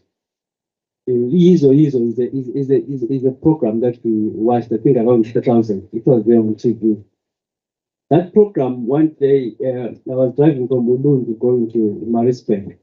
I was listening on the radio, and we know there were debates around that program. Many people were saying, wow, this is a very wrong program. It's teaching our kids to be unruly and stuff like that. So there were debates. I was listening to that conversation on the radio. The author or the writer of the script, he was given an opportunity to talk, and he said, I am sorry that everyone is angry, those that are angry. But I merely looked at our Education Act, the way it looks like now, and then made imagination that if this is misinterpreted like this is what is going to happen. If this is done like this. So then he wrote a script that represented what he thought is going to happen if we implemented the law as it was and also misimplementing or misinterpreting it. And so he wrote that script. But we're sitting here today, if you read your newspapers, this is not a movie. This is what is actually happening. It's a day-to-day thing that's happening. So the author of that script saw it over 20 or so years ago. He said there is a potential that something like this is happening. That was kind of like a prophecy. And this morning we had someone trying to make a prophecy. I don't know if we saw him. Now, as a food for thought, this is basically why I asked to come and make this one here. It's this slide that I'm going to show here. We know this statement here. It's since 1994, this statement has been said in different forums. And that statement was not an output, it was actually an outcome. That we want a better life for all. And there were no outcome indicators that Dr. Mthandi was talking about, but the outcome was known. And what we asked Dr. Mthandi to come in here is to say, that outcome that we talked about, where are the outcomes indicators that we were actually focusing on to ensure that at some point we'll come back and say, yeah, life is now better for everyone. And I think there's a gap there that we are saying. Now we're saying 30 years into, it's an opportunity, we're in a season to say, we have learned something. What is it that we have learned? Now, That better life was supposed to be delivered by the three arms of the state. And each arm has its role. I'll try to talk about this in the terms of that better life is basically about the citizens' experience of how these three arms of state are servicing them. Not only our citizens, but also the global community that we are part of. Within the legislature, have we been able to conduct oversight, certain outcomes? That is the question that we put in there. I'm putting this slide as a food for thought, not an instruction, but when you go and sleep, try and dream more about that slide. Is our oversight driving outcomes, or it is mainly on governance issues that relate to compliance issues? It's very easy to comply, and it's easy to plan for compliance. And what we asked Dr. Mandi to come and share with us is how do we move into the space of outcomes and impact oversight? That may even talk to how are we structured in terms of portfolio committees. We have portfolio committees that are driving both compliance issues or as well as outcomes, or we want to create outcomes-based committees that are basically meeting month to month, or they are driving just outcomes. That's why I'm saying it's a food for thought. I'm not instructing anyone here. Because on the other side, the executive has a branch, an initiative that they call action working groups. It's an initiative where they are trying to pull together stakeholders to work as a team to drive a certain outcome. That is the initiative by the executive. But also that department continues to drive its mandate based on the laws that are given to it. Now, this slide basically is saying in the last year of this quarter, of this term, we will be discussing something that we will develop and hand over as a challenge or an experience that we're saying in the past term we experienced this, and this is how we think we next can try and move on in a better way. In the morning, the AG came in. He is also, or she is also, his AG, male or female. But anyway, the AG is also trying to move into the space of outcome. So that's why we are seeing these experiences changing here. Lastly, before I sit, there is a lot of work there. When we start talking about outcomes, the work is harder than when you are dealing with compliance issues. And quoting a few chapters in the Bible Proverbs, it says, "Go to the ant, consider its ways, and be wise. The ant stores in summer its provisions and gathers its food at harvest without an overseer, without a captain." And then it asks a question, how long will you lie there, you sluggard? Sluggard is another way of saying you lazy person. When will you get up from your sleep, a little folding of hands to sleep, so shall your poverty come on you like a prowler. You know what a prowler is? A prowler is a person who is starting you so that he can rob you or crime you. So poverty is sitting around, moving around slowly, and at some point it will just pounce on us. This one is a comparison. The first picture that you see here is something that is happening in Zimbabwe, in Bulawayo. And that truck has just went into a bomb. But on the right one here is something that happened a few weeks ago at the sanctuary resort. It's exactly the same scenario. And lastly, I will just read another prophet and who said this in 1975. He said, his name is called Ian Smith.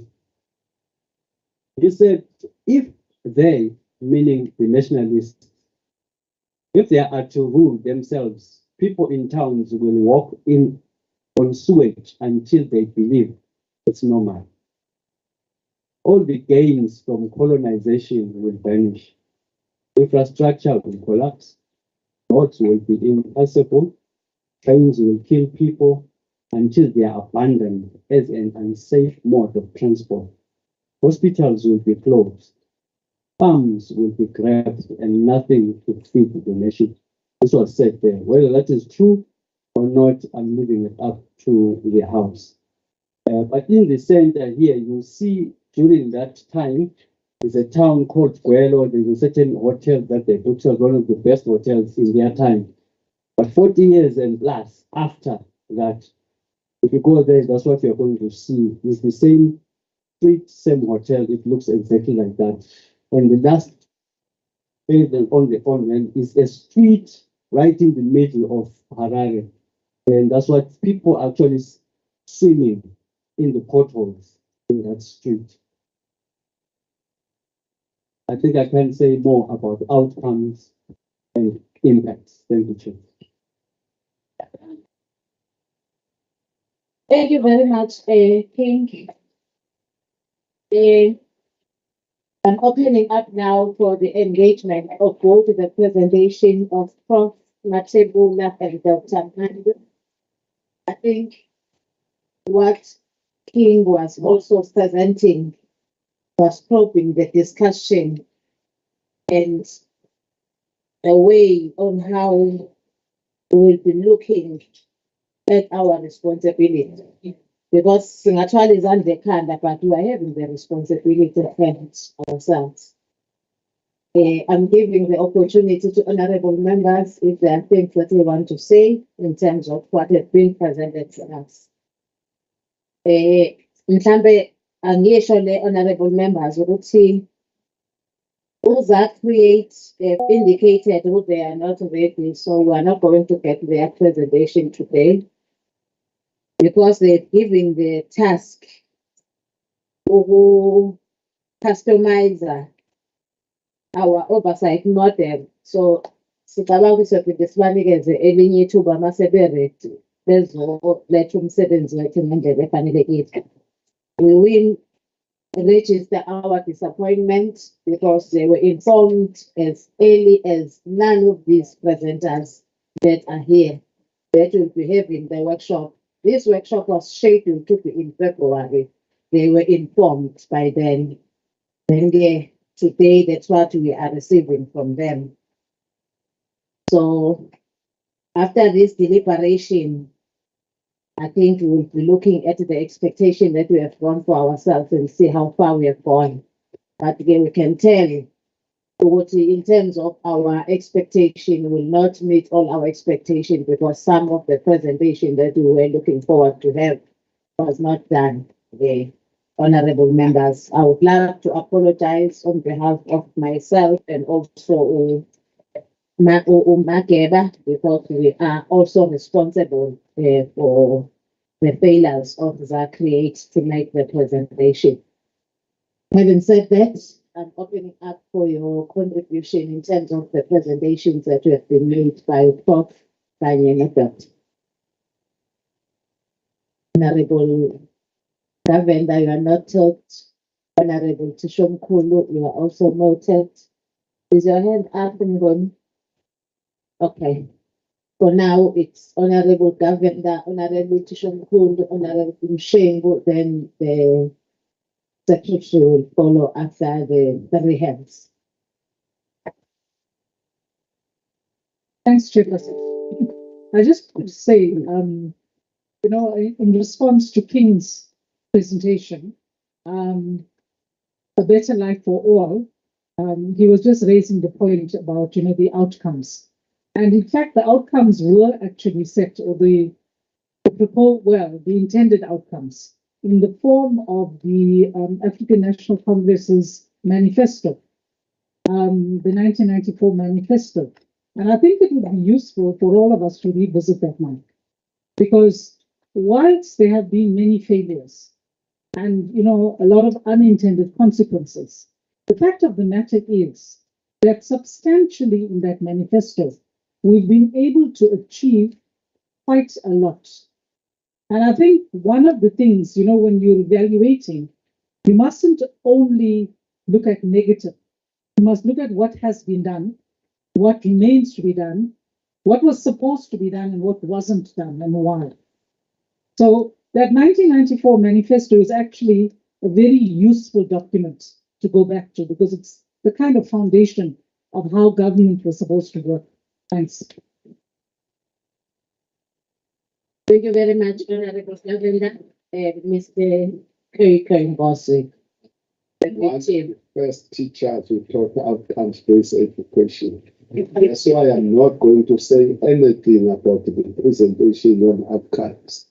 And I engaged the Australian academics on the system. That's why we concluded earlier that it would need to be done.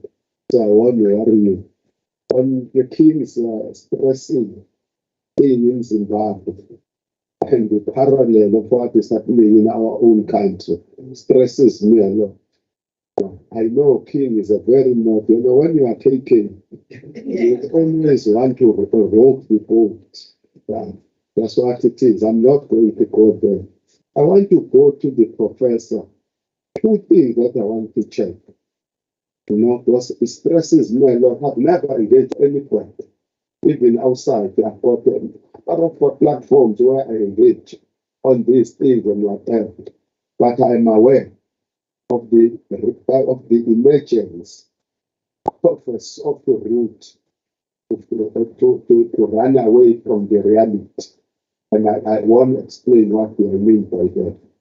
I just want to find out from the professor as to whether it is wise for whoever to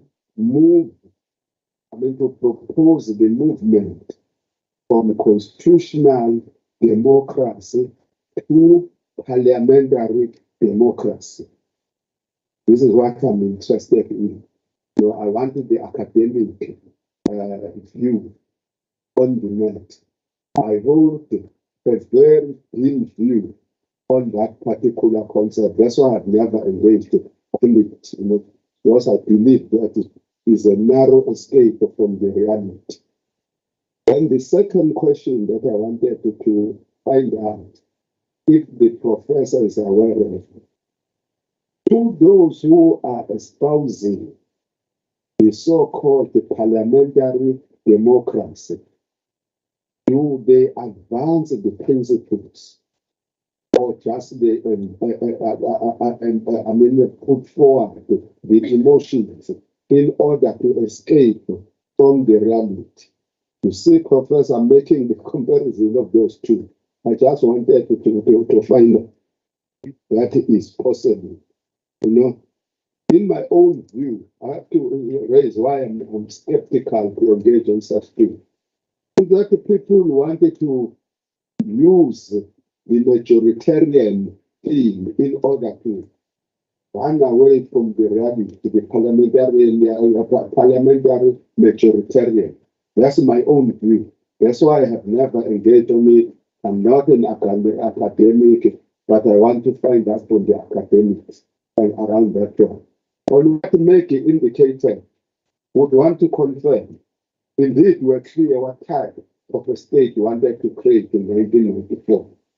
Because we voted for the first time in that particular, you can quote you a number of documents related to government and everything, including the documents that were created in exile and all this stuff. The problem that would need the king not to run away from is that the problem. I want to ask the professor,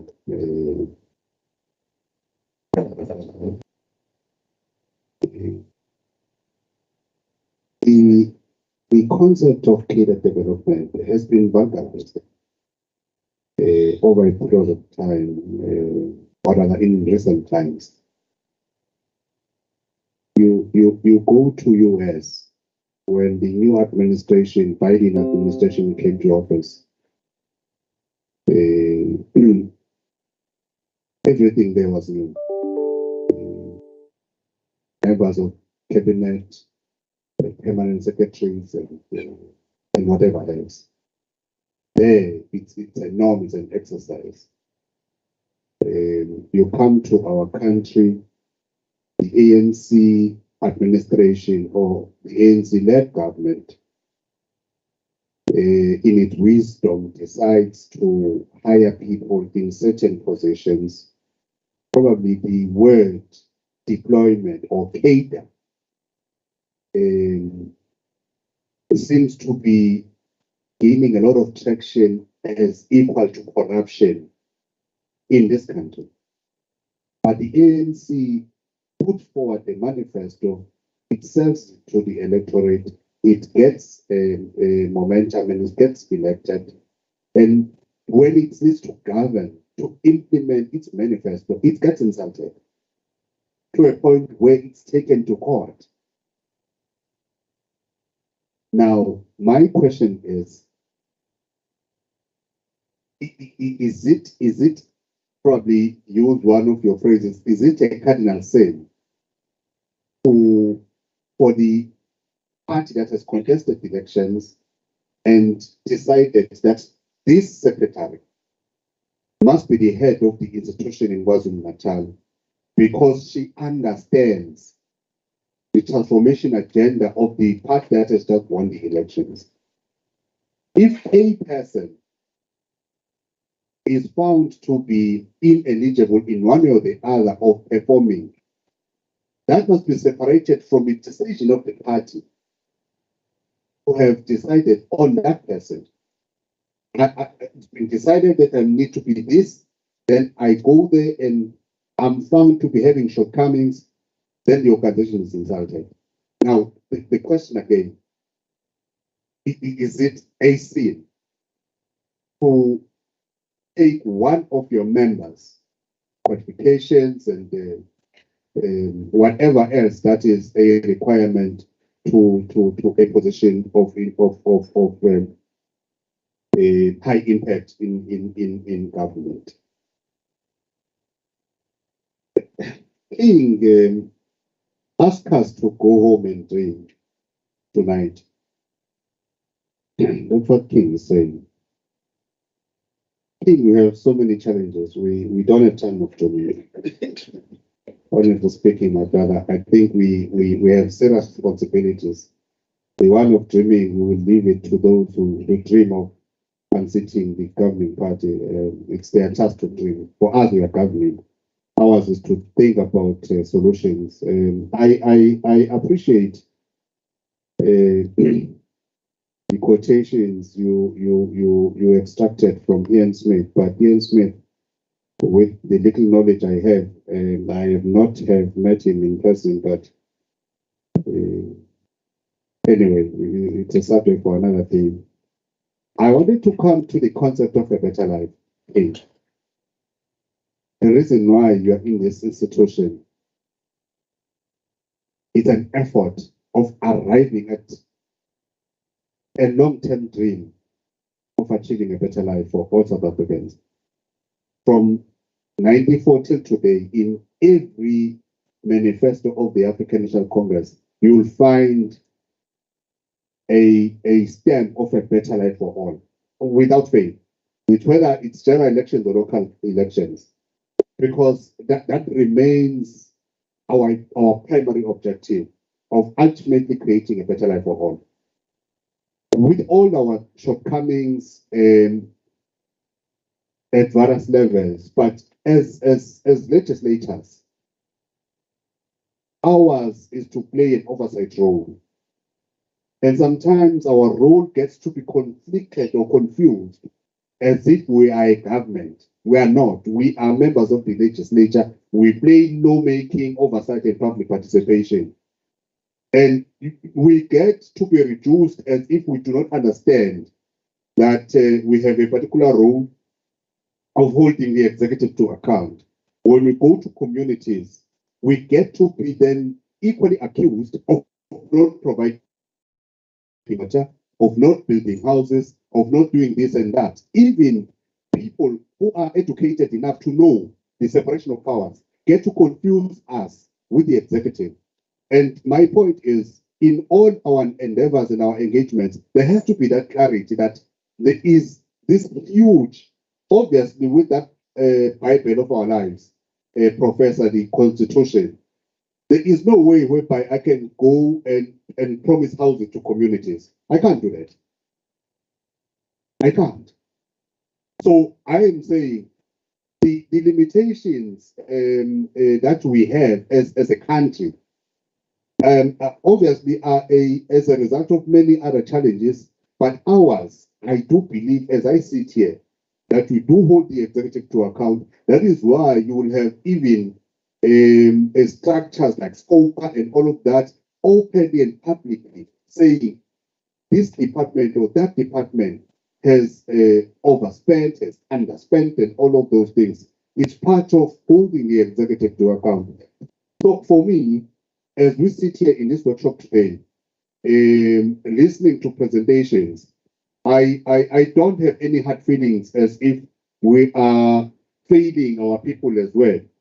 We understand exactly that probably we could be doing more, but as I'm sitting here, having listened to all these, including your outcomes metrics anyway, in terms of the impact that we do as lawmakers, I think we may not pat ourselves on the back. I'm going to take your time, Chair, but I think we are at a point where sometimes we don't even get sufficient support from administration. The truth must be told. Because you ask us whether, as these committees, are we outcome driven? Yes, we are. But there will be serious shortcomings in terms of support from our own institution, research capacity, and the whole of those things. But you will then politically come to us and say, are we outcome driven?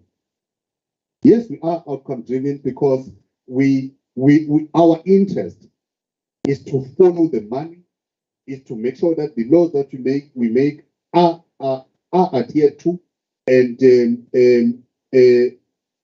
people participate in the processes of government. I just wanted to make those remarks here without necessarily perhaps diverting. I think I did not, and I'm sorry if I have. Thank you. Thank you very much, Honorable Shane, and you are on point, so don't worry. We are making a very good progress in terms of engaging in the presentation made. Secretary, Ms. Naidu. Thank you, Chair. And I think I want to also appreciate that you're giving me an opportunity to speak when the honorable members actually have a right to speak before me and to actually take charge of the workshop. But I want to share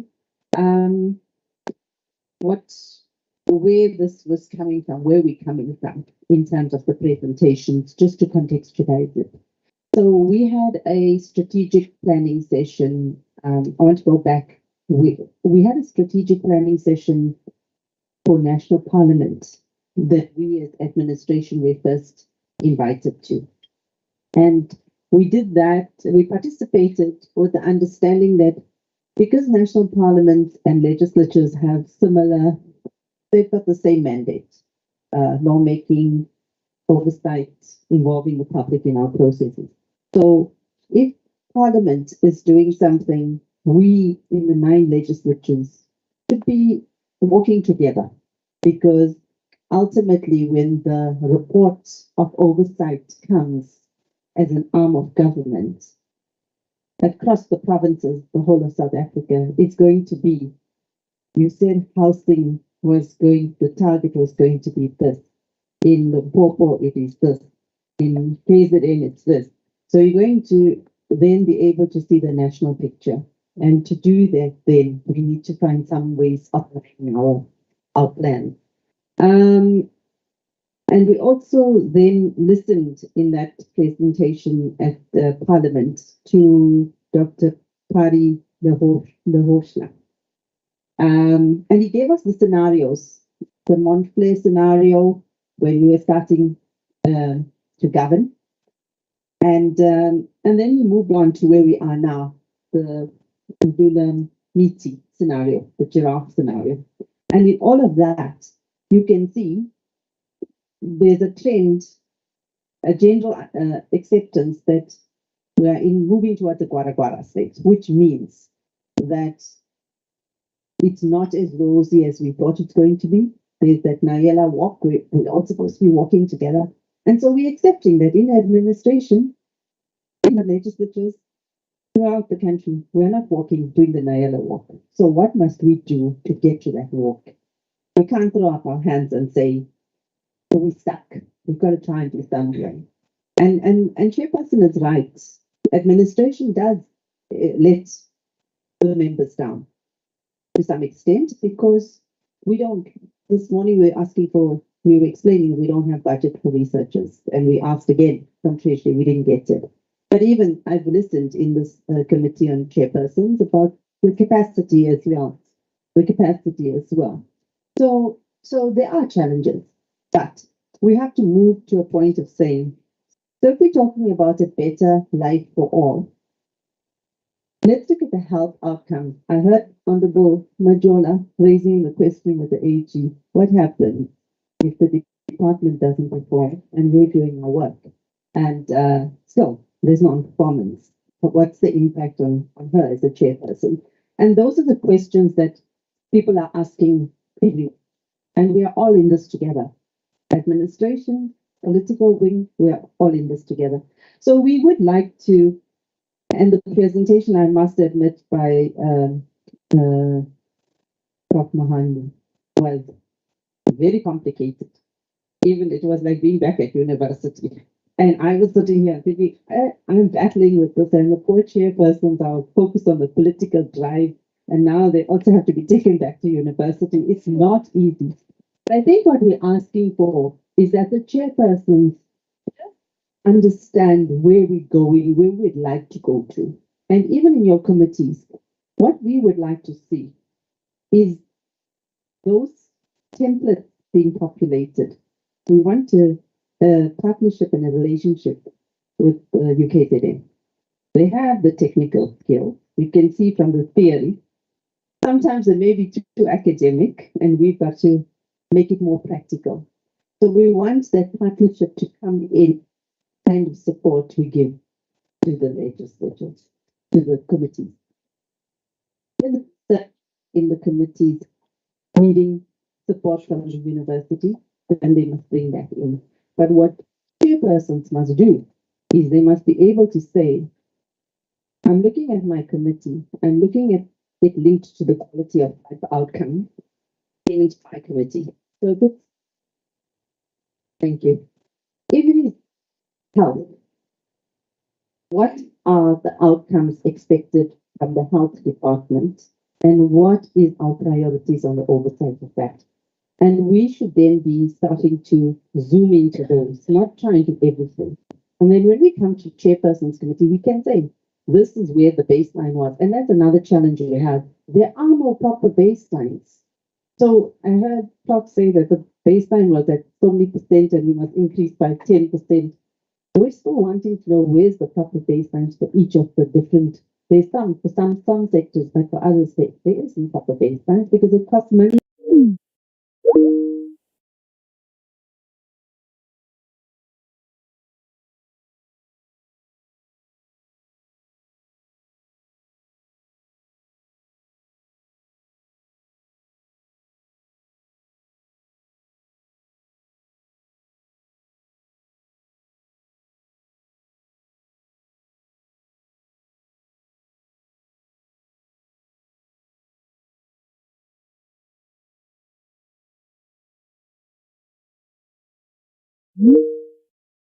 In education, what's happening in transport, because those and housing, those are the big pictures that are coming through to the quality of life.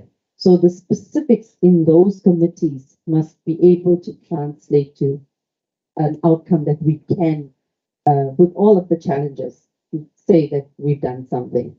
And I want to end up by saying that we're going to be starting to ask for reports. Well, we're going to templates forward for committees, because as we close out the 6th term and we're moving to the 7th term, we need to be able to say what is it that we have achieved as a committee and what is it that needs to be taken forward. So that's why we also have to be honest about that. Not to we have to be substantive to be able to say we expected health to be at this level and it's not. For these reasons, it's not. But the next term, the members that are coming in, they then know where to start from. They're not starting from scratch. They're not rethinking where they're going to. They're still continuing with the quality of life, improving the quality of life, but they have an honest platform from which they start. Thank you, Chair.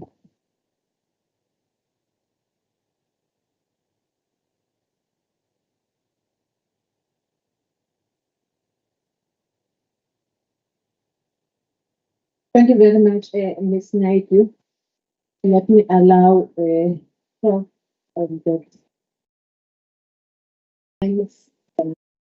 Necessary. Whatever. But we can just since it's short, because my presentation was already too long. The presentation, it was a bit technical, as I explained initially before I started the presentation. But the essence says to use the framework. And I think now that there is a partnership that you have on the university side, you can develop a framework, a proper framework, a document. It won't be a big document, it can be 1 page or 2 pages, so that it will assist you to populate, to just populate in order to measure the outcomes. So normally outcomes is where you want in the next 3-4 years.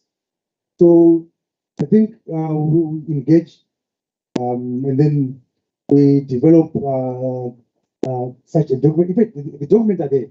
So it's just a matter of customizing it now to the legislature. And then you see, it's not even difficult. It's not even difficult. We will try to simplify so that it won't appear as it's too academic. We'll try to simplify it so that it meets the needs of the honorables. Thank you. Maybe let me stand up and try to grow again. And I have, as you were talking,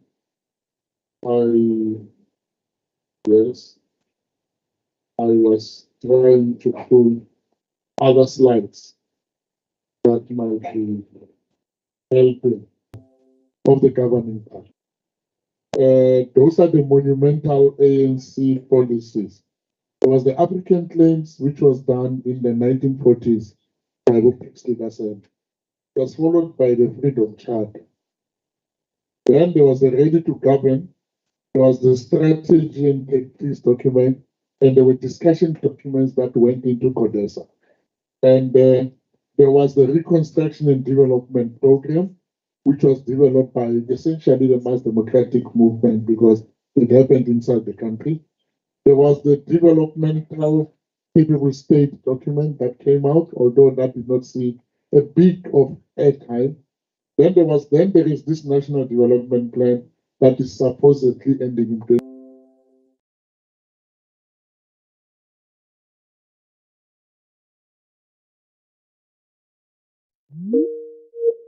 State as a new government. The type of state that was envisaged was a welfare state. And it's true. We have one of the most elaborate social grant systems in the world. No?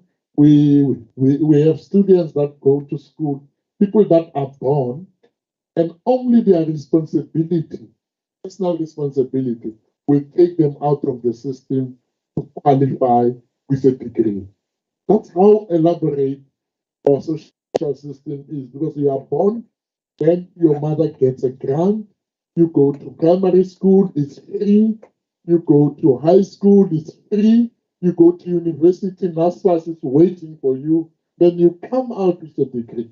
Only your personal discipline and whatever will be responsible for you to drop out of the system. We did that. That is the state.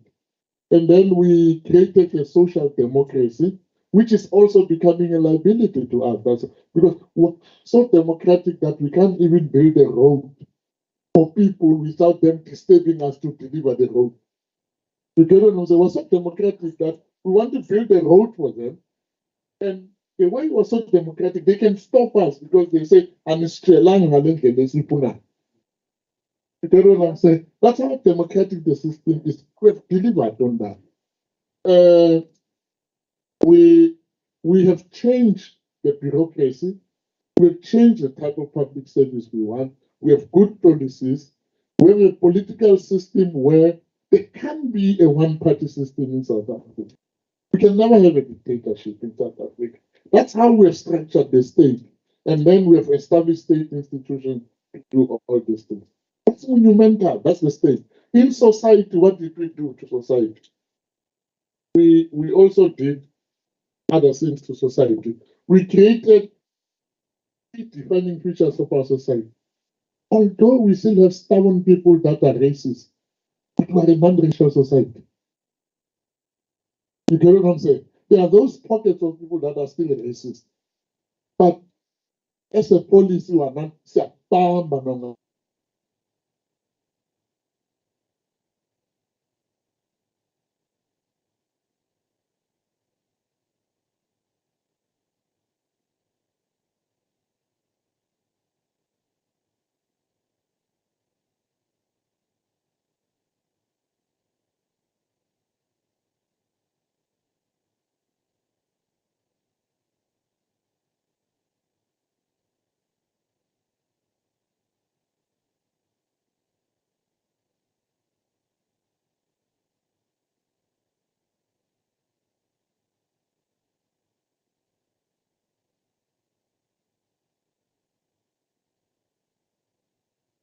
for them to say there are potholes, because we put the tarred road. Our problem is maintaining the tarred road. That's why we have a pothole. But me, I can show you my picture in my first car with a short pen here, a car. It was on a gravel road. But today you go there in Mamelodi. When I go there, I complain about the potholes there. But 2 years ago, I was standing right there on a gravel road. And you remember the most cost of black people when you own the car is thing I'm a shock absorber. You remember? You remember we changed shock absorbers like nobody's business. We our mechanic made they were good at changing shock absorber because our gravel roads in the townships really ate those cars. But now you buy a car, it stays for many years. I'll change some shock absorber, even sell it. The world. We did a lot of things in the world. We are an influence in the world. The United Nations Naskuluma, it catches hold. Because we have a moral force in terms of racism and all those. So we did these things. So I agree with Honorable Kavenda, we must have a long-term view. But that does not mean because that which we did has taken the standard and the bar too high. So we can't allow you as leaders to take us back as a society. And you must accept that he is begging up. You must see how people complain when Bafana win. Because we just came back in 94. In 96, we win an Africa Cup of Nations. So the standard was put high at Kale. Right in the beginning. Rugby, we came in 95, we won a World Cup. Cricket, we just came in, we ended up at the finals. You know what the netball girls? They ended up at the finals in Australia. You remember those great young kids that were winning gold medals in swimming in international world championships? You remember the athletes, Roma Kayantin, So the standard was pitched high at the beginning. So politicians cannot say, "Good, now we must accept with the standard must go down." We had the best leader, Nelson Mandela, in the first years.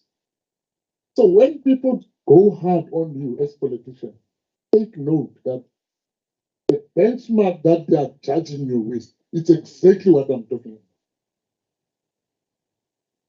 When they say, Nina and Fan no Mandela, think about what Mandela and them did. Then you realize they're telling the truth.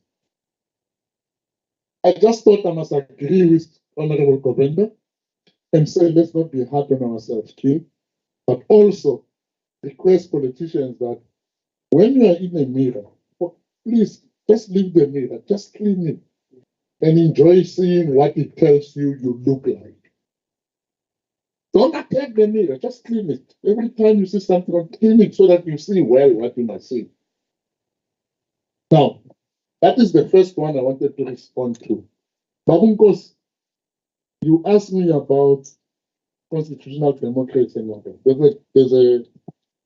There's a definition by a Latin American scholar, Christopher Nanat, or Unga Mangabere.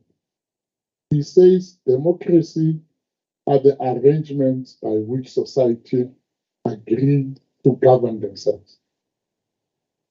Which means if they agree to have a one-party state in China and they are okay about it, it's a democracy. That's his definition. If you agree to have a dictator like a Swaziland, until they remove him, it's a democracy because it would look like they agree on it. Until they remove him, it means now, we agree on this constitutional democracy. We cannot come now and question ourselves. We agree. If we want to change it, let's go back where we agreed and change it. But at the moment, this is an agreement we have adopted that we're going to govern ourselves with it. That's constitutional democracy. Parliamentary democracy had its own problems. You remember Sobukwe bills? When they caught Robert Sobukwe, and there was no law to charge him. They put him in jail, went to Parliament, made a law so that the court must use that law to do what? To arrest him. You remember the Robert Sobukwe bills? Now, that parliamentary democracy, that is the biggest risk about it. On a manje, they wanted to sell ESCOM and what. What's the movie ESCOM? But if it was parliamentary democracy, 51% they go into parliament, they take a decision, this act we are changing, this act, and this thing must go out, and then it goes, and then it's done, the law is there. That's why economic by a national disaster. So that there must be certain decisions that are taken in the context of disaster.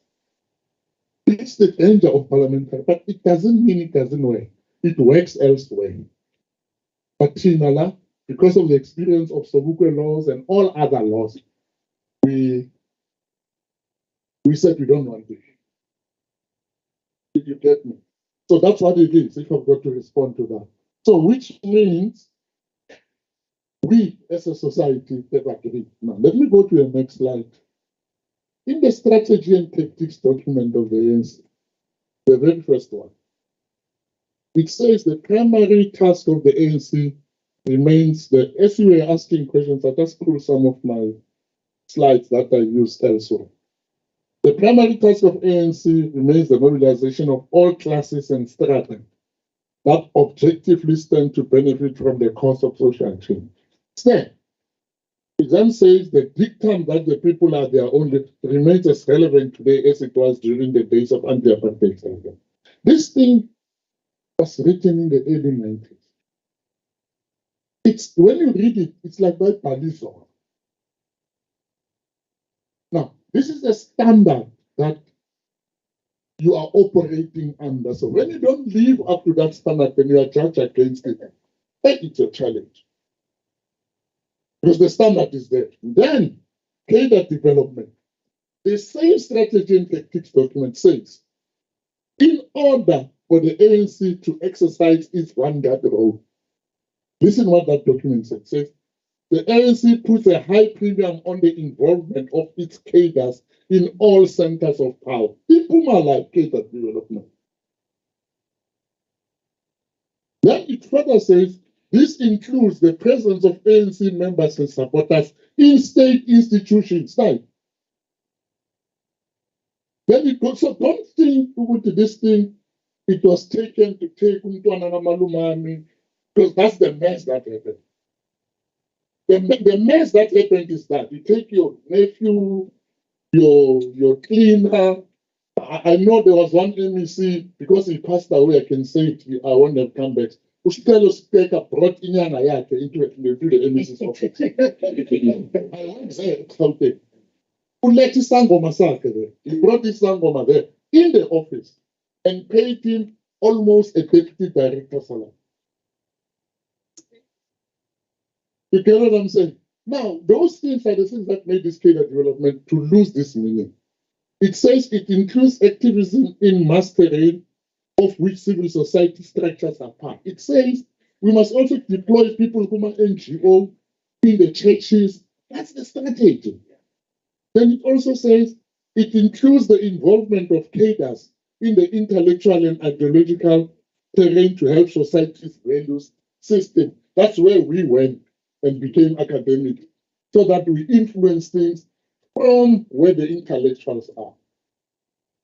Then, this requires cadre policy that encourages creativity in the thought and practice and eschews rigid dogma. Then it says, in this regard, the ANC is responsible for promoting progressive traditions within the intellectual community, including institutions such as universities and media. Here, it's in the strategy and tactics document.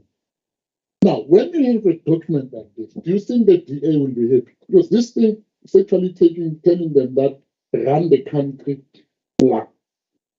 It says deploy people that think in what they won't like it. Then you make a mistake of bringing your cousin. Then they take that mistake of your cousin. You think they are taking your cousin, they are taking this strategy and tactic. That's what is under attack. It's not Nomzalawa. But when Zalawa, they've made this policy to be undertaken. That's what this means. Let me continue. I answered cadre development. I thought that I needed to show where it comes from. It's not a about Fugan and Jevatis for the Let me see this one quickly. Now,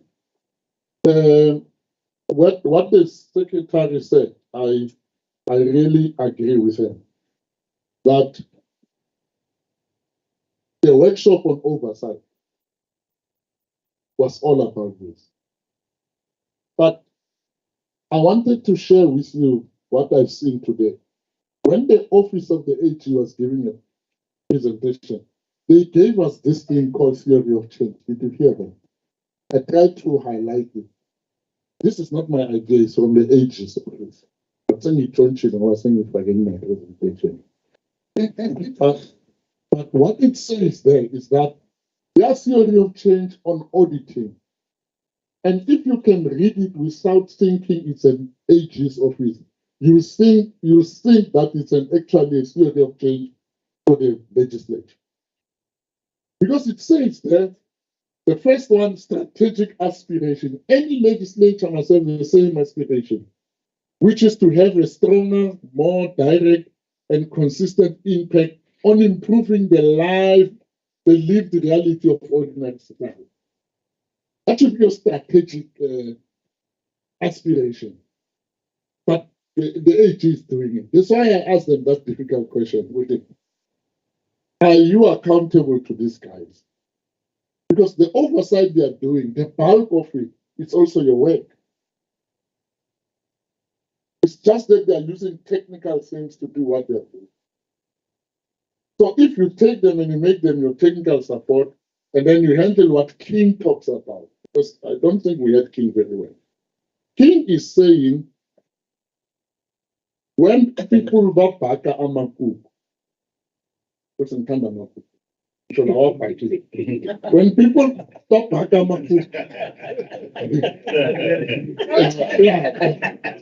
when people angifunda abathengi seyitolo angifunda lawa abathengi sabomakho ngisho lababhakwe ekhaya lawa fell in the glass. Now when cakes are baked, if we have to do an outcome-based evaluation of that, you evaluate whether the people that ate the cakes are satisfied with it. You can't evaluate whether the heat was right, it's for somebody in the kitchen to check those things. I think that's what King was trying to say. Are you wasting time in the kitchen checking is there salt, or just take the cake, bite it, and say this cake does not have sugar? There's a problem. And after you have said that, then the whole problem will be found where the problem of sugar comes from. But our politicians, because some of you have got drink defect. I'm calling it drink defect, né? Because you became politicians because you're fighting the struggle against the apartheid. It was never a career option for some of you. You never woke up and said, I want to grow up and be a politician. No. Most of you, when we ask you, it was not that you are not politicians. You are activists that by default ended up becoming politicians. Now, when you see people that you grew with that made a career to be official, you want to, if you look fun enough and you didn't choose that career, you ask them questions like you are directors, and when you should focus on what is the political program, are we getting there? He is asking you when he says outcome and output. So some of politicians are not, I mean, Umalu Sikika, when he was minister, this office of the minister looked like the office of the CEO of Anglo Clark. Even the pictures he took, then I told people, I said, see, this government. They said this young man was supposed to have studied MBA. I'm over a CEO here, ESCOM or the SASO. He would have made better there. Because that is his aspiration. And there are many politicians there. But you are not official. So the truth is, we don't have a lot of, it's only now that we are having young men that went to university and studied to be politicians. There's another debate. This one, let it be there for you. But we are not women sleep. Then quota yamfaka, kunabanye bekukhonsati, quota yamfaka. You know, there are all those things, but there are others that make a deliberate decision to be politician. And you must be honest to yourself about that. And that is the challenge of our country. We've got leaders that are in careers that are default. And that's how anybody thinks can be a leader. Anybody. Like South Africa, anybody thinks can be a leader because the barrier to entry has been low. But I'm not saying people that are there are low. History put you there. Now I almost became a politician. Almost. If I did not meet to Professor Nkomo, William Nkomo was from UNIS. I met him and talked to him, and he said, Lucky, listen to me. With this honors degree of yours where you are, can you please get out of politics and go and study and have a PhD? I was rescued by a mentor. At that time, I was a deputy secretary of the ANC in Mamelodi, and 1994 was here. And in the need, I was in. I was a deputy secretary. I was in. But now, somebody took me out, and when I'm seated now, I say that was a risk. Because I don't know the way in Candyman, I'm trying to told you, because I mean, I like man, I would have stolen, maybe, I don't know. Yeah, I would have stolen, I don't know. He report it back on as Meli court it through. He report it back on, the court must prove. Let's leave it. Now, The second one, the theory of change is its accountability ecosystem. If a legislature is not talking about broad-based effective network of stakeholders driving and deepening public sector accountability, so maybe you have to look at this theory of change here, the AG, and pull it to yourself, because I checked here at Dublin, do you have a theory of change? Please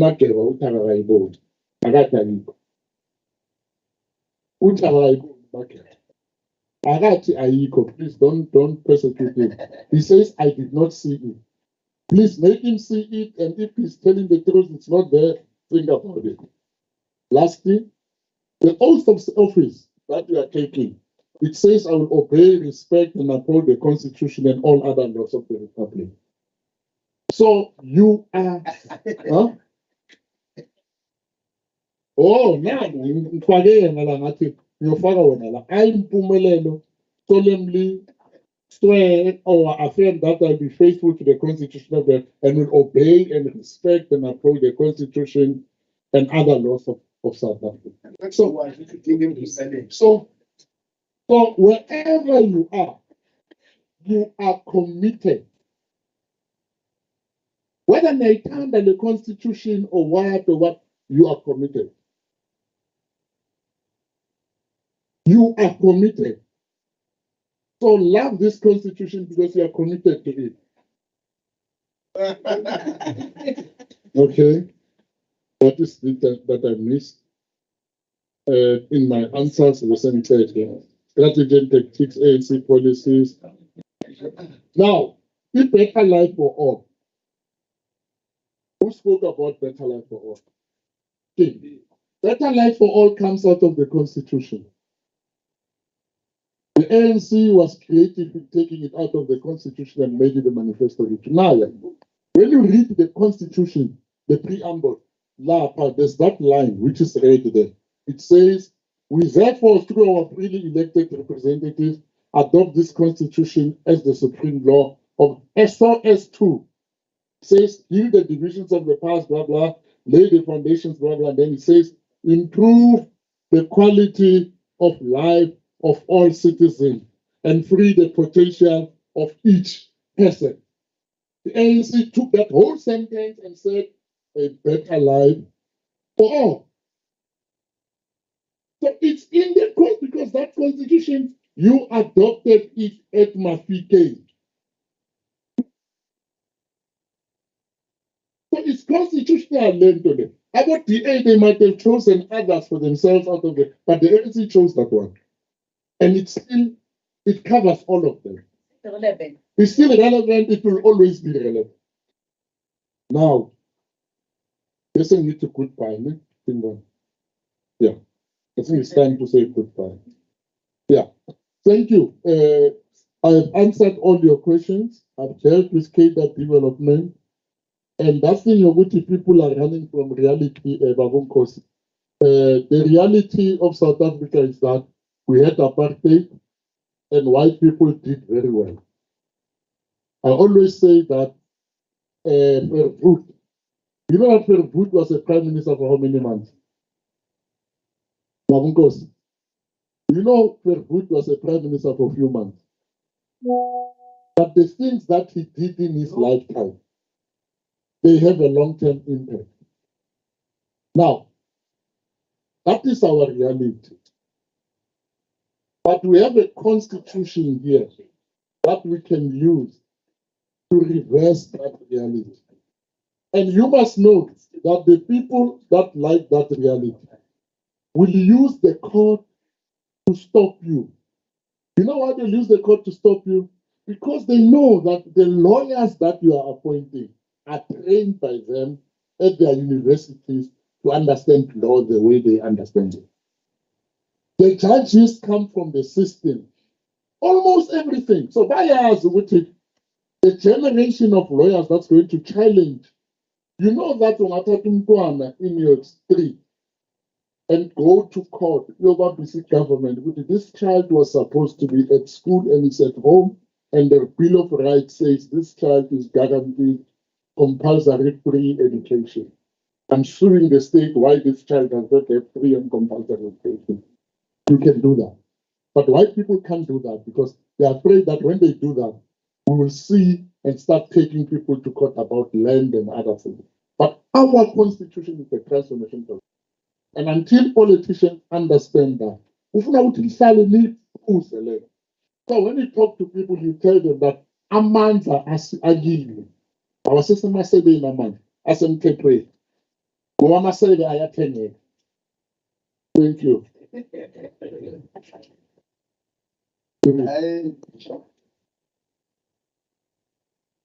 Thank you very much, Prof. Thank you very much, Dr. Mhandla. Indeed, you have told us truth. Amanye besingahaleli nokwezwa. But again, truth must be told no matter what. And again, noma singamemeza sekufuneka siyivale iminyango if sithi le constitution ayibhalwanga nathi. Ngoba you keep on reminding us ukuthi it was adopted in the beginning. So by that shooting date sayibhalayo asina choice. Yebo sir.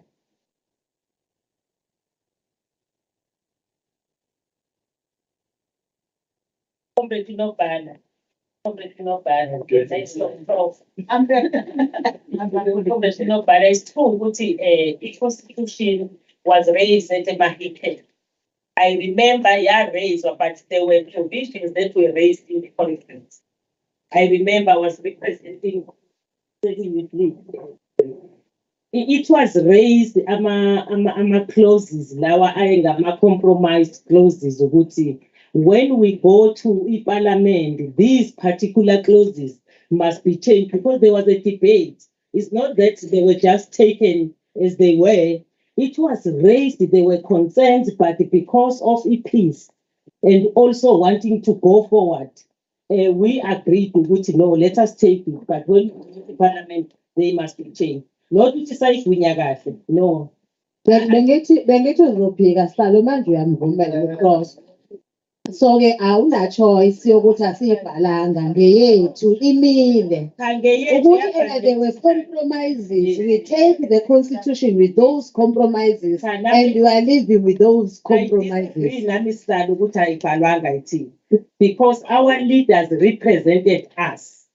Were compromised for the benefit of the whole country and the citizens of South Africa, so that the violence that was there in Gabisa was proven. Okay. We are. Let us give them the round of applause. Really, in one of the expectations, she was ukuthi this workshop is not to be a fruitless expenditure. We'll all agree, indeed, it's not a fruitless expenditure. But it's my observation, mhlambe nani ngizongivumela. Uma ngiyabonga xapasha ukuthi siyavumelana. Ngiyafuna nje futhi ukusho ukuthi ngiyafuna uyilethe lento ecela uMageba ngoba ngifuna ukuthi ngisakhumbula lokho okunye sikuveze. uMageba requested the coordinators and researchers ukuthi masiphuma kule meeting sibe sibabonile besithembile sithi sizobaflightha la before we close the meeting so that sibone ukuthi ngoba now we are on the last two items so that ngizokhulula abahlonishwa kahle kuze mangiphinda ngibacele emeetingini beyophinda beze ukuze bengathi akabadedela abahlonishwa mayibabizile. So here is the committee support staff for the 6th administration, Mageba. As it flighted here, I think they will also forward it to all of us so that kuzoba lula. Ngoba sesifile nayo isililo so chairperson ukuthi asinayo coordinator, use u-SCM manager, use this, use that. Then again, if sesibaphethe kanje sizokwazi ukuthi nangu coordinator wale portfolio kwenzakalani ngaye sikwazi ukuthi siyilandelanise kahle nathi ligezeke igama lethu mshazi ngoba sekukuningi kakhulu umuntu akuzwayo uyabona ngama coordinators ukuthi they are not only coordinators They are also coordinating other things. But unfortunately, usangimboni u-CFO. Ukuthi bapha abantu bakhe bakwa-SCM uma o-coordinator sebengo-SCM managers. Angithi anginasifuba phela ngangakhahlelwa ihashe esifubeni. Ngiyayikhiphela lezi zinto uma sengithola isikhathi. Anginasifo. Let us go to the expectations that were raised by honorable members when we arrived here in the morning. So Makeba, they will send this to you so that all of us declare us to apply take the expectations that were raised by honorable members so that we deal with them now.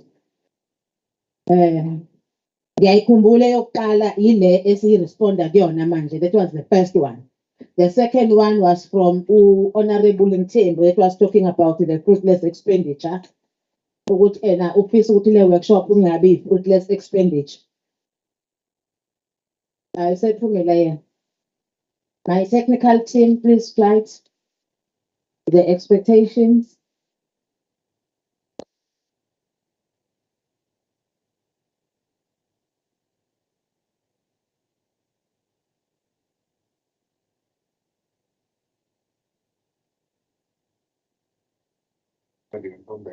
Awasaveli senzoze ngakhumbula lonke ngekhanda bafethu. Ngaze nangithwalisa kanzima. Ngiyakhumbula ukuthi Honorable Madlopa talks about izinto zakwa-AG lama ngeke ngisayibuyisela njengoba bezishilo. But AG was here with us and we engaged with AG. So that one, it's covered in our presentation and the workshop of today. That was what Madlopa raised. The other one was, awulaba bantu bengibhalela. Ngiyodiliza-ke manje Prof Mangiphumala. Angivuni wona awuvini. Ukubona ukuthi ikhekheli yakhukhumala and they are letting me down now. Because my understanding was that they are taking notes while the honorable members were presenting their expectation. Now they are failing to present those expectations. Sekunalokhu ngakhumbula ngekhanda nje eminyakeni emingaki eninayo. Okay. Ngisadilize sengathi kuyavela. Ngiyakhohlisa amagama. Bese ngifuna ukuvula ovini nami ngithi wehlisa i-temperature. Kukhona into engiyizwile ichaza kahle and izomsebenzela going forward. Leyo ukuthi sifike sibe nabo bebe well qualified. Kodwa ngoba silokho sivula ovini bese siyakhohlwa ukuthi ufeyila nje ukudeliver ngoba sehlisa i-temperature. Siyayikhohlwa leyo impela. Ngathi makusabhala uyabona? Kwaze kwanzima. Yaze yanzima into engifaka kuyona kodwa bazalwane ningenzani? Sengathi manje abhala. Bafuna ukuphuma ngempela abahlonishwa. Where are the expectations that were raised by honorable members in the meeting when we start? You have not captured it. Can I read it? Oh, please. Uyabona ke ngizokutholela ibonus. Honorable Madlopa wants to know how do we make sure that we strengthen committee oversight and have more slots. That's her one. Honorable Theresa, we need a full understanding of our role in terms of how to fast track oversight. Honorable Swat Boy and Tombela was focusing on the auditing of committees. How can we be better and each committee performance also be reported on? They don't know the outcome of each and every committee in terms of performance. Deputy Speaker, expect that this will not be a wasteful expenditure. Honorable Voice, expectations from ourselves as a committee as to what is needed of us and to understand the rules and to coordinate the work of, in terms of coordinating the work of standing committees and portfolio committees. I think that was it, yeah. Thank you very much, Secretary. You bailed my team as the leader of the team. They were trying to fail me, but I was looking at you through colors limit if I feel it, because this team reports to you. And my understanding, they were capturing while the members were speaking. Honorable members, usesenzele kwalula ke manje unobhala. She reminds us of our expectations. As per our expectations, sibona sengathi how was the workshop, the overall of the workshop? Can I get the feedback? Madlopa Mageba. Thank you, Honorable Chair. Siapisa nje, we want to really appreciate the revival or the renewal that we have received today. Yes, it is true that some of the things we do have and we continue to implement them, but this session, because also it talks to where we come from, to say what is it, and in particular the issue of the Constitution.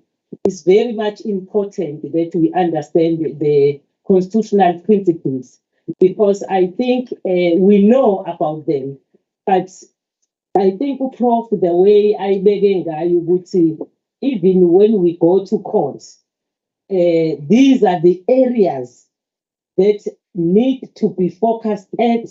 And even if we get a two-third majority to change, you can't just change here and there. You have to focus on the constitutional principles so that we strengthen our democracy where we made compromises during the time of negotiations. So, Chair, sifisa ukubonga nje kakhulu kuwena and your team no secretary. Siyabonga kakhulu ukuthi nisorganizele ama-workshop ngoba ayasiza sibuye sometimes ngokuba busy ngoba silalithe masiqala kufanele ube no-2 days wagcina uwodwa sigcine singakwazi ukufunda la ngoba u-2 days leze bengingokufunda. Siyabonga ukuthi nisenzele ama-workshop to revive us. Thank you so much. Sibonge kakhulu even i-outcome based metrics. Ngicela udlulisele kuMageba-ke Mngoni leyo. Usethena-ke iy'thupha uMageba kusho ukuthi yena she is covered. I'm not going to do the vote of thanks because the deputy chair of committees is going to do the vote of thanks on behalf of the office. Honorable Mageba, let me give you the platform to speak to us. Ufuna ukuya kwi-podium, akasitholanga kahle isithombe Mageba. Uma wami, ngisebenza kahle ngisebenza noma.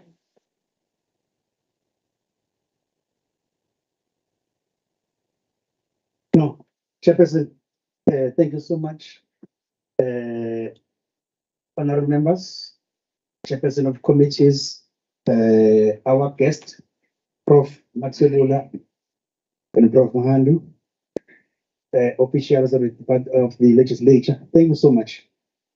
Let me take this opportunity to thank you, all of you, for joining such an insightful workshop, ladies and gentlemen.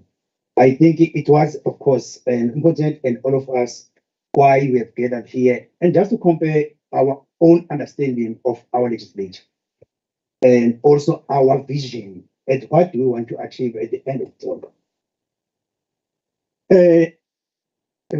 Every once in a while, of course, it is important that we share our goals and vision and understanding of committees and what do we want to achieve. Therefore, Chair of Chairs, when the workshop started, we had all our opportunity to share our expectations, of course, and how committees we want to function moving forward. As much as we have different views, but all have a vision and a common understanding of how do we want to action and what do we want our committees to function at the end. After this workshop, we hope that we have a renewed sense of how it will function going forward as committees of the KZN legislature.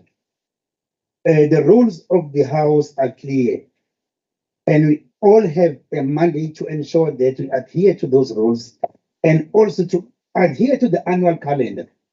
You see, we always have a problem of chairpersons who want to postpone it.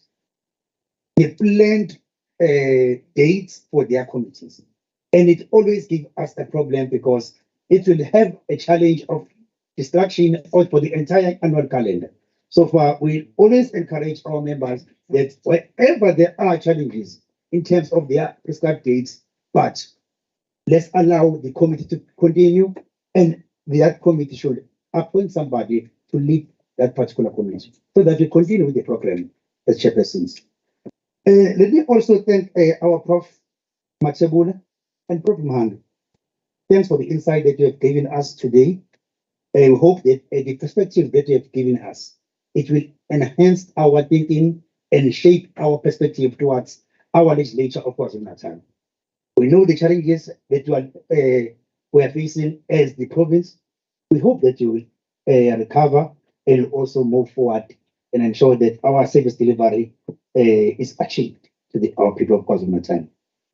I would also like to thank also Chair of Chairs for organizing such a workshop, thanking our officials for being the good people who ensures that whatever the challenges we have financially and so on, but you will plan and prepare yourself. Secretary, thank you so much. We hope that when we move forward, what we have just discussed today as chairpersons, our members of the committees will also adhere. We are very sorry that there are members who didn't attend today.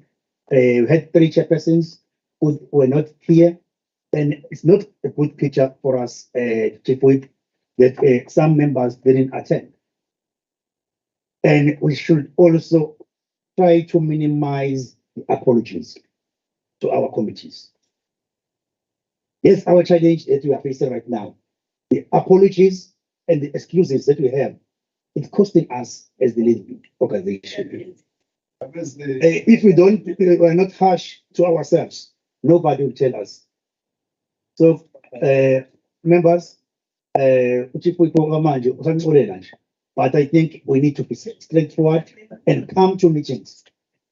Maybe we won't be hearing our dogs anymore. We want you physically.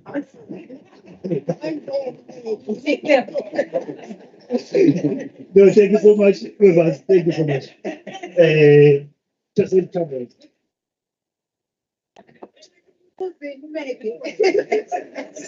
You coming here?